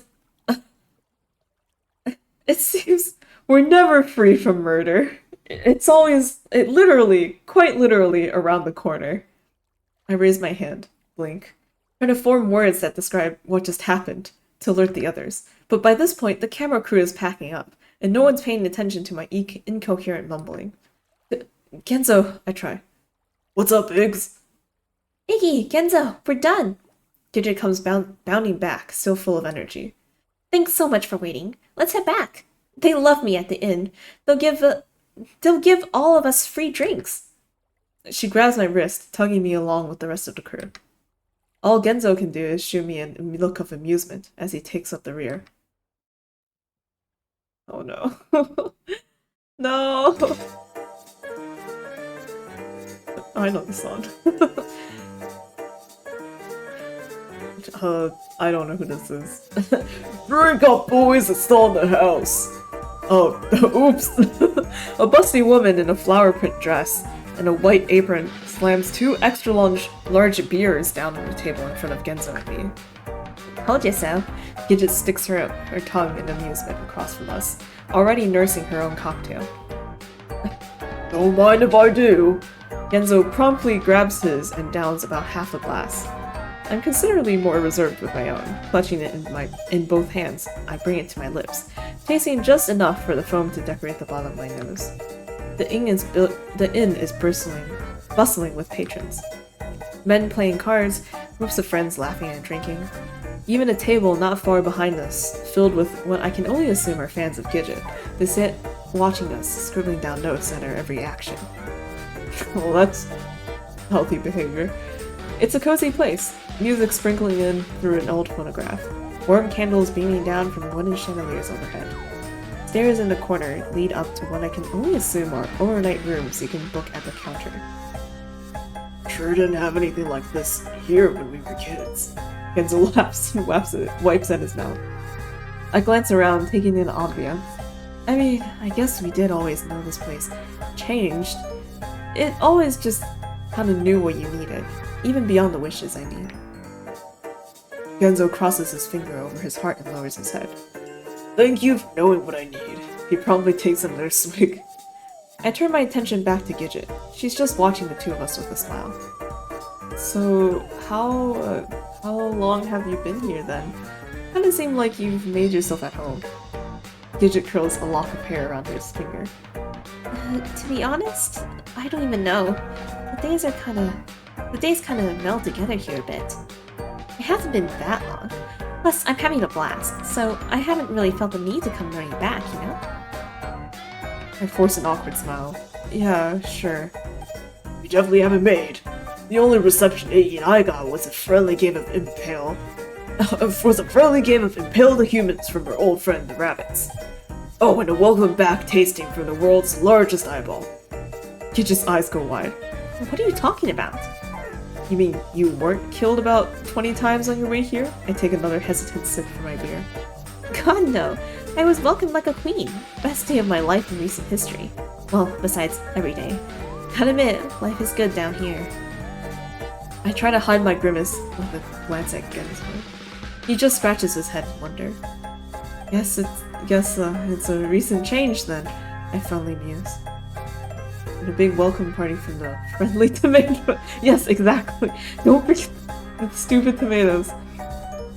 I wonder now, like, I don't know, like, is it just because Gidget wished for fame and stuff that she didn't get almost murdered? And because our wishes weren't as big, we got murdered? I don't know. I'm not sure. Guess it's a recent change. Though now I'm really starting to wonder just just how long Ginja's been down here. I have no idea what the time difference is between this world and ours, if this world is even the right terminology for where we are. But it certainly seems to pass quicker here, given that we only saw Gidgets 2 days ago back home. Potentially much quicker. You, see anyone else? Like, Bucks, maybe? We thought, she might be down here. Bucks? No, but the door was already open when Orlam and I found it. Aw, fuck, he's down here? So cool. I should have known something stunk. Yeah, the two of us just kinda met? Like, in the woods? I don't even remember. Gidget furrows her brows. Feels like so long ago now. I just remember really feeling like I needed to check out the woods. And then, when I got here, Orlam was there too. And when we went to check out the door, well, obviously you know what happened. Same thing happened with us. I watch as Genzo raises his hand to alert the bartender for another beer. You think Bucks is down here too, though? Oh, you think Bucks is down here too, though? Gidget tilts her head, takes a drink. That's the thing, like... what do you call it? Bucks's husband... What's his name? I forgot his name. Okay, but like, you know, when he called us initially, he was like, Iggy, like you're...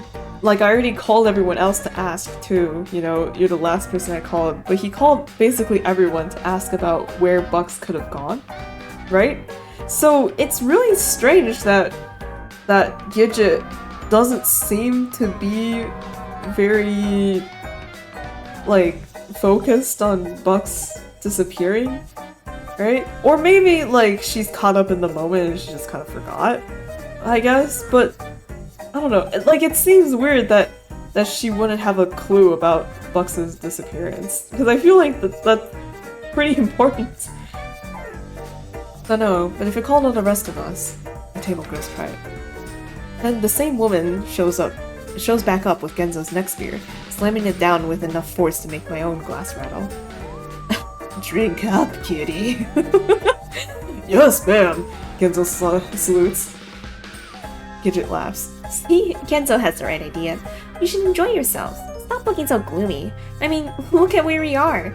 The place where dreams literally come true. Genzo's leaning down with his mouth to the rim of his glass, slurping up the excess foam. Yeah, just don't get used to it, else reality is gonna fuck you up in the ass even harder. Gidget's smile sinks. Her eyes turn sharp. She shoots a glare in Genzo's direction.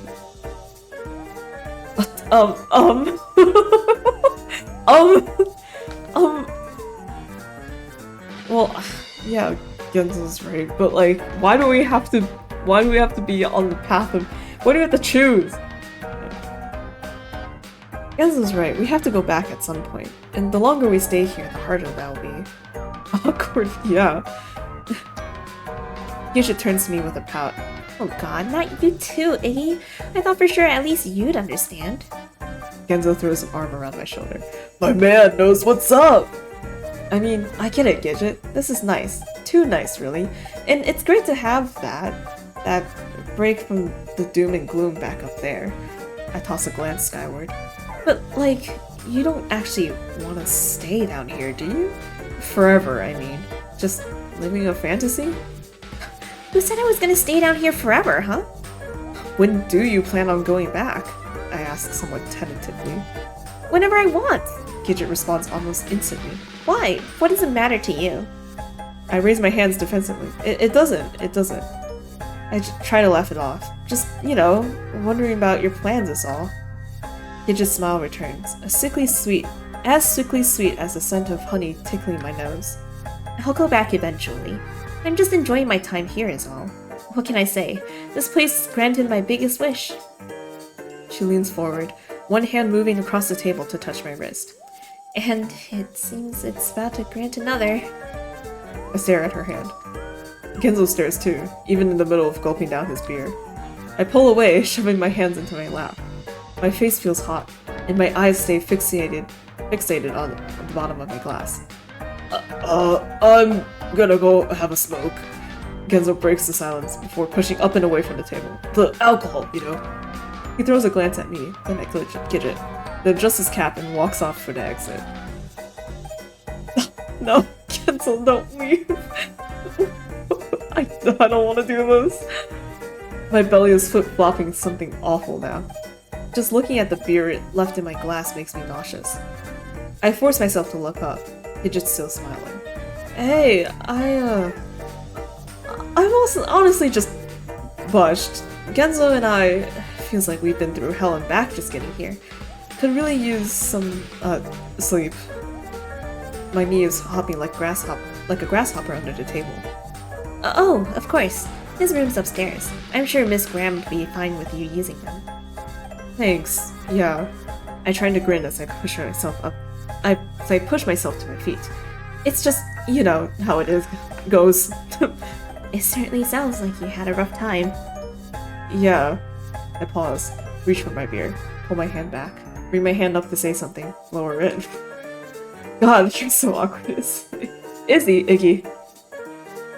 Anyway, let's talk more, tomorrow. Sure thing. I half stumble away from the table. I can feel Gidget's eyes on my back, the entire way up to the counter. My head feels blurry.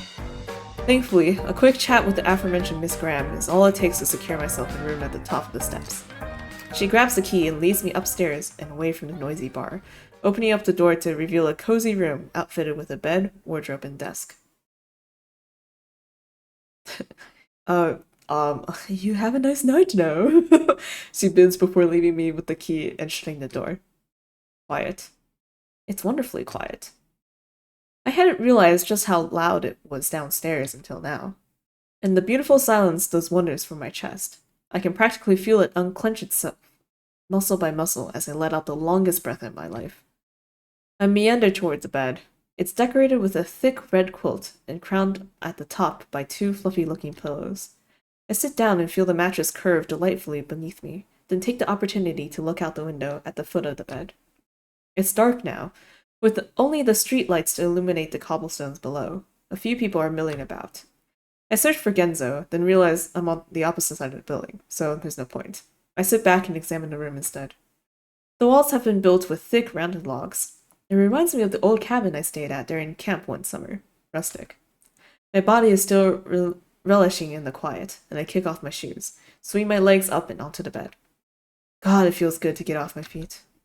I let my eyes wander toward the ceiling, and that brown swath of nothingness I wish my brain would get lost in.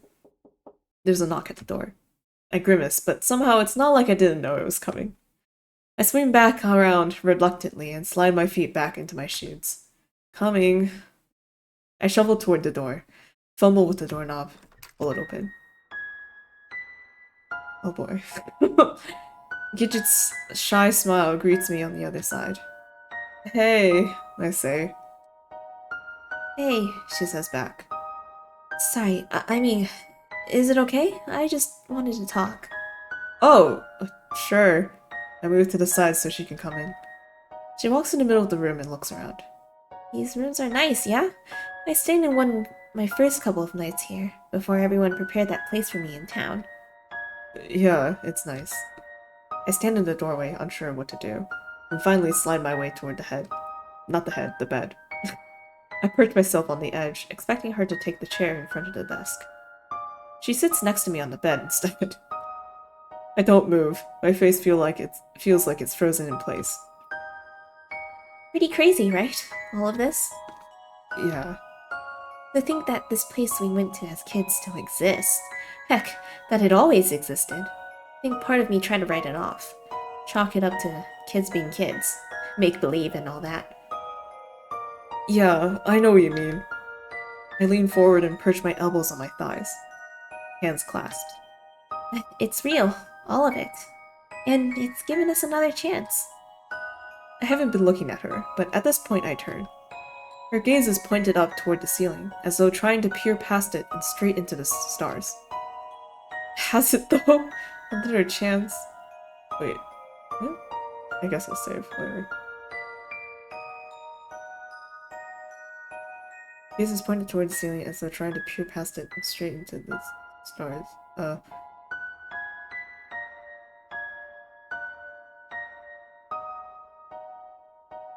Another chance? What do you mean? She brings a hand up, curling a lock of hair behind her ear. I don't know. Just just that have you ever felt like maybe you should have done something differently? I stay silent, typing my thumbs together. Maybe if you had been smarter or more courageous or really fought for that thing you want, that maybe things would have turned out differently? I run a hand through my hair. I think probably everyone feels that way to an extent. Yeah, I guess. There aren't any do-overs in life. I laugh. Extremely awkward. But I don't know. Maybe that's why this feels so significant to me. The world's way of giving me a chance to change things. She looks over at me with this, her eyes just slightly strained. There's a sort of longing to her gaze. I can't decide if it makes me curious or uncomfortable. You're gonna stay down here then? I finally ask. Her lips curl in an embarrassed smile. No, I mean, just for a little while is all.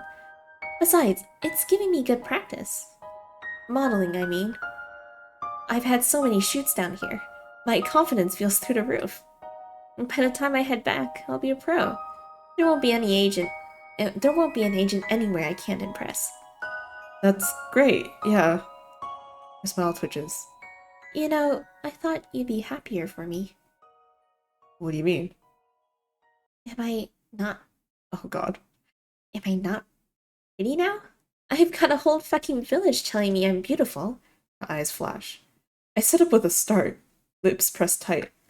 I, uh, I mean, I think you're gorgeous, but I always have. Her face softens, melts. I can almost see her eyes start to quiver. Really? A red a red flush spreads across her cheek. Is that true?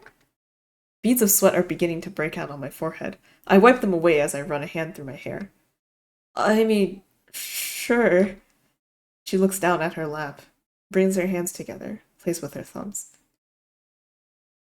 Oh god. Oh, okay. Deep breaths, you can do this. Iggy, there's actually something I've been meaning to tell you for a long time. My stomach is starting to flip-flop again. Oh, really? What's that? She looks away shyly, then turns back, curling a lock of hair around her finger. Well, considering where we are and all that, maybe I should just show you. Huh? I blink in confusion. What do you... But before I can finish, she moves forward, eliminating the distance between us. Her hands go to my cheeks, and she tugs me down, bringing our lips together in a bruising kiss. My symptom temporarily goes into shock. When I don't do anything, she presses harder, moving her lips against mine, parting just long enough to let out a gasp of hot air against my mouth before diving back in, tongue roving and searching and slithering across my gums. The sweat from my forehead has returned, now replicating itself across my neck and back. Her hands, her fingers, slide against my cheeks, work down to my throat. And she follows with her mouth, sucking and licking down the length of my neck as she moans into my skin. Gidget, I don't think we... My lips are trembling. My whole body is trembling. I suddenly feel incredibly cold, tendrils of ice electricity making my nerves and muscles jump. I don't like this. I don't like this. Please, don't. But her hand is already moving. I can feel it descending across my chest, across my stomach. Her fingers reach the rough denim of my jeans. First light dances of her fingertips, then cupping, massaging, working me through the fabric. Tears spring to the corner of my eyes. Gidget, stop! She doesn't stop. She moans against me, sucking down hard on my neck. Gidget, stop! I finally wrench myself away, half falling off the bed in the process. My body is shaking uncontrollably now. Gidget, however, can only look at me in shock. What's wrong? What is it? Did I do something wrong? I take a moment, trying to find my breath. Yeah, girl, what do you think? I clench my fists to hide my quivering fingers. It's... No, it's... I rub at my face. It's not that I don't like you, I do. Heck, I can even... I don't know, love you, maybe? If it came down to that? I don't know. I bite down on my tongue. But I can't do that. To what? I sigh at my own incompetence in forming words and turn my gaze toward the ceiling. That, it makes me really uncomfortable. Maybe I just need more time? I don't know. You're just quiet for a moment, still. Then she sits back. I see, She says finally. so that's how it is. I turn in confusion, but Gidge is looking away now, gazing off towards the far wall. What is? This is just your way of saying you don't want to be more than friends, isn't it? No, it's not. Oh, shut up. You like me, but you don't want to fuck me. Is that it? What man doesn't want to fuck a girl he likes? I sit back up on the bed, righting myself. My voice seems to crack with every word. I said maybe I just need more time is all. I'm honestly really confused too. I've never really been in this situation before. I don't really know what's wrong with me. Stop with the fucking excuses! The sharpness of her tongue catches me off guard, and I quiet instantly. The temperature of the room feels like it's dropped about 20 degrees. Her shoulders are hunched, her voice quiet. It was just too much to ask, wasn't it? What was? Even after everything I've done. A chill bends and curves its way down my spine. But this one little thing was just too fucking much, wasn't it? She spins back towards me. Only her face. Her face is different, contorted. Her lips pull back in a snarl that seems to stretch her entire face. Her pupils like pinpricks in her sunken sockets. Gidget? I fly backwards, but Gidget's already crawling towards me like some kind of spider, her face twisted and warped. Ruh-roh, big ruh-roh!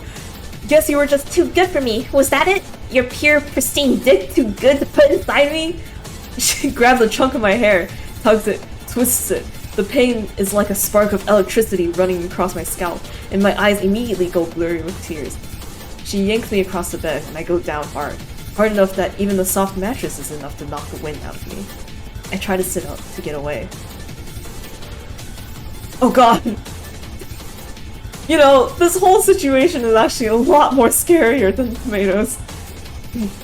But only managed to turn around onto my back before Gidget is on top of me, slamming her seat down onto my stomach as her hands find my throat. Gidget! My voice strains against her tightened grip. I'll never be good enough for you, will I, Iggy? She snarls, leaning forward until her full upper weight is centered atop my throat. Maybe no one is good enough for you. Is that it? Perfect liquid Iggy? Oh gosh. But I can't even form words now. My whole head feels like it's about to explode from the pressure. I can't breathe. She stops for a moment, her scowl softening. Then glances around the room, gaze stopping on the desk. The smile returns. She slides off me in the bed, and I instantly gasp, desperately pulling air into my lungs. My head spins, and I bring my hands to my throat in futile attempts to relieve the lingering pain. I hear a drawer opening. Footsteps. Then the creak of the bed. And by the time my head is clear enough to open my eyes and register what's happening, Gidget is looming over me again, this time with a pair of long scissors in her hand. Gidget? My body moves on instinct at the sight of the blades. I jerk forward, reach out, attempt to pull myself away, even through the haze of pain.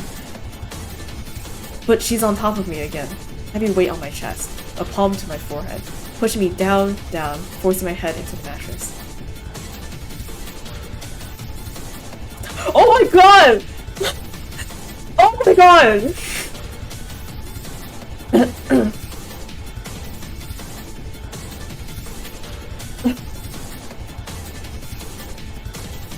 Okay. Perfect little Iggy. Too good to fuck anyone. I can think of something you won't be needing then. I can feel her hand on my stomach, then on the fly of my pants. She starts tugging on it. Alex, we've got I don't know what I can do. Fighting back doesn't seem to be working, so my only hope is if someone hears me. Help! I push through the pain clawing at my throat, voice croaking. Help me! Louder this time. Oh no! Her hand leaves my forehead just long enough to reel back and slap me across the cheek. Which one? My hand shoots to the side so hard I see stars, and the side of my face burns like it's on fire. Oh, shut up! There's no one here to help you. She's still struggling to get my fly open one-handed, but she finally manages to wrest the button loose. Oh no. No! Fuck, maybe I should go with the other option. No, this is way scarier than a tomato! She smiles, fingers roving for the hole in my boxer briefs. At that moment, a slam rocks the room and the door flies open. Okay, cool. What the fuck? Genzo stands at the doorway, slack-jawed. His gaze goes to Gidget, to me, to the scissors. Genzo! Leave us alone! Gidget's voice is like a demonic growl, deep and low, echoing off the walls. I'm not sure what goes through Genzo's mind at that moment, or if anything does at all. It happens so fast. Oh hell no! I hear him bellow. Then he's charging at us, charging straight at the bed, straight at Gidget. She doesn't have time to react. His hands hit her straight across the middle, then the force of the impact sends her flying. Oh no. She slams into a window behind her, shattering the glass instantly. Oh! No! Wait! Her body lands halfway across the thing. Hard. There's a nauseating squelch as the jagged shards of glass still protruding from the sill impel her from behind, jutting up through her chest like bloody daggers. I don't move. Genzo doesn't move. We both just stare at her limp body hanging halfway out the window. Rip in the kitchen! That's true, we are alive, but at what cost? Her dress is soaked clean through. Red. So much red. It's dripping off the glass, running down the wall, pooling on the floor. A strange sound rumbles in my chest. It builds, louder and louder until it bursts from my lips as a groan that buzzes and whirs in my throat. I scoot back along the bed, away from the window, until my back hits the wall. Fuck, Genzo says quietly at first, then louder. Fuck. I bring my hands to my face, my knuckles to my eyes, clenching them shut, trying to block out the scene in front of me. What do we do? What do we do? Come on, Genzo. Genzo's smacking his head with his palms. Thinking something loud moves downstairs. Tables and chairs creaking and toppling, sliding, grinding footsteps on the hardwood floor. Oh wait, shit! But if we killed Gidget and she's the beloved model of this town, isn't everyone gonna come after us? Yeah, exactly! Okay, oh god, alright. Tables and chairs creaking and toppling, sliding, grinding footsteps on the hardwood floor. Genzo twists towards the doorway, darts into the hallway. We've got big fucking trouble on our hands, Iggy. His voice shakes. I don't think they like that we killed their idol. I watch him take a step back, then another. Then he leaps back into the room. Just before he managed to slam the door closed, I catch a glimpse of a person. If they could even be called a person. No, don't do this to me. Don't. Is this zombies? Are we in a zombie situation? Please, no. Their skin is gaunt and gray, and their eyes are puffy and red. They claw at the door. I hear low moans as the door shakes and rattles beneath their nails. We need to get out of here, I say with a shudder. No shit, Sherlock! Genzo's glancing furtively around the room, but even I know the only exit is the window. I push myself shakily to my feet. There seem to be more of them outside the door now. The scratching has intensified. Genzo climbs onto the bed and over to the window, peering around Gidget's body to ascertain the situation outside. There's an overhang below. I think we can make the jump. But Gidget, Genzo winces. His breath hitches in his throat. I'm sorry, Gidget. Then he loops an arm around her pelvis and pushes. There's a crack, a snap as the remaining glass breaks. Then another push. All the way this time, the sensor sliding out the window, and she disappears over the edge. I hear a thud from outside as her body lands on the overhang. Come on! Genzo reaches a hand toward me. I look towards him, towards the window, then back towards the door. The door isn't gonna last long. Genzo jerks his hand in growing desperation. The door in question is visibly shaking now, lurch after lurch, sending it rattling on its hinges. I bite down on my lip and dart towards Genzo. It's at that moment that the door gives. It opens with a horrifying slam that sends the door flying backwards and bouncing off the wall. Oh no! And then the bodies come pouring in. There's so many of them. They crawl and lurch and moan like zombies, all of them with skin pulled taut across their bones and eyes sunken in pink. A whole pile of them spills over and through the doorway as they clutch and crawl over each other to get inside the room. Genzo waits no time. He grasps me around the waist, braces himself, and leaps. Shoulder first, he breaks through the remaining glass in the window frame and goes rolling out the other side, taking me with him. We hit the overhang hard. A second later, the whole thing buckles beneath us, and we go clattering to the ground below, in a shower of boards and shingles. Okay, well at least we're out. I lay there for a moment, waiting for my ears to stop ringing and my body to stop screaming, then push myself to my feet, careful to avoid any errant nails and broken wood. Genzo groans next to me. He nurses his shoulder as he sits up. Fuck my life. But our lives are about to get a lot more fucked. The groans are loud above us, and I glance up to see Gidget's rabid fans reaching and groping out through the window. Some of them are already attempting to pull themselves out after us. And the situation is not much better on the ground. More gaunt faces appear around the corners of nearby buildings, limping and dragging themselves across the once cheery cobbles. Genzo, what do we do? I hiss. Fuck. He lurches to his feet, clearly in pain. But he pushes through it, eyes clearing and gaze sharpening as he looks around. Then finally, come on, I have an idea. He takes off. I yelp at the sound of a body falling behind us, then quickly follow. I'm not sure where we're going at first. Oh no! We round the corner, and Genzo jerks backwards at the approach of another swarm of clawing, reaching hands. Other way! We quickly reroute to the opposite road, circling around a set of buildings and just narrowly avoiding a convergence of two more packs. Then straight on, back to the main street. Groans, moans, and guttural screeches filling the air around us.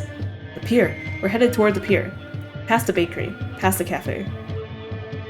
Then one more bend and the water appears, dark now, but lined with white, bobbing boats. That blue one! Genzo shouts, pointing somewhere toward the left. But they're everywhere now, spilling out of alleyways, falling from windows to splat against the ground. All of them lurching and reaching, bones creaking, eyes oozing.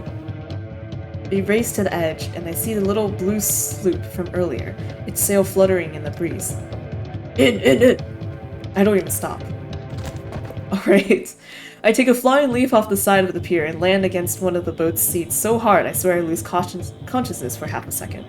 Genzo's right behind me, the boat sloshing in the water as he comes tumbling on board. Hand to my head, I push myself back up, wait until my double vision recedes and I can actually make out the pier and the bodies swarming our way. Genzo, the rope! I try to walk forward, dizzy and wobbling. I got it! Genzo latches onto the rope, keeping the boat tied to the pier. Latches onto the rope that's keeping the... Yeah, okay. The knot is tight, and when he can't wrest it loose, he resorts to simply yanking it in jerking tugs that send shudders through the boat's frame. Damn, we should have picked up those scissors then! They're getting closer, almost to the water now, like a hungry wave spilling over the edge of the bucket. I bring my hands to my hair, clutching at the curls. Then frantically begin searching the boat for anything that might free us from that rope. There's a pile of rigging, a flare gun, a couple of spare boards.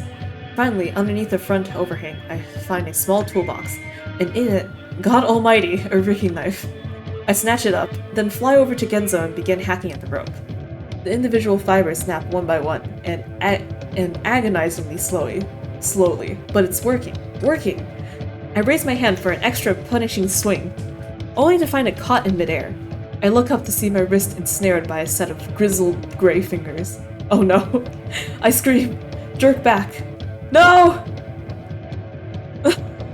But there's already more of them. They're crawling forward, off the edge of the pier, groping and clawing at my arm and hair. There's 3, 4, 5 sets of fingers wrapped around my arm now, and I feel my feet start to leave the ground. They're pulling me back. Genzo! I scream so loud I can feel my vocal cords rip. Genzo wraps his arm around my waist, digging his heels into the side of the boat. Let him go, you fuckers! Pain shoots through my shoulder and upper arm. They're gonna rip it off. I start to hyperventilate, heart beating out of my chest. I wriggle, yank, swat desperately with my free arm as they pull and pull and pull. But even more are latching on, forming a bridge of flesh from the pier toward the boat and allowing even more of the things to crawl across. I can feel their fingers dig into my hair, my scalp, scrape at my eyes and cheeks. Genzo groans behind me, and the pressure on my midsection builds as he clings to me tighter. Fuck, fuck, fuck! He jerks backwards. And this time, the force is so great, it sends the boat reeling backwards, and the final remaining fibers of the rope snap. Okay, thank God. The boat breaks free, and the zombies lash onto me, get pulled off the pier and into the water. I nearly go with them. Probably would have too, if Genzo hadn't locked his legs around the underside of one of the boat's seats. I feel the arms loosen, fall away, and use the new freedom to bat frantically at the ones that still remain. Finally, the last one loses its grip, and I watch the thing sink down into the inky blackness outside of the boat. It's all I can do to sit there and breathe, to not collapse right then and there. My knees feel like twin piles of glue, and my arms and fingers tingle with swirling numbness. Genzo unwraps himself from my waist, sliding backwards onto his rear end. Jesus. I follow suit, sitting shakily on one of the seats. And as I'm sitting there, as I'm breathing and shuddering and taking it all in, it hits me. Tears flood my cheeks, like a river leaking down my face. My shoulders rock, chest gasping, mucus oozing down my lips. I can't stop it. It's like someone flipped the switch, and now there's no going back. Genzo pulls himself up next to me, wrapping an arm around my shoulder.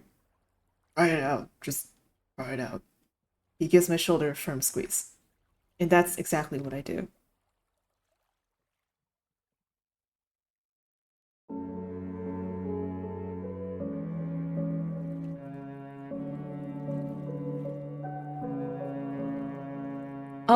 Okay.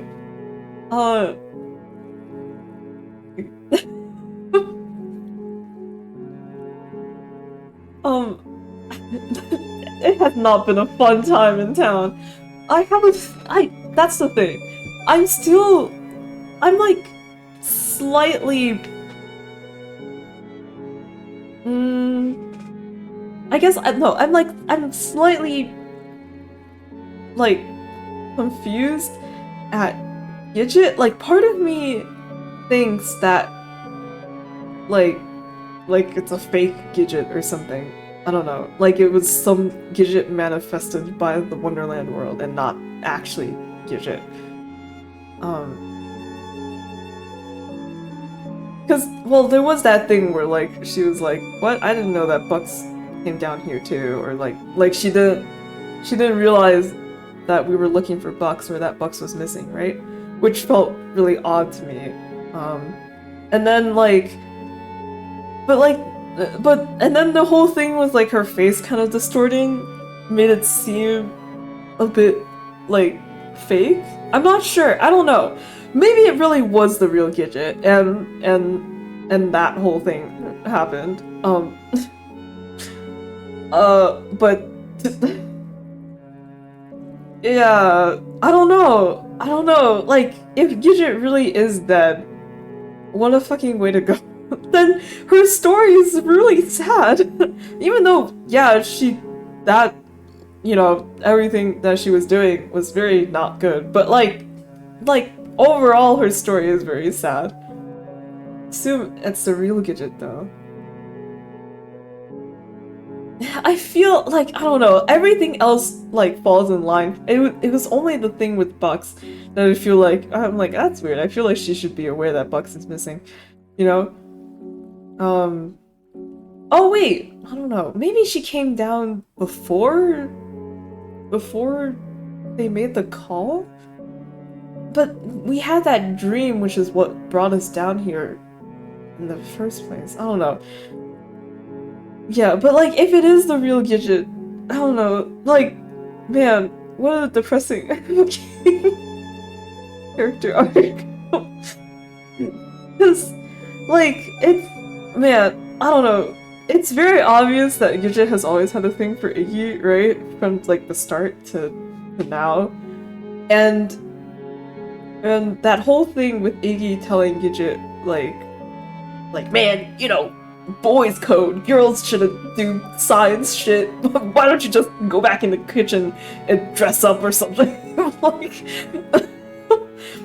some really nasty stuff there, right? But it literally, like she changed her whole fucking life for that, you know?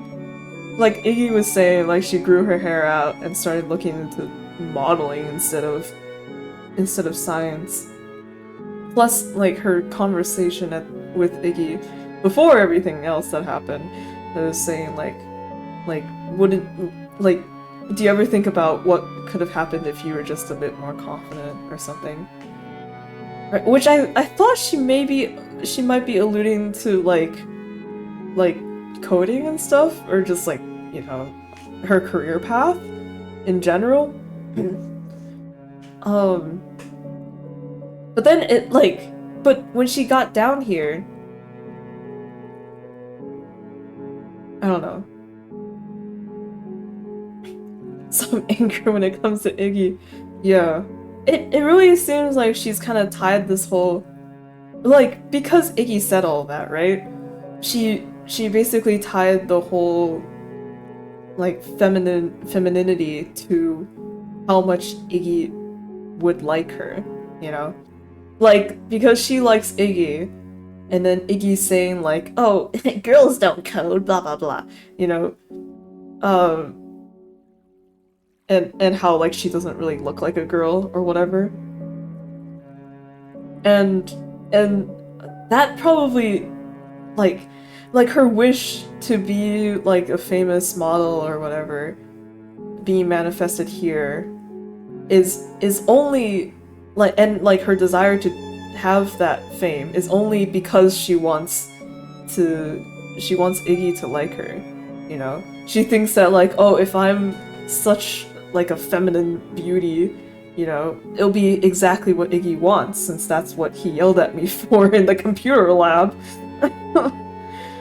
Oh, but it's not the case! Damn! Like, if only, I don't know, I know it's hard, and I don't blame Iggy for it, but like, if only Iggy had said to Gidget sometime before all this happened that like, hey, Gidget, about what I said in the computer lab, I'm sorry, I didn't mean it, you know, girls can code, and I think tomboys are cool.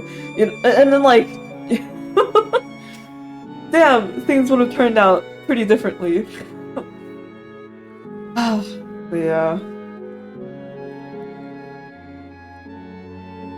I don't know, but it's also kind of ass of Gidget to tie romantic and sexual interests together. But what can you do? That's what the game is all about.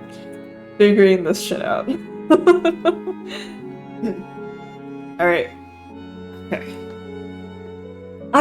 That's the thing, we've been at this for a while now, and part of me is like mildly concerned because I haven't hit anything that's like end of Act 1 or like start of Chapter 2 or something like that. Like, there have definitely been kind of like parts of the story that's like, oh, okay, like, you know, now that whole section is over, you know? But like, nothing that really indicates anything outside of that. Which concerns me, because in my head I'm thinking, wait, is this still all Act 1? Have I been playing for this long, but like, it's only been Act 1? So then, if the whole thing is 5 acts, then damn, how fucking long is this gonna be? I don't know, maybe it's because they keep stopping and talking like this, she. You might be right, I'll just start reading. Okay. Anyway, we float across the water all night. Acts are just not being shared with the player. That's what I'm also hoping. Like, yeah, like I feel like the whole section, you know, first coming in with Genzo was like an act, and then that whole section with Gidget felt like an act, you know, with just like no indication. I don't know. Oh, I guess I'll find out. We try to stay awake at first, patch ourselves up, remain vigilant. The wiry tendrils of sleep are quick to descend. I curl up with my head on the pile of rigging, hugging my arms to my chest and hoping to all things holy that when I wake up, I'll be back in my bed. And all this would have just been nothing but a horrible nightmare. But it's not. When I creak my bleary eyes open again to take in the sun on the horizon, all I see is a wide swath of blue as far as the eye can see. Also, damn, how big is Wonderland? It feels like a whole new planet. We take turns rowing with the spare boards lying at the bottom of the boat. I'm unsure if it does anything, but at least it feels more productive than sitting there twiddling our thumbs. My voice is still hoarse, my throat raw. Genzo tells me my neck looks fine, but his look of concern betrays him. I must look awful, especially with all the scratches I can feel stinging my cheeks, stinging my cheeks and forehead. I can't imagine Genzo feels much better. I catch him rubbing his shoulder when he doesn't see me looking. We don't speak about what happened. That would make it too real. Instead, we sit mostly in silence, rowing, resting, watching the sun rise overhead, then begin its slow descent back down. The sky has just started to turn a soft shade of pink when Genzo makes a noise. He points in the direction we're floating. Spires on the horizon. Land. I smile in spite of myself. Thank fucking God. We both set to rowing now, anxious to be back on solid ground, despite the fear of what might await us. Nothing could top what just happened at this point. Right? Right. Oh. Wow. Okay. The floating spires turned out to be attached to a castle. A large castle. And as we row closer, it looms all the larger. Soaring walls, giant towers, twisting walkways, and glittering red peaks. Yeah, we still have a backlog of characters we need to see. Surrounded on the outside by a wide moat, and even further out by the red and orange roofs of a small castle town. Kenzo whistles between his teeth. Quite the hunk of architecture. Was there ever a castle here? I ask softly as I feel myself becoming much, much smaller in its shadow. Don't remember, but that's not saying much. I chew on the inside of my cheek. There's no flashes of memory here, not like back in the village. But we are quite a ways from the cottage now. We might never have even come out this far before. There's a scrapping rumble beneath us, and the boat slows to a stop. We've hit land. There's no dock or pier here. Instead, the lake simply glides up against the bank, almost like some kind of grassy beach. We hop out of the boat into the ankle-deep water and drag it the rest of the way, not wanting it to get swept back out on the water, lest we need it for another quick escape. My feet squish inside my shoes. It's getting pretty dark now, and I'm not too keen on walking around this place at night. Maybe there's a place to shack up in town. Genzo's rolling the legs of his pants back down around his ankles. I simply nod. A soft place to lay our heads would be a welcome respite at this point. Like actually sleeping, instead of being attacked.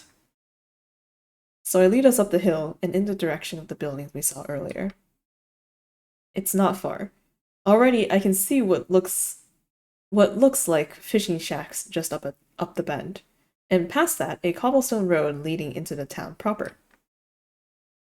I pop my head in the open door of one of the shacks. No one there, and no one traveling the road either. It's almost eerily quiet. Ding dong, anyone home? Genzo knocks on another one of the doors. He shrugs at the lack of reply. We follow the road towards what seems to be the center of town, more and more buildings lining our either side. But even here, the paths remain empty, and the windows of the buildings are dark. The only sound is the fountain in the middle of the square. Tinkling, tinkling, tinkling. I know I've got a bit of reputation, but I didn't think it was that bad. This feels weird. I think it's pronounced fucked up. I look to the left. Two buildings that look like stores sit silent and motionless.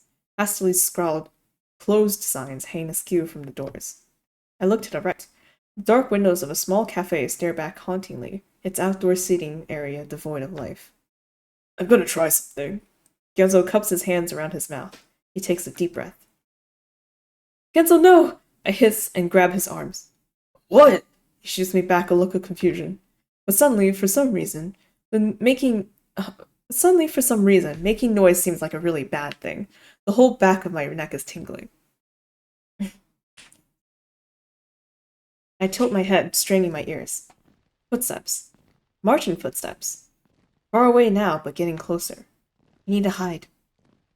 I promptly yank Genzo off toward the gap between two nearby buildings. I wonder... Oh, wait. I'm wondering what, like, the black stuff is. Is it just trees or shadow? I don't know. We hunker down in the shadow with our backs to the wall. Oh shit, my iPad's low battery. I forgot to charge it. Okay. Waiting, listening. More bunny boys? Oh boy, I hope so. It does sound like it. Footsteps are close now, and that rhythm. Sharp and methodical and perfectly in time. I already know who it is that's gonna appear from around the building. Yup. A battalion of rabbits marches into the square, 2 by 2, ears jouncing, eyes twitching, and boots smacking the ground in harmonized cadence. Jesus. I hear Genzo whisper beneath his breath. I press my back even tighter against the wall. Oh no! The rabbits come to a synchronized stop in front of the fountain. Not the same battalion as before, that much I can tell. Their leader, at least, doesn't seem quite as jumpy. The rabbit in question procures a folded sheet of parchment from within his armor, and folds it, coughs, and squawks. Chanticleer Ellens, you are hereby under arrest by order of the king. You are to surrender... surrender? Oh my god. You are to surrender yourself peacefully. Failure to do so will be understood as a treason to the crown, and we will be forced to do whatever means necessary to detain you. Another cough. He lowers the paper, looks around. Surrender now. The square is still empty. He scowls and rolls his eyes. Search the houses, He belts and returns the paper to the slit in his armor. Here's a theory that I've been thinking ever since we saw the castle. I was like, because so far the only person we haven't met in Wonderland other than Bucks is Orlum, right? And I'm like, well, what would Orlum wish for? Definitely to be king, right? He would... I feel like... I feel like he has... It's definitely something like that. Yeah. The other rabbits set in motion immediately, each of them darting off towards a different house. They don't even bother knocking. They slam open the doors with their shoulders and disappear inside. Their frenzied stomping is soon mixed with frightened yelps and screams. There are people inside. He said, "You're the one that's the king one that's about this." Oh, shit! Like Orlum warned them about. Like Orlum wanted them to catch us or something. Oh fuck! Oh, like, wait, hold on. Okay, hold on. I don't know if this is the right time, but like theory time, you know, because remember when I said like, oh, maybe like Wonderland's fucked up now because everyone's got like these tensions and secrets between all the friends, whereas when they were children that wasn't really the case, right? Yeah, I'm thinking that maybe the reason why we're in like such messes, right? Because clearly, you know, we're not having a good Wonderland time. Clearly we're getting the short end of the stick, right? And I'm thinking that maybe like Wonderland, yes, it is Wonderland because like Gidget didn't really have any issues until we showed up, I guess, right? But like maybe because like one person wants it one way, that means another person can't have it their way or something, you know? Where it's like basically like a utopia couldn't exist because everyone would want different things or something like that. I don't know. I'm kind of talking out of my ass, but I'm like, But that would make Orlum like the big bad. And I'm not, or like at least like the mid boss. And I'm not sure if I feel like that's right. Maybe, I don't know. We'll see. Okay. I gulp, clench my eyes shut. But that just makes it more terrifying. So I open them back up, gaze drifting shakily between each of the open doors. A high-pitched scream bites through the air. Kingslayer Icky. Oh god. Found her, sir. One of the rabbits emerges from a house on the other side of the square. His hand is clenched in the long blonde hair of a woman in a brown dress, and he's dragging her out in sharp yanks that punctuate her screams. Oh god, that scream is not great. Excellent work, Sentry. The lead rabbit marches over in 2 crisp steps. He slides the paper back out, unfolds it, coughs. Chanticleer Ellens, you are hereby under arrest by order of the king. You are to She screams even louder, on and on and on. Even from as far away as we are, the sound of it jabs my eardrums like a knife. Yeah, exactly. The lead rabbit stops and sighs. Just take her in. He jabs a thumb in the direction of the castle. The sentry salutes, then drags her kicking, squirming body across the cobblestones. Doors slam around us as the rest of the sentries abandon their searches and return to formation. We're heading back. I feel my chest begin to loosen. Over here, sir. It takes me a second to realize that the shout is coming from right behind us. I turn just as one of the sentries bunts Genzo with the butt of his spear. Oh no, we were found out already? Genzo yelps, rams into me, and we both go sprawling out into the street. Those suspicious individuals hiding over here. Fuck. Shit. I attempt to push myself up to my knees, only for the sentry's boot to come down hard on my back. Well. Oh, Wait, what do we have here? The lead rabbit muses. I hear him march towards us, crisp, methodical. Up! Up! He muses. He gestures. That's what he says. Before I can wonder what he means, the sentry has grabbed both of us by the back of our collars and heaved us off the ground. Oh gosh. The fabric of my shirt digs into my throat, and my arms are flung up to my either side like a chicken about to take flight. I try to kick, to fight. I really do, but my feet don't even touch the ground, and all I manage to do is further cut off the circulation in my already tender neck as I swing. Ugh. The lead rabbit grabs me by the chin and wrenches my head upward. His fingers bite into my jaw and cheeks. Interesting. He twists my head to the right, to the left. Then he lets my head drop as unexpectedly as he grabbed it. Do we always have that thing there on my neck? Is that from before?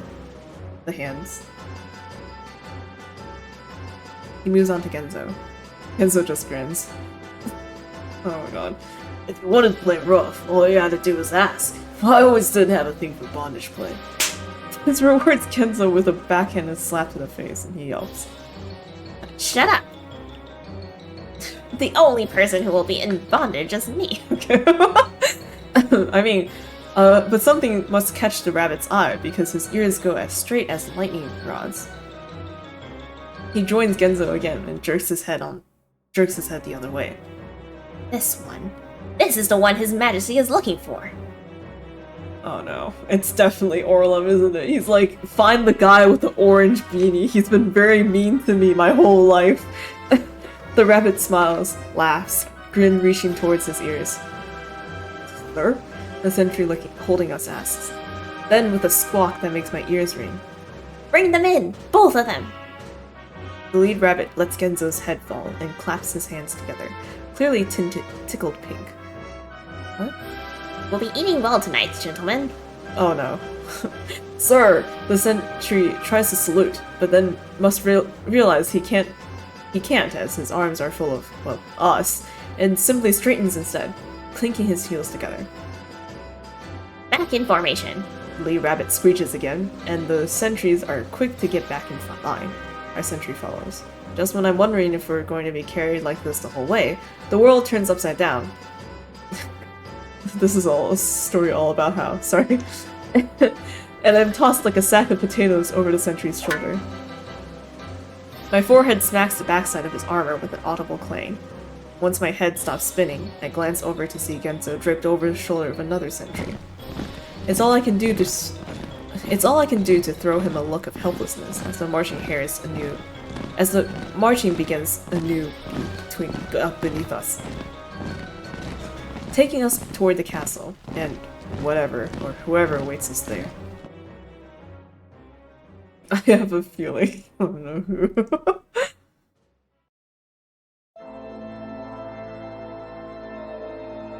Nice Tetris stained glass window. The shiny marble floor of the grand hall welcomes me to the castle with a crack to my jaw. I simply lie there for a moment as the tendrils of pain shoot up through my shoulder and face, then slowly push myself up on my hands. I swear I can still hear the reverberating slap of my body hitting the floor echoing off the walls. In front of us is a grand staircase, and when my gaze follows it upwards, I'm met with the highest ceiling I've ever seen. Up, up, up it goes, and decorated with multiple crystalline chandeliers at its peak. Stained glass window of brilliant kaleidoscope designs line the wall on the way back down, followed on the lower levels by dark-colored tapestries at least 3 times my height. I suddenly feel very small. Attention! Screech from behind me, and the sentries circling us pull a crisp salute. Genzo groans and rolls over, then pushes himself up to a seat. After having experienced it, I can now say that I'm getting thrown over your shoulder like a continental soldier is not the romantic fantasy I've always envisioned.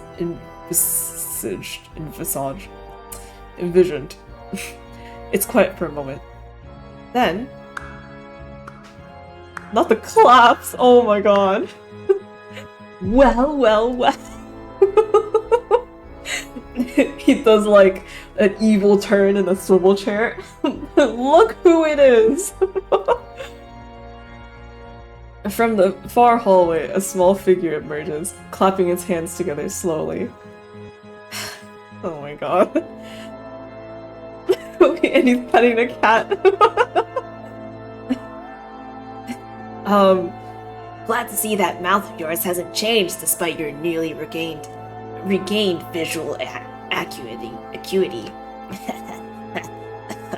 Okay, it's Orlum. Fucking Orlum. Sporting a gaudy as fuck crown, a red velvet cape with white and black fur, and escorted on either side by a pair of over-embellished rabbit attendants. My jaw drops nearly to the floor. Genzo has to bring a hand to his mouth to stifle his laughter. He nearly chokes. What the fuck, Orlum? You look like a love child of Prince John and Madame Medusa. Oh, his pose. Orlum's face goes red. He clenches his fist. You! His jaw tightens. Softens. He forces a smile.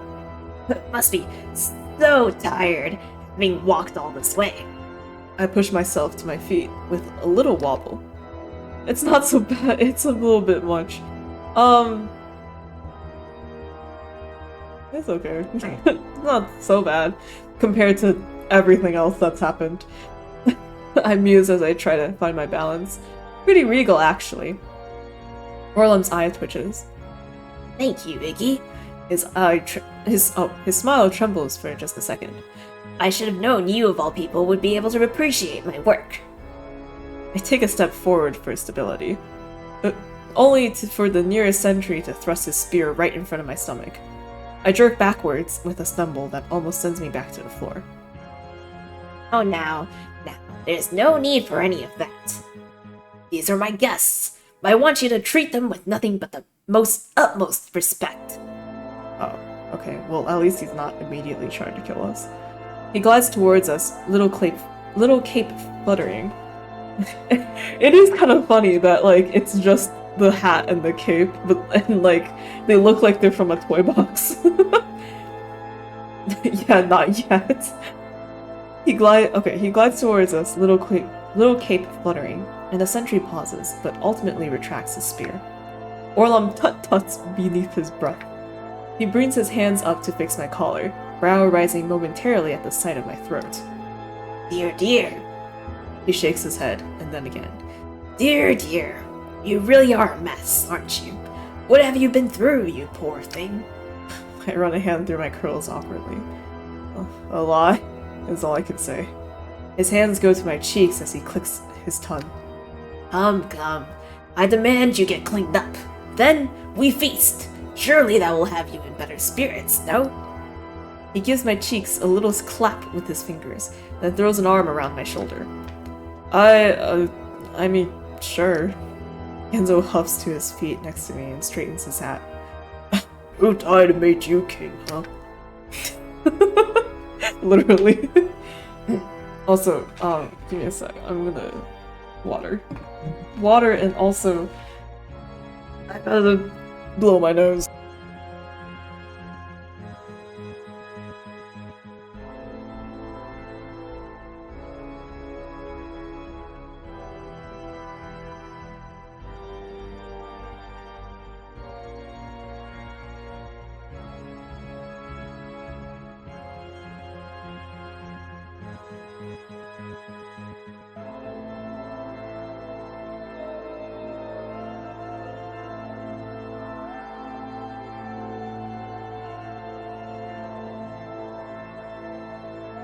Alright, we're back.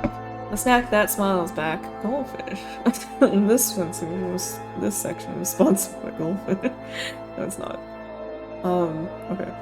I feel Orlon's fingers dig into the skin of my arm. But he just smiles that off-kilter smile of his. Laughs. Every syllable is perfectly enunciated with an identical gap between each. Wouldn't you like to know?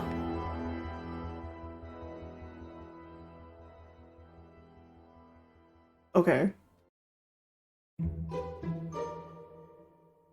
Oh, damn! We get to have a bath? Holy shit, the luxury! Orlum sends us off to the baths, each with our own rabbit attendant. Our own incredibly doting rabbit attendant. It's weird enough when my attendant helps me undress, but it gets exponentially weirder the moment he guides me into the tub and begins scrubbing me down. You know, I can wash myself, I say as I blow a cluster of bubbles off my nose. The rabbit has my wrist in the air and is currently scrubbing the underside of my arm. His Majesty wants to ensure you're spotless, is the only response I get. Once the cleaning has finished, I feel as though I've lost about 3 layers of skin.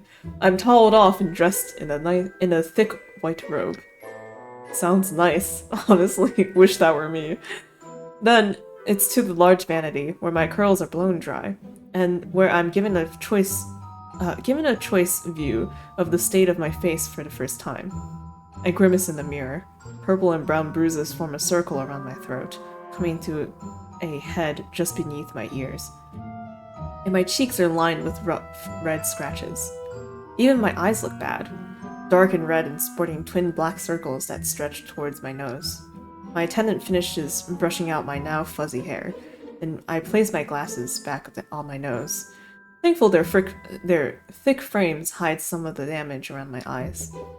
There's a knock at the door, and another rabbit enters the room, holding a neatly folded set of clothes. It takes me a second to realize they're my own. Wait, when did you... They've been cleaned and dried and perfectly pressed. I have no idea how. I couldn't have been in the bath longer than 20 minutes. Wish that were me again. My attendant, of course, has no inclination of letting me dress myself. I raise my arms as he tugs my shirt over my head, and smoothing it carefully across my front and back, then tugs me into my pants and cinches the waist tight with the clasp.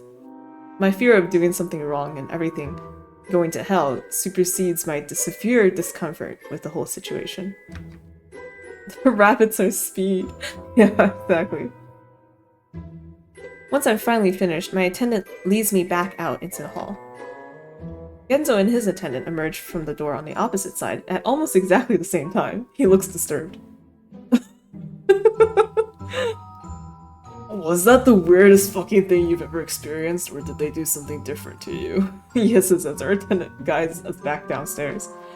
You mean with the bathing and everything? Yes. He shoots his attendant a wary look.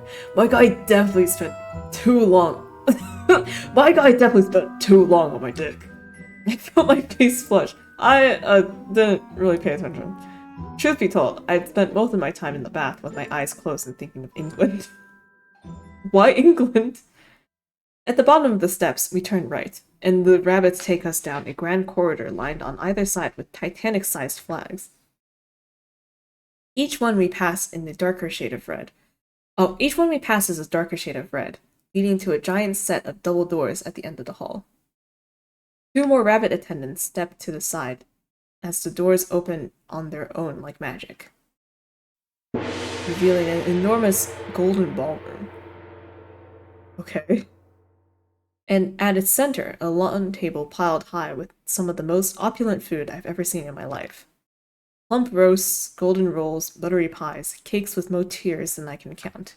And colors, so many colors, bright and vivid and all of it steaming hot, sitting atop brilliant bronze tableware that gleams in the light of the chandeliers. There's even a real working fountain, pumping out what looks like pints of liquid chocolate. My eyes practically bug out of my head. Next to me, Genzo makes the sign of the cross in front of his chest. Forgive me, Father, for I have sinned. Oh. You're back? A feast for the eyes, no? We spared no expense. It's not like that we need to. It's not that we would need to. Kenzo twitches. Do you have to do that creepy coming out of the shadows thing like some kind of fucking rodent? Orlum just smiles, his already heavy-lidded eyes squinting further in amusement. I get to eat like this every night, but I'm sure it's quite the treat for both of you. Yeah, we're really impressed by your ability to wish your way into power. Kenzo rolls his eyes. Orlum ignores him. He ambles over and throws his arms around both of our shoulders. Gentlemen, it's been so long. Can't we just enjoy this evening of opulence together? The night is still young, after all. Let's live like kings, or close to it. Close to it as you two will ever get. Genzo winces, but allows himself to be guided toward the table all the same. It is a rather tempting sight. Wow, food! We're seated on either side of the table, more sets of rabbit attendants scurrying to ready our chairs. Orlum himself sits at the head of the table in an extravagant throne that looks like it could fit 5 of him inside of it. Or perhaps "sits" isn't the right word, more like lounges. He leans back amongst the pile of cushions and blankets lining the seat, chin balanced on his palm, then raises his arm in the air and snaps his fingers. Damn. One of the rabbit attendants waiting inside the far door darts over and places a golden wine glass in his outstretched hand, and immediately fills it.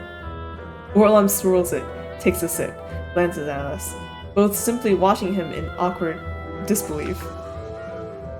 He waves a hand in exasperation. Eat! I snap my head back toward the food. I am hungry. Famished, even. I haven't had anything to eat since arriving here. I reach forward and begin grabbing some of the best-looking items off the table, filling my plate. Genzo snorts as he forks a giant slice of roast and rips half of it off with his teeth. You've sure got everything. You've sure got everyone whipped around here. I mean, what do you expect? I am the king. I can do whatever I want, and no one's going to stop me. He takes another gulp of his wine. Feels good to be respected for once. I spoon a dollop of buttery potatoes into my mouth. My mind goes immediately to the town outside, and that woman we saw dragged screaming from her home. A little iron-fisted, isn't it? A shrug. They need discipline. You should have seen the place when I arrived. Nothing but chaos. Anarchy. No one to keep the masses in line. This is followed by a smirk. I'm making great progress. Oh, I get it. No one likes you, so you have to force them to like you. Shouldn't expect no less from you, Big O. Orlan twitches, but otherwise doesn't react. He leans forward with that ever-present smile. Wine, gentlemen? His arm goes up before we have the chance to respond, and another snap sends 2 rabbit attendants to the table with ready glasses to serve us. Sure. Don't mind if I do. Genzo promptly downs about half his glass in one gulp. I sip slowly at my own, washing down a chunk of what seems to be bacon-wrapped asparagus. My gaze goes back to Orlum. He's watching Genzo, staring at Genzo, leaning forward, chin in his hand, grinning from ear to ear. His eyes follow Genzo's every move, from the movement of the wine glass, from mouth to table, to the forkfuls of cottage pie he shovels into his mouth. Something inside me, deep down beneath my bowels, sparks and twists in strange discomfort. Orlum picks up a fork and uses it to cut off a small piece of a bright red meatloaf. He jabs it onto the tiles, then floats it in Genzo's direction. Try some of this loaf. Genzo wipes the pie crumbs off his mouth, gobbles up the piece on Orlum's fork without question, then sets to his bowl of stew. I wonder if the Genzo will survive this game's last straw. I feel like, I don't know. Orlum either wants Genzo dead, or,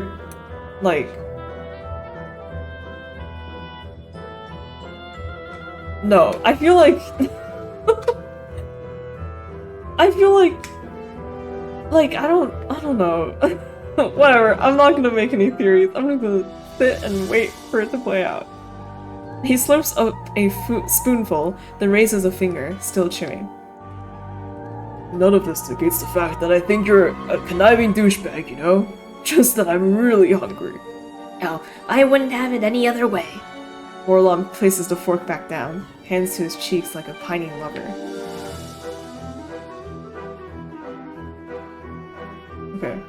Another lightning-like jab in my gut. It's gonna get sick of the disrespect soon, that's my thought at least. That's the thing. I feel like, I don't know, like, the whole reason why he wished for this king stuff is because he keeps getting made fun of by Genzo, right? He's like, I want to be cool. But like, even now that he is king, right? Obviously Genzo's not gonna be like, whoa, Orlum, you wish to be king, that's so neat of you. You know? I don't know what the plan here is with him, because I thought that he was out, like he was gonna kill him immediately. But I guess not. I don't know. Maybe he just, okay, you know what? Actually, okay. Maybe he just wants Genzo to, like, respect him, probably. Not death. There is too much murder on my brain. Sorry. Yeah. Like, he's like, if I give him all this food, if I show him all this cool stuff that I have, then finally he'll be like, man, maybe Orlum isn't a douchebag. Another lightning-like jab in my gut. As hungry as I am myself, I'm having a hard time finding the constricting twist in my stomach. Yeah, also, like, I mean, I already kind of see the end game, but like, yeah, Iggy. Too much murder, if only that were possible. Murder never ends. These potatoes are divine. Get a room already. Can't I get some too? Can you also feed me? I'm not sure what makes me say it, to be honest. Perhaps as a joke, to ease the situation. Perhaps to get Orlam's attention off of Genzo. Or perhaps just because I'm the most socially awkward person I know. But in that moment, I let out a forced laugh and say, with the biggest, dorkiest smile on my face, dang, 5-star hospitality over here. Can't I get some too? Orlam turns towards me slowly. I see his eyes twitch, smile falling momentarily, before curling back across his face like the tail of a snake. Is someone feeling left out? He bites down on his lip. I wouldn't want anyone to feel neglected. Especially not one of my dearest friends. He twirls the fork back toward the meatloaf. Tines slicing through the red flesh, almost agonizingly slowly. He stabs the resulting piece with a forceful poke, looping it back up and into the air. Open wide now, he practically sings, holding it out towards me. Across the table, Genzo rises to his feet so fast his knees rattle the cutlery. Is that really necessary? He growls. I look back and forth from Genzo to the meat, all of a sudden feeling incredibly uncomfortable and regretting my decision to speak up at all. He is the one who asked for it. Orlam just smiles, giving the fork a playful flick in my direction. A stomach-churning warmth spreads from my chest all the way up to my cheeks. But at this point, I would be even more embarrassed to back down. Oh no. So I lean forward, lips parted, and Orlam dances the meat onto my tongue. What an awful sentence. I bring my teeth down around it as he painstakingly pulls the fork back out. Delicious, isn't it? He brings a hand to his cheek with a sickeningly sweet grin. I want to disappear inside my chair. I give the meat a few obligatory chews before washing it down with a generous gulp of wine. Across from me, Genzo sinks back into his seat. I'm too embarrassed to look at him. So, Orlam, I start, wiping off my mouth with a napkin. What's your plan then? You just gonna stay down here? Orlam returns to his wine with a cock of his brow. What is that? Yeah, okay. Oh, I don't know. Just playing it by ear, I guess. It's not like anyone's gonna miss me up there. And there's just, so much good I can do here. Why rush things? Why indeed, I mutter to myself, disguising my words with my wine glass. I cough. But have you looked at all into how the door opened in the first place? You obviously have quite a bit of reach down here. You could be looking into what's going on. Searching for bucks? Orlam blows a raspberry. Sounds like a lot of work. He raises his wine glass above his head, slowly spinning it back and forth. Besides, if Bucks is down here, she must not want to be found. I certainly haven't seen any traces of her, and neither have any of my men. Genzo quaffs. If I were stuck down here with you, I'd stay clear too. More wine, Genzo? Orlam asks lazily. Does a chicken have lips? Another snap of the fingers. Then a rabbit attendant returns to the table with a newly opened bottle of wine, filling up Genzo's glass. Despite the blazed response, his words do give me pause. Orlam's rabbit guards seem to be everywhere. If even they've never run into Bucks, maybe she really isn't here? But that doesn't make any sense. Something wrong, Iggy? Orlam's leaning towards me this time. Not enjoying your food? I give it a little start. No, it's not. Then I hand through my curls. Tiny tendrils of sweat are beginning to form on my forehead. It's not feeling super hot, I guess. Maybe I need to lie down for a bit. Of course. You've surely been through quite the ordeal. He snaps his fingers again.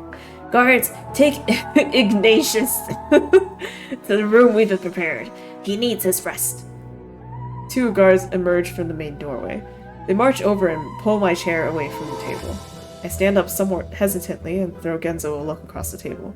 He's still chomping away happily. Catch up with you later, Iggs.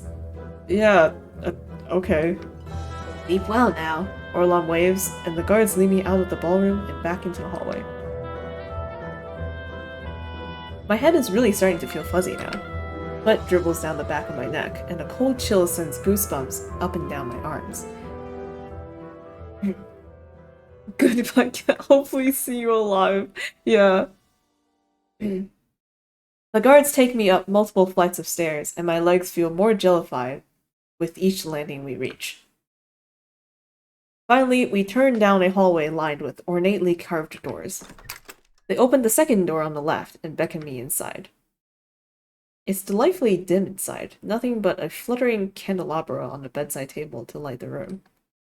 And quiet, too. Somehow it cools the intense beating staring up in the back of my head. I head straight for the bed. It's enormous and piled high with soft white pillows, and when I shirk off my pants and slip under the sheets, it feels heavenly on my skin. Tired. So tired. My eyes close on their own. Hot. Dizzy. Tired. There's a thrum at the base of my skull. I think of Genzo, chomping away at the table. Of Orlom, and that eerily doing smile. Had Orlom always been like that? I can't seem to remember. Mousy, for sure, but never so downright creepy. I can see him. I can see all of them. Oh.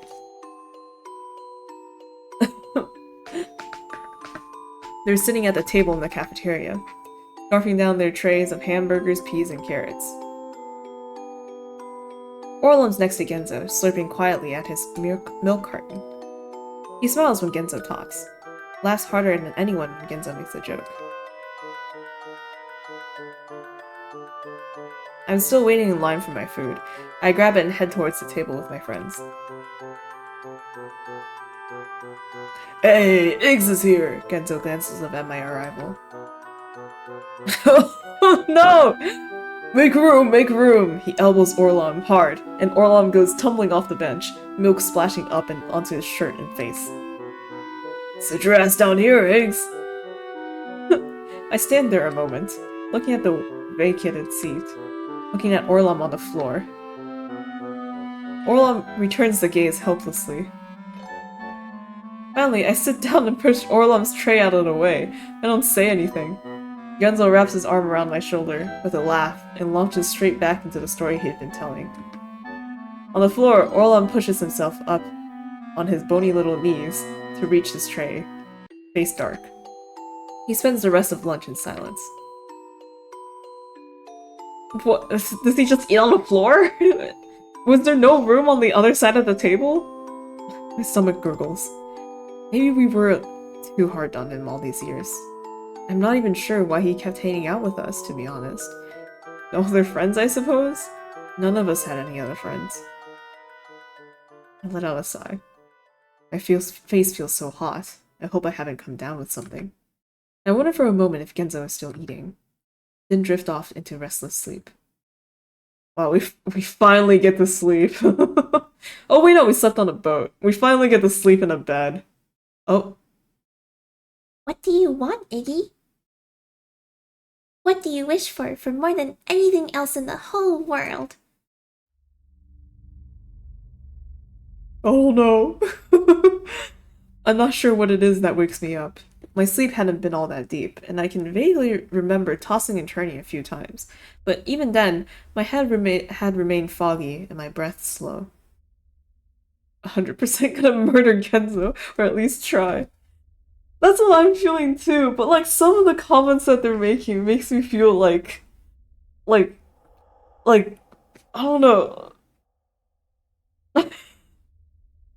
Because before when I was saying, it was like he either wants him dead or in his bed. Because I'm like, some of the comments feel like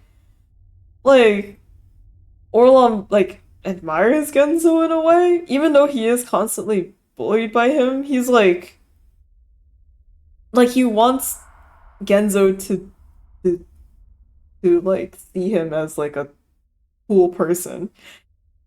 My lack of vocabulary is really showing, but yeah. You know, but like it's never really been that way. Hence, and now all the king stuff is happening. But I don't know. I don't know. I hope Genzo's not dead. Now, however, my mind feels as sharp as a tack, and I can feel my heart beating at a quickened pace against my ribs. I open my eyes. The room is dark. The candles must have gone out at some point, but it's quiet, motionless. Nothing and no one there that could have woken me up. I stare up at the ceiling. My forehead and cheeks are sweaty, and my legs feel restless. The strange feeling in my gut from dinner is back. Not quite as pronounced, but still there, lying low, and every so often sending twinges of anxious nausea up into my stomach. I roll over, pause a moment, then slide my feet off the side of the bed and sit up. I reach for my glasses and will my heart to calm. This isn't working. I'm probably just anxious. Who wouldn't be after everything that's happened? Maybe a short walk will help, get some air, cool off a bit. I trudged over towards the chair where I left my pants in a crumpled pile and slouched down to put them on. I grimace and turn up my nose. My mouth tastes awful. Maybe I can find the kitchen and get some water while I'm at it. Really? I thought we ate, like, food. Like, nice food, though. I yawn and head for the door. Maybe it's just like when you wake up and your morning breath stinks. I don't know. The light of the hallway blinds me for a moment as I step outside. It's equally as quiet out here as it was in the room, and once I'm able to look around, I find myself alone. No guards, no attendants. Just one long, empty hallway with door after door after door. I wonder where Genzo is. Did they put him in the room next to mine? Another yawn. I start forward down the hallway. I'm pretty sure I can remember the way back downstairs, and by then, I'm sure there'll be someone I can ask for directions, or even get the water for me. The attendants certainly seem willing to help. The hall opens up, widening as it curls around to connect the stairs. I trace my hand along the railing as I start down, taking it slow and easy and keeping an eye out for one of the rabbits. One flight, two. I make it to the bottom with still no sign of life. Up ahead and through the archway, I see the wide expanse of the grand hall. I entertain the thought of calling out for someone, but ultimately decide against it. Somehow I don't want to hear what my voice would sound like in the midst of all that emptiness. I start for the hall, only to freeze. Footsteps. More than one. In fact, a whole lot of footsteps. But they're in the opposite direction, away from the hall and down a windowless corridor to my left. I blink in silence, chew on my bottom lip, and walk quietly, ever so quietly, down the corridor. Uh-oh. There's a fork up ahead, and when I peek around the corner, I see the tail end of a battalion of rabbits at the end of the long hall. They're moving away from me, and in a few moments more, they disappear entirely down another corridor to the left. Interesting. I've forgotten about the water entirely at this point. The sparkle of unease in my gut has gotten stronger, and now it's pulling me down the hall after them. With a final glance behind me, I follow. Silently, stealthily, but quick enough that I don't potentially lose them around whatever twists and turns await. I make it to the next corner, pause, then chance a glance. Nothing. They're gone. They disappeared? I pull back, furrow my brows, then check a second time. Still nothing. I pull away from the wall entirely and creep closer. There aren't any other forks or hallways to turn down, just one straight track leading to the far wall. And yet, they've simply disappeared. I scratch my head. Well, that was weird. I step toward the wall, placing my hands against the stone, but it feels cold, at least as far as I can tell. I give it a frustrated slap. Then, with a low rumble, it moves. Oh, okay. Whoa! I step back with a start. First, it moves backwards, as though recoiling from my touch. Then, with a grinding creak that rattles my jaw, it switches gears and pulls off and away to the right, leaving behind a neatly stoned tunnel in its wake. Guess that explains that. I mumble out loud without realizing it. The tunnel appears dark at first, but I can see light further down. Despite my misgivings, I can't stop at this point. I'm in way too deep. What the heck? So I push forward into the darkness, one hand on the wall, like some kind of guardrail into the unknown. The first thing I notice is the smell. It makes my nose twitch, curl upwards. I don't even know how to describe it. Like a stew that's been on the pot too long and everything's starting to congeal. He's ready to see a dungeon. That was my thought too. I was like, oh no, did they lock him up or something? They locked up Genzo. The further I walk, the stronger it gets, and plugging my nose doesn't help. It's in my lungs now, coming back up through my mouth like a damp towel on my tongue. I stop for a moment. It's starting to make me dizzy. But I wipe the clamming film of sweat from my forehead and neck and keep going. Lighter, brighter, hotter. Now the smell seems practically solidified and sticking to my skin. It's heavier in the air, pregnant in the drops of moisture suspended in a wall of heat and dripping from the walls. Lighter, brighter, hotter. My head's starting to spin. But I can see the tunnel open up just ahead. One step. The room beyond starts to take shape, large and filled with steam. 2 steps. Low flickering lights dance almost red across the dark stone walls. Then out in the expanse, out onto a balcony overlooking a cave of steam. Smell hits me like a punch to the gut, and I feel my harder, better, faster, stronger. And I feel myself start to retch. But even the smell doesn't compare to what I see when I look out over the edge and into the room below. Cauldrons. Cauldrons? Okay, see. I didn't want to make this connection. I didn't want to, like, to even make this theory, because I didn't want to will it into existence. But, like, are we eating people? Is this what's happening? Is it a cannibalism episode? Can we can we not? I have no idea, but they're huge and round and filled to the brim with thick red boiling salt. More and more of them, filling up the whole room, bubbling, churning, rolling, and emitting thick clouds of greasy steam that twist and coil in the air above. No, I don't want to be right. I only have to wonder for a split second what the cauldrons before I see it.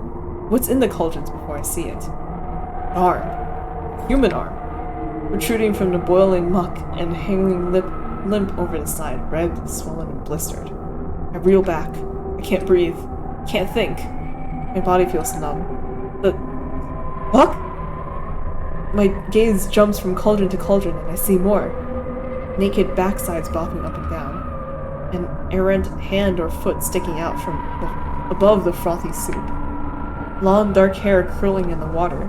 My knees nearly give, and have to lean hard against the railing to keep from crumpling to the floor. This is... My slaughterhouse. I spin around, heart beating out of my chest. Orlong, so, since when has your wish included cannibalism? What is the... Why? Orlom standing at the entrance to the tunnel, his hands spread wide in the show of pride. Though some might prefer a bator? A bit fancier, wouldn't you say? I step back against the railing, hands grasping at the cold stone. What are you... I can't seem to form words. My tongue feels about 10 times its normal size. I mean, I thought it was pretty obvious. He takes a step forward, rubbing at his chin. I need to feed my people somehow, and I also need to deal with the rabble-rousers. Why not kill 2 birds with 1 stone? Damn, Orlom's literally the person who's like, cannibalism will solve the overpopulation issue and world hunger. And it's like, no!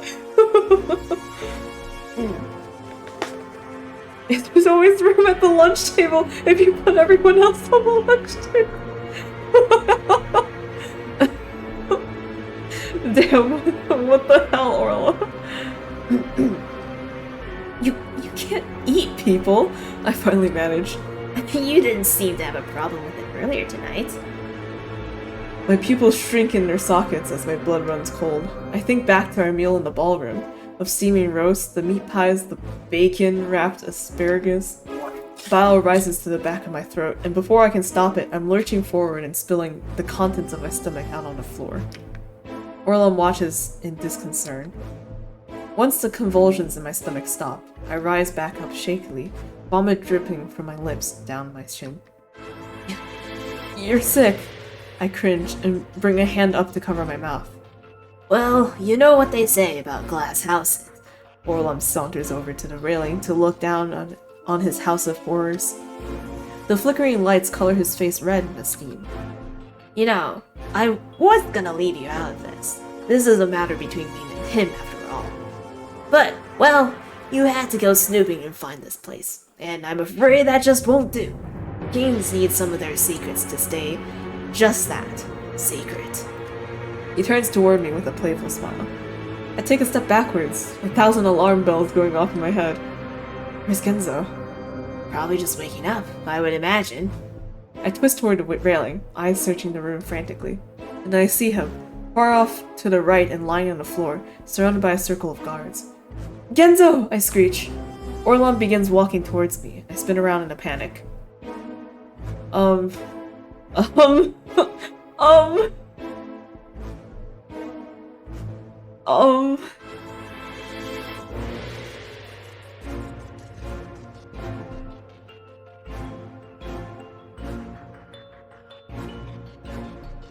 What is try for this? Fuck it. I have to stop Orlon. I have to convince him against this no matter what it takes. That's the only way out of this. Rather than backing up, as he likely expects, I dart forward and grab the collar of his shirt. Oh! Around his guards, hopefully we don't have to if we manage to shake the man himself, lifting him up on his toes, and his face practically against mine. Orlum, listen to me, please! Despite the trembling of my body, my voice is oddly steady. Orlum's eyes blink in surprise, mere centimeters from my own. I know things haven't always been great between us, but this isn't the way to do things. My mind flashes to Gidget, her face, her eyes when they turned on me, warped and distorted with brimming and irrational rage. So much rage. This place, it does things. It does something to you, but you can fight it. Tears spring to my eyes at the sheer desperation packed into my voice. Another blink from Orlon. Then his lips curl back into a smile. Something to me? Whatever you mean. He brings his hands out to his sides. In that instant, I see his gaze go towards something behind me. But before I had the chance to even think about turning around... Okay, well, I guess that was the wrong choice. Something clamps down in my hair and snaps in my head, my neck, my entire spine backwards and away from Orlon with a shuddering crack that sends my glasses flying. I don't move. I can't move. My body has gone numb. My neck. My back. There must be something wrong with my neck. I'm looking far too backwards, and it's tight. So tight. I can't breathe. Wait, we're still alive? I thought we died. All I can do is stare helplessly up toward the ceiling in the face of the rabbit whose hand is still clenched around my curls. My hands slide away from Orlon, who falls back down to his heels. He gives a little shake of his head, dusts himself off, straightens his shirt. I probably should have warned you about that. He clicks his tongue. These men of mine can be very protective if anyone gets close to me. Finish that lyric. I thought about it and I was like, no. not appropriate. Makes them do silly things like snap people's necks. He taps a finger to his lips in amusement. I open my mouth to say something, but all that comes out is an awful retching noise. It's the strangest feeling. There should be pain, but I don't feel anything. Just tightness. Everything is tight, shaking, warped. Like a vice is clamping down on my throat and slowly squeezing my head off my body. Orlum walks around to my side, taking me from the rabbit and cradling my upper half as though mid-dip on the dance floor. Ow? He drops to his knees. I simply stare at him, head cocked backwards and jaw agape. The world is starting to warp and spin. Don't worry, it'll all be over soon. He brushes my bangs out of my eyes. Then the corner of his mouth tilts upwards, and he bites down on his lip in growing glee. I'll make sure you're given the finest care by our chef. A laugh. He leans his head down, right next to my ear now, even as everything begins to fade. After all, I've always wanted to know how you taste. Sorry. I've always wanted to know how you taste. My body gives a final shudder. Then everything goes black. Oopsie doopsie poopsie.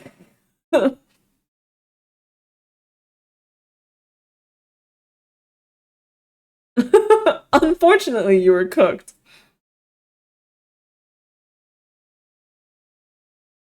But at least you tasted great. Girly Pop, oh my god. Would you like to restart? Okay. I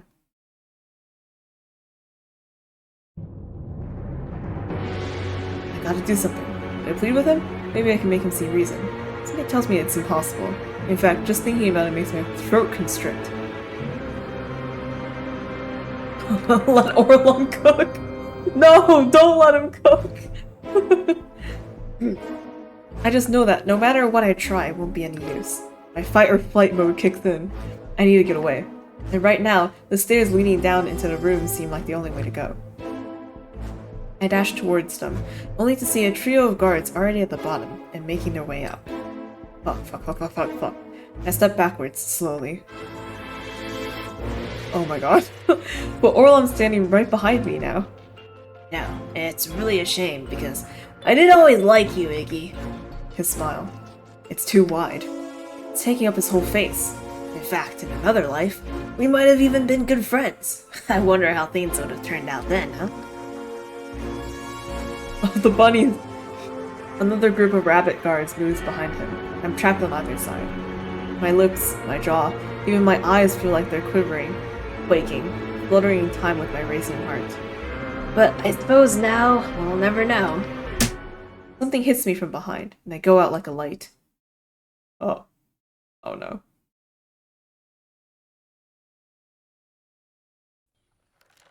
They're like, it's cooking time! The first thing I feel when I come to is something cinching itself around me, tight, followed by the sensation of my legs leaving the ground. I open my eyes to find myself suspended in midair, a rope coiled snug around my arms in midsection and holding me aloft like a fish on a hook. I kick out my legs, shake my shoulders, try to swing forward, but it's futile. All I do is knock the breath out of my lungs and tire myself out. Ah, good. You've come too.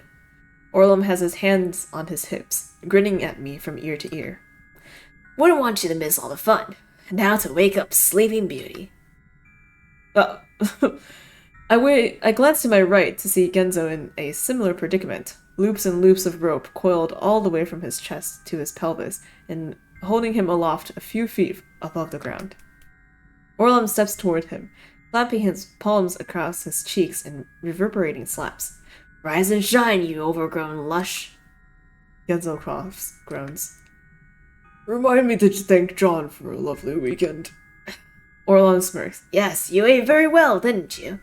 Then had a nice nap like the little piggy you are. Unfortunately, it's time for all the little piggies to go to the market. Genzo looks 10 shades of confused. He still seems out of it, watching Orlon with his jaw slack and one eyebrow cocked. He blinks, glances down at himself. Well, this is an interesting development. Genzo! I hiss. Genzo turns his head toward me almost lazily. Oh, Higgs! You're here too. What are you doing just hanging around? Genzo, be serious. This isn't a fucking joke. Orlum, I saw the other reality where I got made into food. Orlum lets out a pelt of laughter. Genzo? Serious? He couldn't be serious if his life depended on it. Except maybe when tormenting me. You always took that pretty seriously, didn't you? He jabs his finger into the underside of Genzo's chin, cocking his head upwards. Oh god, is that what this is about? You butthurt I picked on you when we were kids. Genzo rolls his eyes. Get a life. Orlum's face goes pink, red, purple. Picked on? Picked on? You ruined me, Genzo Ichihara. He clutches at his hair. And you never even realized it, did you? Damn, we're whipping out the last names. I'm in big trouble now. Shut up! Shut up! Shut up! Genzo just grins. Did I hurt your little butt? Did you need me to powder and pat it and make it all better? Maybe suck your dick while I was at it? Stop it! But Genzo's on a roll now. His eyes flash. Oh, don't tell me. This is about the time after prom, isn't it? Holy fuck! Did you really think that Orlum shrieks. He grabs the spear from one of the guards behind him and reels it back. I'm gonna muzzle that fucking mouth of yours! He swings. Ow. And the flat side of the spear clocks Genzo right across the jaw. I'm almost on Orlum's side. That's the thing too. Yeah, exactly. Like... Genzo has been a dick, but like, unfairly a dick, you know? Like, even though Orlum might be, what do you call it? Like, kind of bratty or childish, I guess. But like as a kid too, and at least at the beginning, like, he wasn't really doing anything wrong, and Mans was just picking on him all the time. Okay.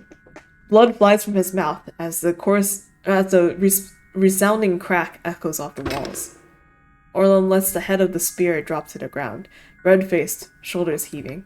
Or shoulders heaving. Yes, that's the right word. Genzo's quiet for a moment. He looks down, spits out a tooth. Pathetic. Can't even break a guy's jaw properly. He snickers, then coughs, sending trails of blood down his chin. You were pathetic then, you're pathetic now. You wanna know why I picked on you? Because you're a pathetic excuse for a human being. Everybody hated on you. You know that? Even your parents hated you. That's why your dad beat on you. That's why your mom killed herself. What the fuck, man? Because they had a pathetic fucking rat for a son. But, what the hell, man? Orlum wails. He brings his hands to his cheek, clutching at his face, crawling at his eyes. The wail morphs into a scream, deep and heady, ripped straight from his lungs. He reaches for the spear, reels it back. Ow! Then slams it into Genjo's chin again. It's interesting that he's only hitting him with the spear instead of, like, actually, I don't know, puncturing him. Like actually hurting him. Or, like, cutting him. You know. Then, from the opposite direction. And again. Again. Genzo's head wrenches back and forth with each subsequent crunch. Finally, Orlum crumbles. He lets the spear fall from his hand and sinks to his knees. His face in his palms. Genzo's face is a wreck. His jaw tilts awkwardly to one side, and bloody welts decorate his chin and cheeks. Another cough. This time he sends about a pint of blood to the ground, along with a handful of teeth. I feel tears well up in my eyes, blurring my vision. Genzo, what are you doing? I said weakly. Genzo turns to look at me, and goddamn, if that fucker doesn't actually smile. Smile! He grins through the blood clots leaking out between his missing teeth. Trying to keep him from going after you. My face goes white, lips trembling. What? It's at that moment that Orlum begins to laugh. It starts as a tiny chuckle, barely even noticeable, then grows into a maniac snicker that rocks his arms and shoulders, high-pitched and squeaking, almost like a rabid chipmunk.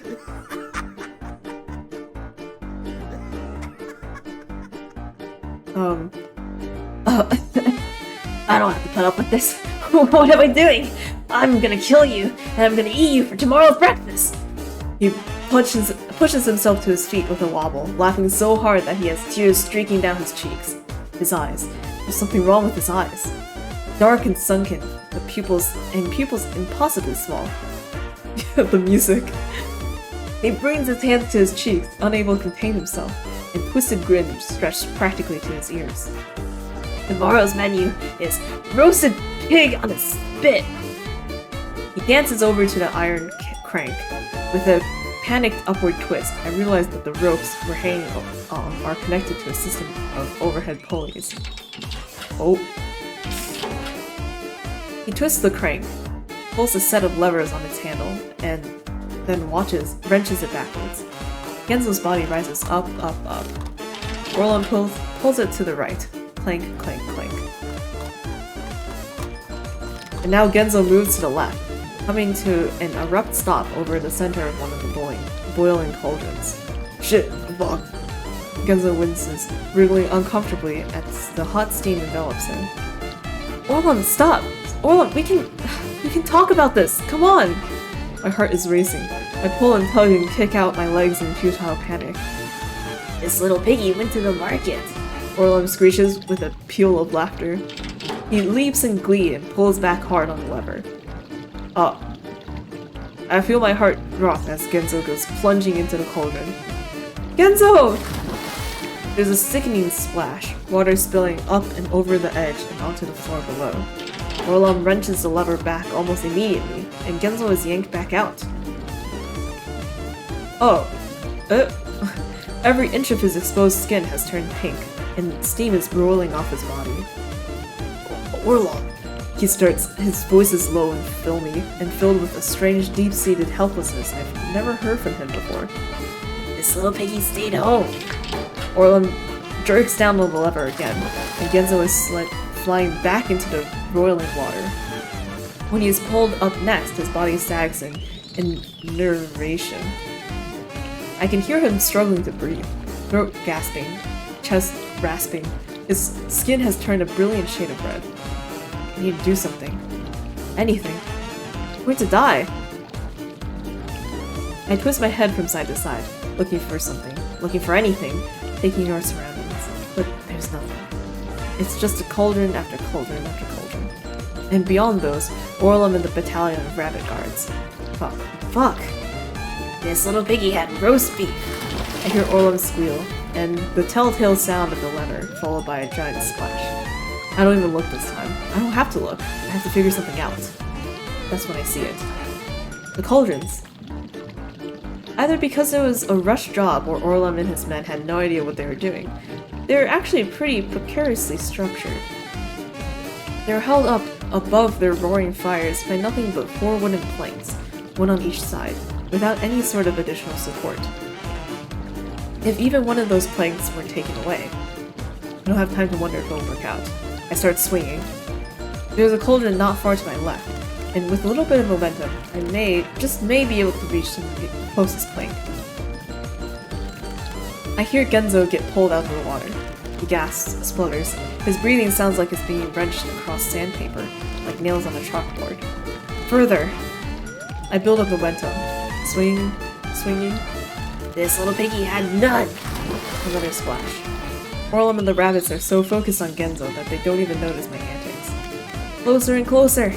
I reach out my foot on the next swing over. I touch the plank. I can reach it! I just need more power. One more swing. 2 more swings. I'm going pretty fast now. It might be enough. Might be enough.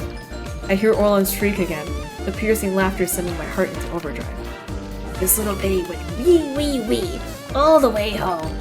I fly forward and kick with every ounce of strength I could possibly muster.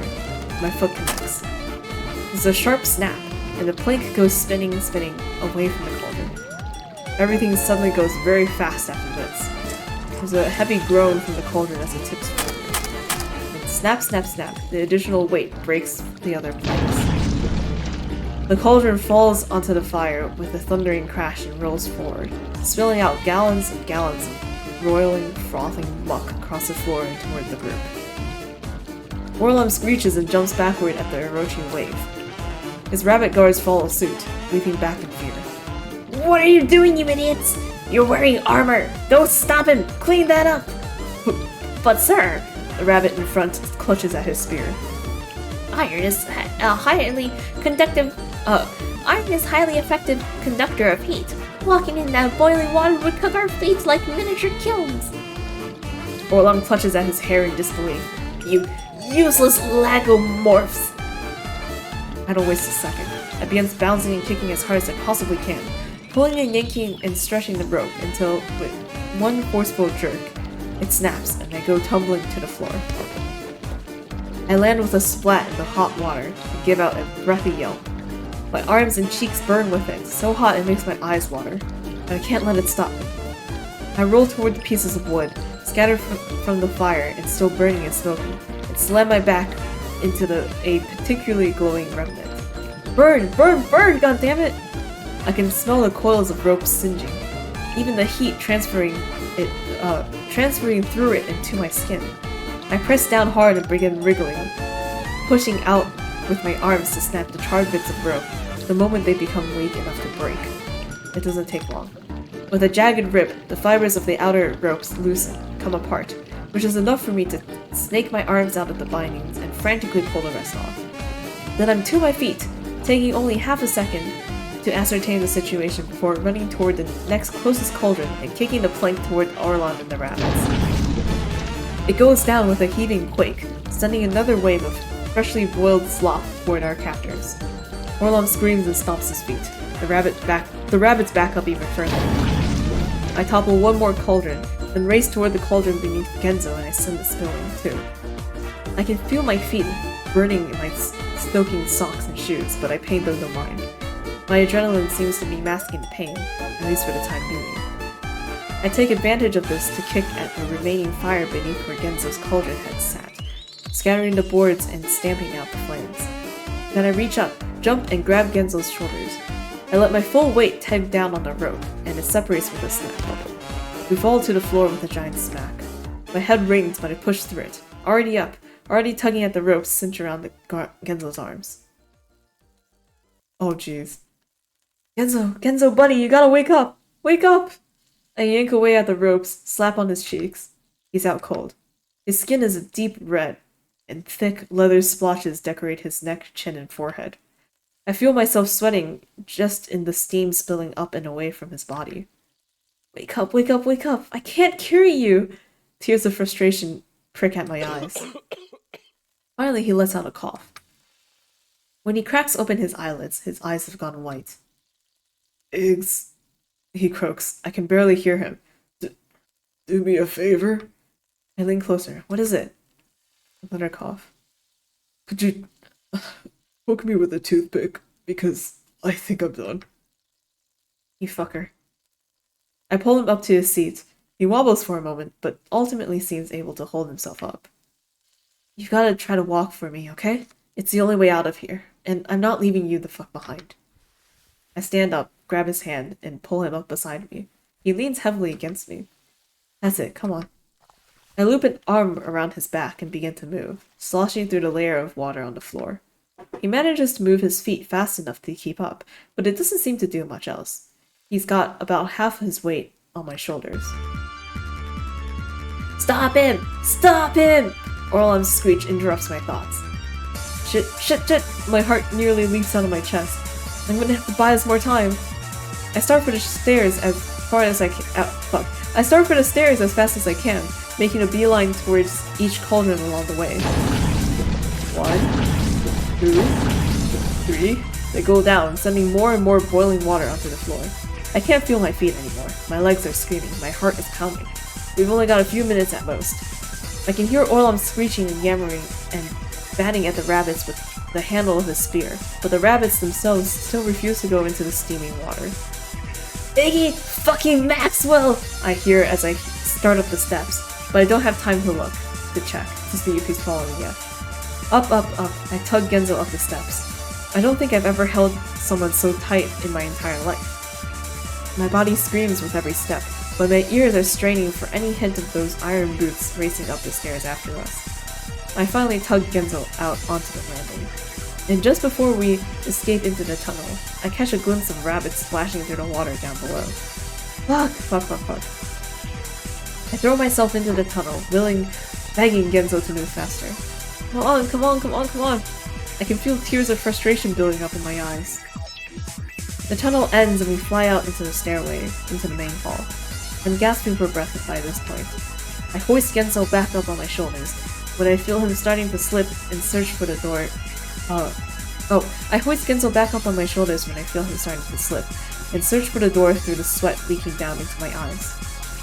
Come on, Genzo, come on! Stay with me, buddy! I tug him toward the entrance, slam my hip against the door. It opens with a heavy creak, just enough for me to slip the two of us outside and out into the garden. Then I'm racing down the path. Heart pounding in my ears, puffing, puffing, groaning in terrified exasperation. Past the moat, past the empty guardhouses. I can see the little town up ahead through the pink glimmer of sun on the horizon. No, no good. We've got to go a different way. That'll be the first place to go. So I tugged Genzo off the path away from the town, away from the castle, through the grass and towards the trees. My lungs are burning. My legs feel like jelly, but I push on. I have to push on. Genzo's slipping again, and his feet aren't keeping up as well as before. I have to keep pulling, keep tugging. I spy a creek up ahead, quiet, tranquil, and next to it a large outcropping of boulders. I grit my teeth and power through the last stretch, not stopping until we've made it out of sight behind the rocks. My knees give out the moment I stop moving, and I sink to the ground, taking Genzo with me. Fuck. I can barely breathe. I lie there for a moment, eyes closed, then check on Genzo, rolling him over and onto his back. Give me a sec.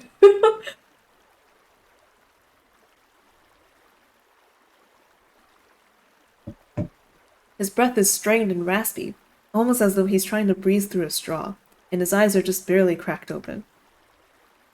Genzo? I wipe at the sweat on my forehead, cheeks, and neck. My heart is beating in my ears. Genzo coughs. His face looks awful. It looks so awful I can hardly bear to look. Bastard. He finally ekes out. Should have figured he'd find one last way to fuck me over. He pulls his lips up into a little half smile. Here I was hoping I could get a good look at you at least one last time. I bite down on my lip, staring at his clouded eyes. They're gazing vacantly up at the sky. Here, come on. I pull his head into my lap, because I don't know what else to do. Oh, damn, this is nice.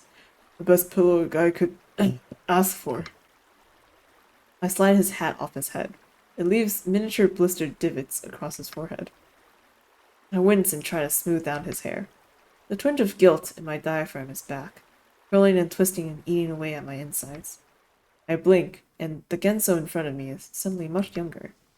Even as hard as I've tried to block it from my mind, the memory still feels fresh. Almost like it happened yesterday. Thunder rattles the window pane next to the bed, shaking the house, shaking up through my gut, my ribs, my heart. I clench the blanket to my chin, breath fast and hot. You scared, Eggs? Genzo's next to me. Genzo was always sleeping over at my house. We'd play video games, gorge on snacks and pizza, and stay up until past midnight just talking and talking. Even all the way up until junior high, I can always act like a kid with him. I don't respond. Instead, I just chew on the edge of the blanket, staring up at the ceiling. It's louder this time. Lightning flashes across the window, and lighting up the whole room. I tense, unwittingly giving off a little moan as I try to shrink deeper into the bed sheets. Don't worry, I got you. Just come into the safe, warm bosom of my arms. Not sure he knows what the word bosom actually means, but I'm not in the mood to chastise him for it. I let him curl around me, and in the heat of the moment, even snuggle up just a bit against his chest. I'm too scared to worry about how it looks. Another boom. But this one doesn't make my heart jump quite as much. I take a deep breath and close my eyes, willing myself to sleep. That's when I feel it. The poke against my stomach. I feel Genzo freeze against me. He sucks in his breath. What do I do? Pretend I don't feel anything? Pull away? But then he know that I know. But he already knows that I know. There's no way that I wouldn't feel that. I'm starting to sweat now. Feeling weird. Uncomfortable. I don't know how to explain it. Cold. Cold chill working its way down through my spine and out across my arms and legs. I'm shaking, and I can't stop. Genzo, I heard something out in the hallway. The hallway? Genzo's voice squeaks. Yeah, could you Could you go check? Sure, of course, yeah. He pulls away, sits up, and I see him take a moment to collect himself, just sitting there on the side of the bed. Finally, he stands up. I'm gonna go check for you. Thanks. I'm still shaking, but the feeling is starting to leave. The tightness in my chest loosening.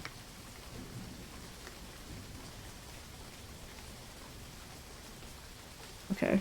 Genzo's darkened form walks towards the other side of the room, and I hear the click of the door opening. He steps out into the hall. He's gone a long time. Another window rattling thunderclap sends me back beneath the covers. Then I hear it. A thud from outside, followed by a yelp and a series of sharp cracks on the stairs. Genzo? I'm out of bed in an instant, dashing for the door, my thin pajamas fluttering. I grope for the light in the hall, and when I turn it on, I see Genzo lying at the bottom of the stairs, unmoving. Genzo! No. Each no falls in time with my footsteps racing down the stairs. And when I stumble down next to him, he's already out cold, blood leaking out of his ears, nose, dribbling from his mouth. What? He'd spent a week in a hospital after that, and they'd said he'd be fine. Just fine. Perfectly fine. A month later, his sight had begun to go. Whoops, we should have caught that. What? What was that? Whoops, we should have caught that. Hell of a fall. How would you... I don't know how you would fall and end up... Okay. Then, yeah, I guess it must have been the stairs? I don't know. Part of me is just confused. I'm like, why didn't he just turn on the lights? Or was... I don't know. Yeah, I'm not sure about the eye thing either. We'll see. Tears prick at my eyes as I look down at Genzo now. How had everything come to this?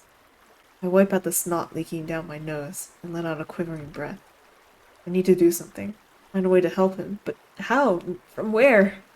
It's not like he can walk anymore. Then do I leave him behind? Maybe I can follow the creek. Surely it should lead somewhere. Another town over, maybe? Somewhere further from Orlam and his guards.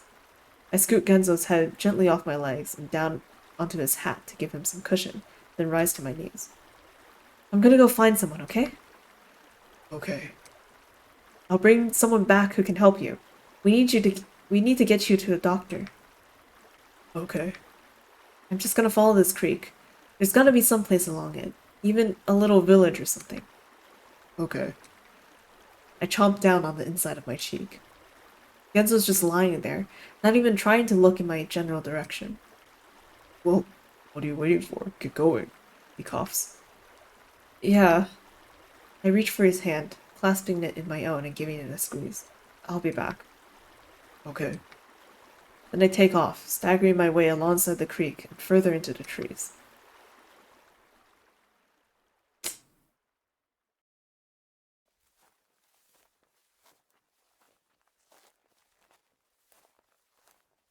I trudged further and further into the woods, following the creek, following its winding path through the trees. I don't like... Yeah.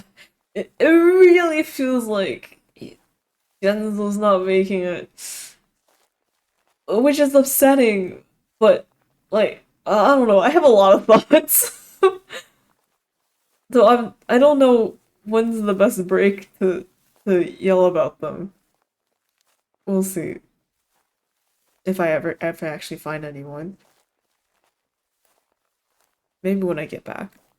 Following its winding path through the trees, through the brush,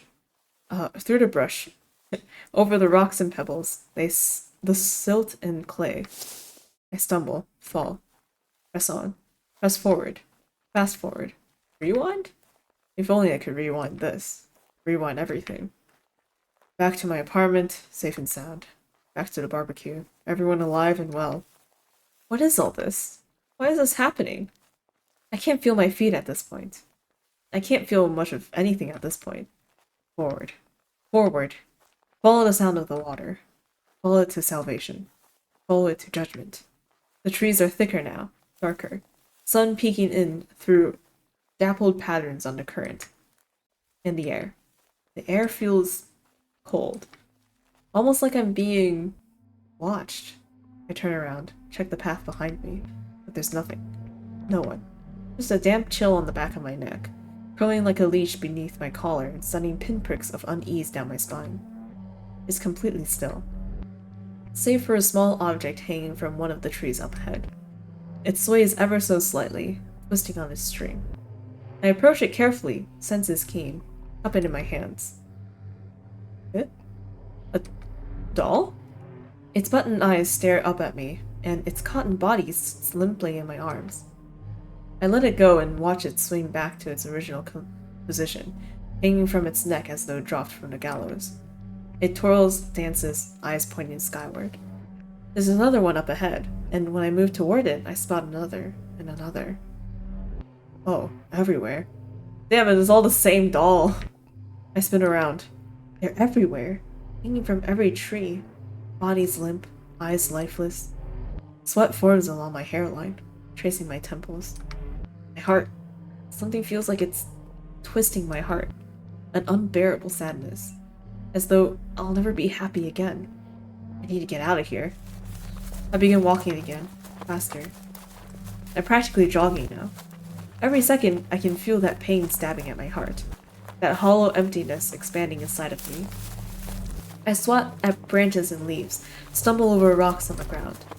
I feel like I'm falling through a bottomless hole, and everything around me is black. My foot hits a large stone angled upward and away from the creek. I hit the dirt, shoulder throbbing and face full of grass. More than that, the weight is gone. The claws of sadness have receded from my heart. I blink, push myself up. It's lighter too. I've reached some sort of clearing. And in the center of the clearing is a small cottage, smoke curling from its chimney. There's someone here? Now I push myself up all the way up to my feet, looking around. Someone's chopping wood behind the cottage. Someone's here. Someone who might be able to help us. I start forward, limping at first, then pushing through the pain in my feet and rushing forward with as much strength as I can muster. I round the corner of the cottage, then stop. Oh, is it the woman at the chopping block stills, rising to her full height. Bugs! I finally say, voice cracking. She doesn't turn around, doesn't move either, just stands there, axe in her hand, facing the trees. Bugs, it's me! It's Iggy! I take a step forward. I knew we'd find you here. I knew it all along.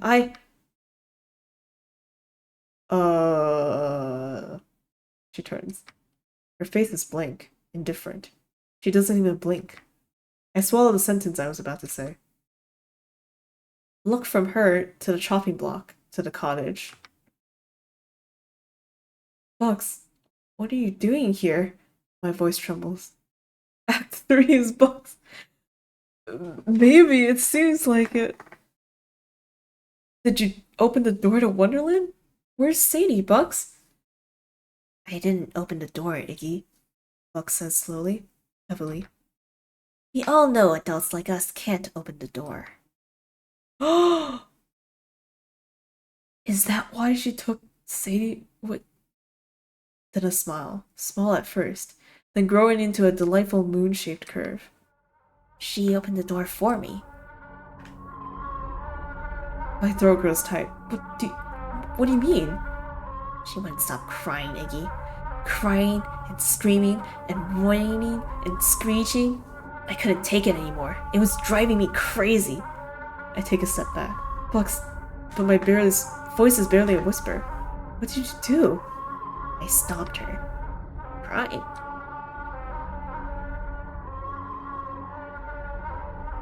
My blood runs cold. I can't move. I can't breathe. And now look at me. It's wonderful, Iggy. Listen to that silence. She throws back her arms. Nothing and no one to bother me. A pause. Then her gaze snaps back to me. At least there wasn't. Her face darkens. Why are you here? That hunter said you He sent you, didn't he? Bucks. Oh no.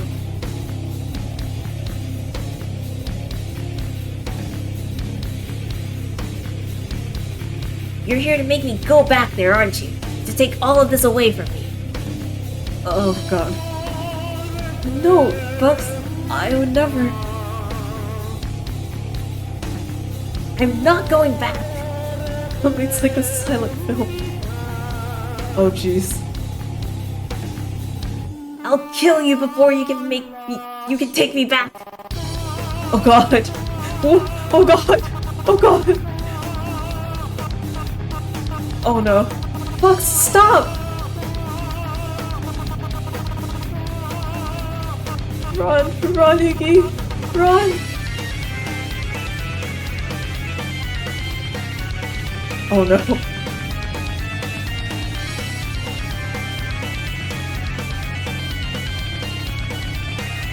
Ow! Oh god! Oh god! Oh god! Oh god! It hurts. Yeah, it fucking hurts. Ow! Ow! Ouch! Ouch! Ouch! Damn, dude! The like, it really doesn't feel like any of us are living here. Yeah.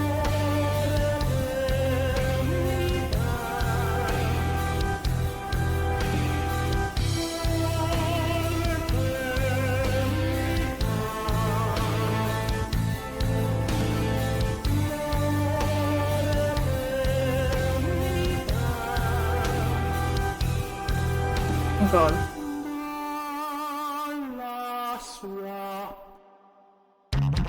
Oh. The skillful dodge. But the cliff.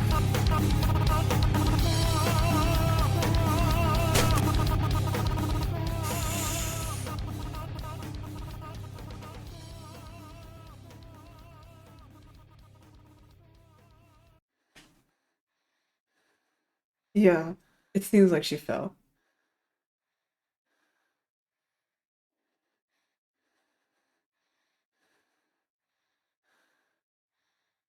I lie there and breathe, looking up at the sky.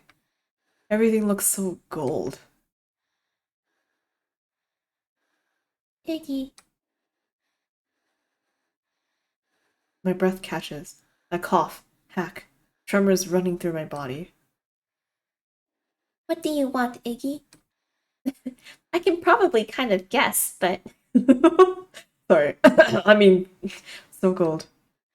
So fucking gold. What do you wish for? More than anything else in this whole world. What do I don't know what I want. I do. Because lying there, looking up into that endless gold sky, I've realized something. A single thread connecting all of my friends' miseries that has ruined their lives is me. I let out a shuddered breath. It's so obvious. All of it. I raise my hand, raise it towards that expanse of gold. I wish tears have returned. They're flowing freely now, tracing cloudy rivers through the dirt and scratches on my cheeks. I wish I never existed.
Hold up.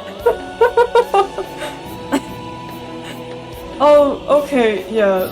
This should definitely be a fake out ending, right?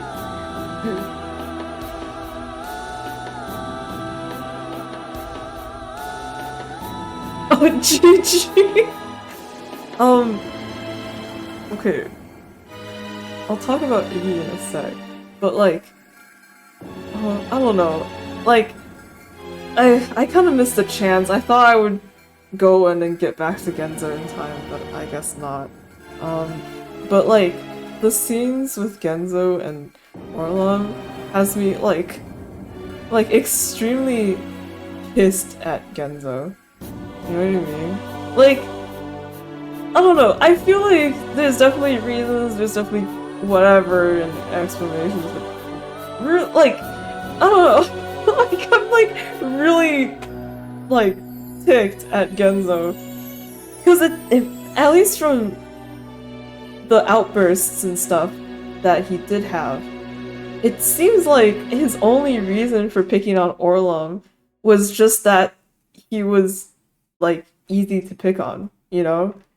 It was just that because other people picked on him too. And that was it. And I was like, what kind of shit reason? I don't know. That still bugs me. Anyway, that's what I wanted to talk about with. But anyway, um, back to Iggy. It does. Uh, he was just a bully to Orlan, plain and simple, at least. The thing is, like, bullies usually have, like, a reason why they even bully. But, like, I don't know, like, to still hold on to it after so long, you know, like they're out of high school by now. They have jobs, they're like working adults. And in that situation too, where Orlan's literally like smacking his face, hitting him in the face, right? And he's still not backing down. Like, I know he says a line where he's like, I'm trying to protect you, Iggy, or whatever, you know, because if he riles Orlam up, then Orlam will only pay attention to Genzo, right? Instead of possibly harming Iggy instead. But, like, if anyone has any context knowledge, right? We all know that Orlam's most angry at Genzo. Orlam doesn't really care, or like not doesn't care, but like Orlam doesn't really harbor that same kind of uh hatred towards Iggy. He I don't think he likes Iggy that much. Maybe he's just more indifferent towards him because Iggy's always kind of been like Genzo's friend, right? So it's kind of like a these two just kind of come together. But Orlan's most angry at Genzo. So like it wouldn't make sense for him to suddenly target Iggy when Genzo's still there. I don't know. I don't know. Like man. And like I feel like Orlan might have been able to move on if Genzo didn't immediately go back to. Yeah, exactly. I feel like if Orlam actually, or not Orlam, if Genzo like actually apologized or like said, I don't know, something other than whatever he actually said, instead of like, you know, continuing to bully him, then it wouldn't have ended up that way, you know? Like I've never seen two people who need a heart to heart more than Genzo and Orla. Like, I cannot believe this. Man, I'm just like I don't know. I don't know. Because that's the thing. I feel like the game is setting it up to make it seem like we should like Genzo, which I do, but up until but when that moment happened, I was like, what the hell, man? Like in a literal life or death situation, you would choose to die a bully than to try to like reconcile with the kid you kept bullying your entire fucking life? I don't know. I just don't get it. I don't know. I don't know what's going on in that mind of his, Genzo's. Yeah. It takes a lot to make us side with the cannibal. Yeah, exactly. That's also the thing. Okay, and like moving on to Iggy's whole situation, or like how it seems like it's turning out. Because with his wish, it's sort of like rewriting history a bit, right? Which I feel like when I think about this thing, I'm like, okay, I feel like that makes more sense because seeing all these characters die or like on the brink of death has like in the back of my head, I'm like, wait a second, this doesn't seem right because I've definitely seen more of this character before in like screenshots and stuff. So like they can't be like dead, right? Or like are these all flashbacks? Like dang. Um, but but if this is like a history rewrite or something, like a situation where I don't know, like Iggy just like never knew all those people or something. I don't know. I'm just making theories now, but um, it, that would make a lot more sense. Like, there's no way these guys all die like this, right? But yeah. Oh man, Iggy. The thing is, like, I know he blames himself for the things that happened to his friends, which is very easy to do given the situations, right? And the I guess like the positions he was in. Some of it is like the thing with Gidget, like goddamn Iggy, what the hell? But other things like with Genzo falling down the stairs or with uh Bucks, right? Buxley and her marriage, you know? Like those sorts of things I feel like yeah, it's something you kind of regret, but I don't think if you were to rewind everything and replay that moment again, I feel like, you know, it like you didn't really do anything wrong. You know what I mean? Like you did the best you could in that situation given all the circumstances. So, yeah, it sucks bad. And the thing with Orlon too, the thing with Orlon was like that's not Iggy's fault. That's Genzo's fault. uh okay. But yeah, all right. Um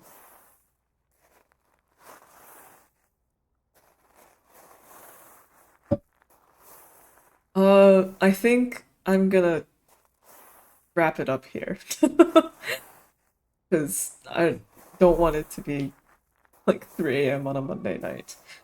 And the thing, I don't know how they fixed that ending without just removing Wonderland entirely. It does feel like Wonderland is like the fuck off. Though, actually, well, I feel like, though, with like Iggy gone, right?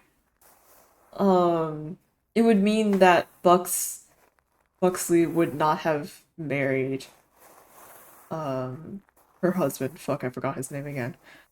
Right? So they would have never had a child, and she would have never run off to Wonderland. So, like, it's so it could possibly not have happened. Though also Iggy seemed like the one who kind of started the whole Wonderland thing, at least from the prologue, which I know you didn't catch. But like he was the one who kind of brought the book out and was like, "All right, everyone, we're gonna do this." You like, yeah. It seemed like it was his idea, so it could be that if he wasn't around to be friends with everyone during your childhoods and grow up with them, um, Wonderland might not have existed. In childhood, so yeah, is Iggy's non-existence a real happy ending? That would be a bummer. I don't think it would be setting it up for that. um, I don't know. I think because we've only seen flashbacks to like the negative stuff that Iggy has remembered, right? Obviously we're paying as him, so we only know as much as he remembers. Since we're only looking back at the negative stuff, I guess it's logically right now with the information we have, we're like, yeah, it would probably turn out better without Iggy. But, you know, I I think like as much as there is bad stuff, there is also good stuff, right? Like nice things that Iggy has done. I mean, like you can like no one stays friends that long if you're just kind of like a meh friend. You gotta be at least be doing some things correctly, right? It's not like Iggy's friends dislike him at all. They even invite him to hang out. He just doesn't answer. So I don't know. I feel like he's just kind of trapped in a negative cycle, and he's looking at all the bad things, not really not really expanding his memories to remember the good things. Hopefully, I don't. Yeah. All right. Before I leave, I'm gonna double check something. Because, like, if I went 6 hours and I'm still not through Act 1, something's wrong. So, I'm gonna check.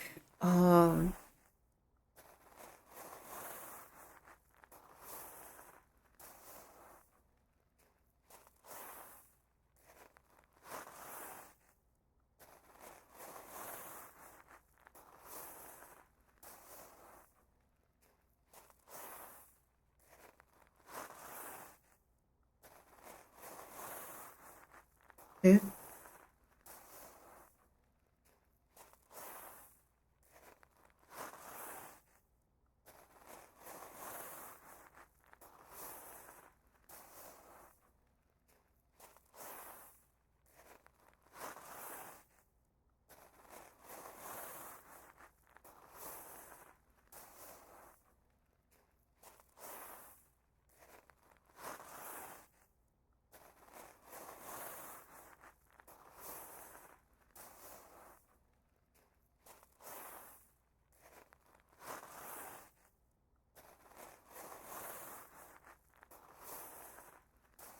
Um, okay. So, it might seem like I played for 6 hours and only got through Act 1. I'm looking through the detailed content warnings as kind of like a guide for what is what and where I am. Um, and the stuff that's listed in Act 2, uh,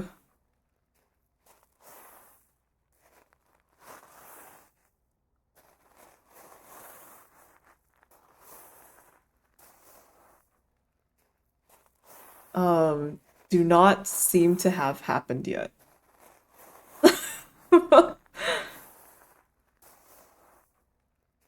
it's either that I was so cool and I avoided that ending, or uh damn.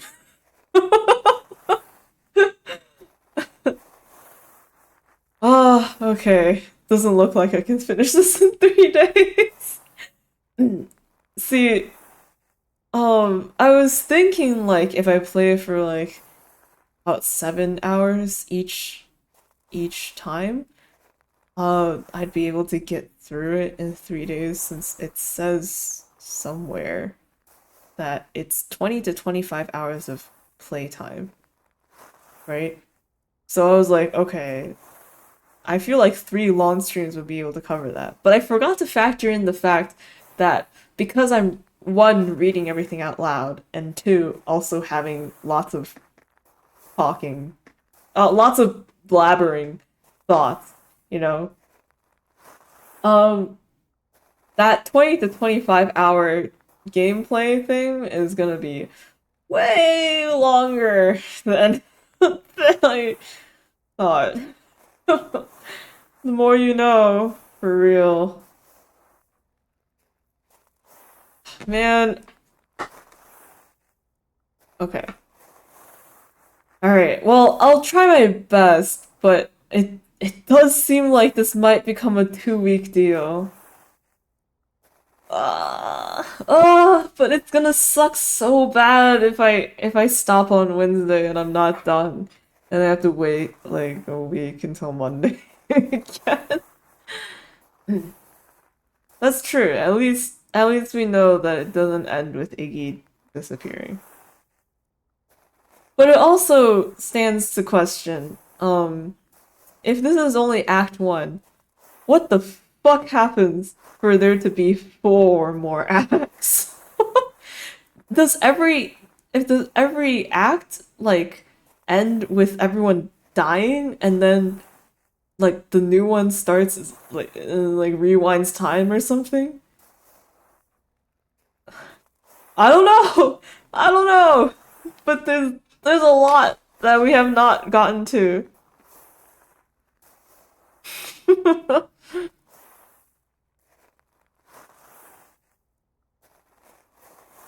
Act 2, Kenzo's perspective in an Iggy's life. Uh, alright. Okay. I guess it is it is sleeping time. Um, thank you for sticking around on this gurney. Oh wait, let me save my game. Holy shit. Alright, cool. I'll save it here too. Just in case. Okay. But yeah, thank you for sticking around. Tomorrow's stream will probably be this again, and Wednesday.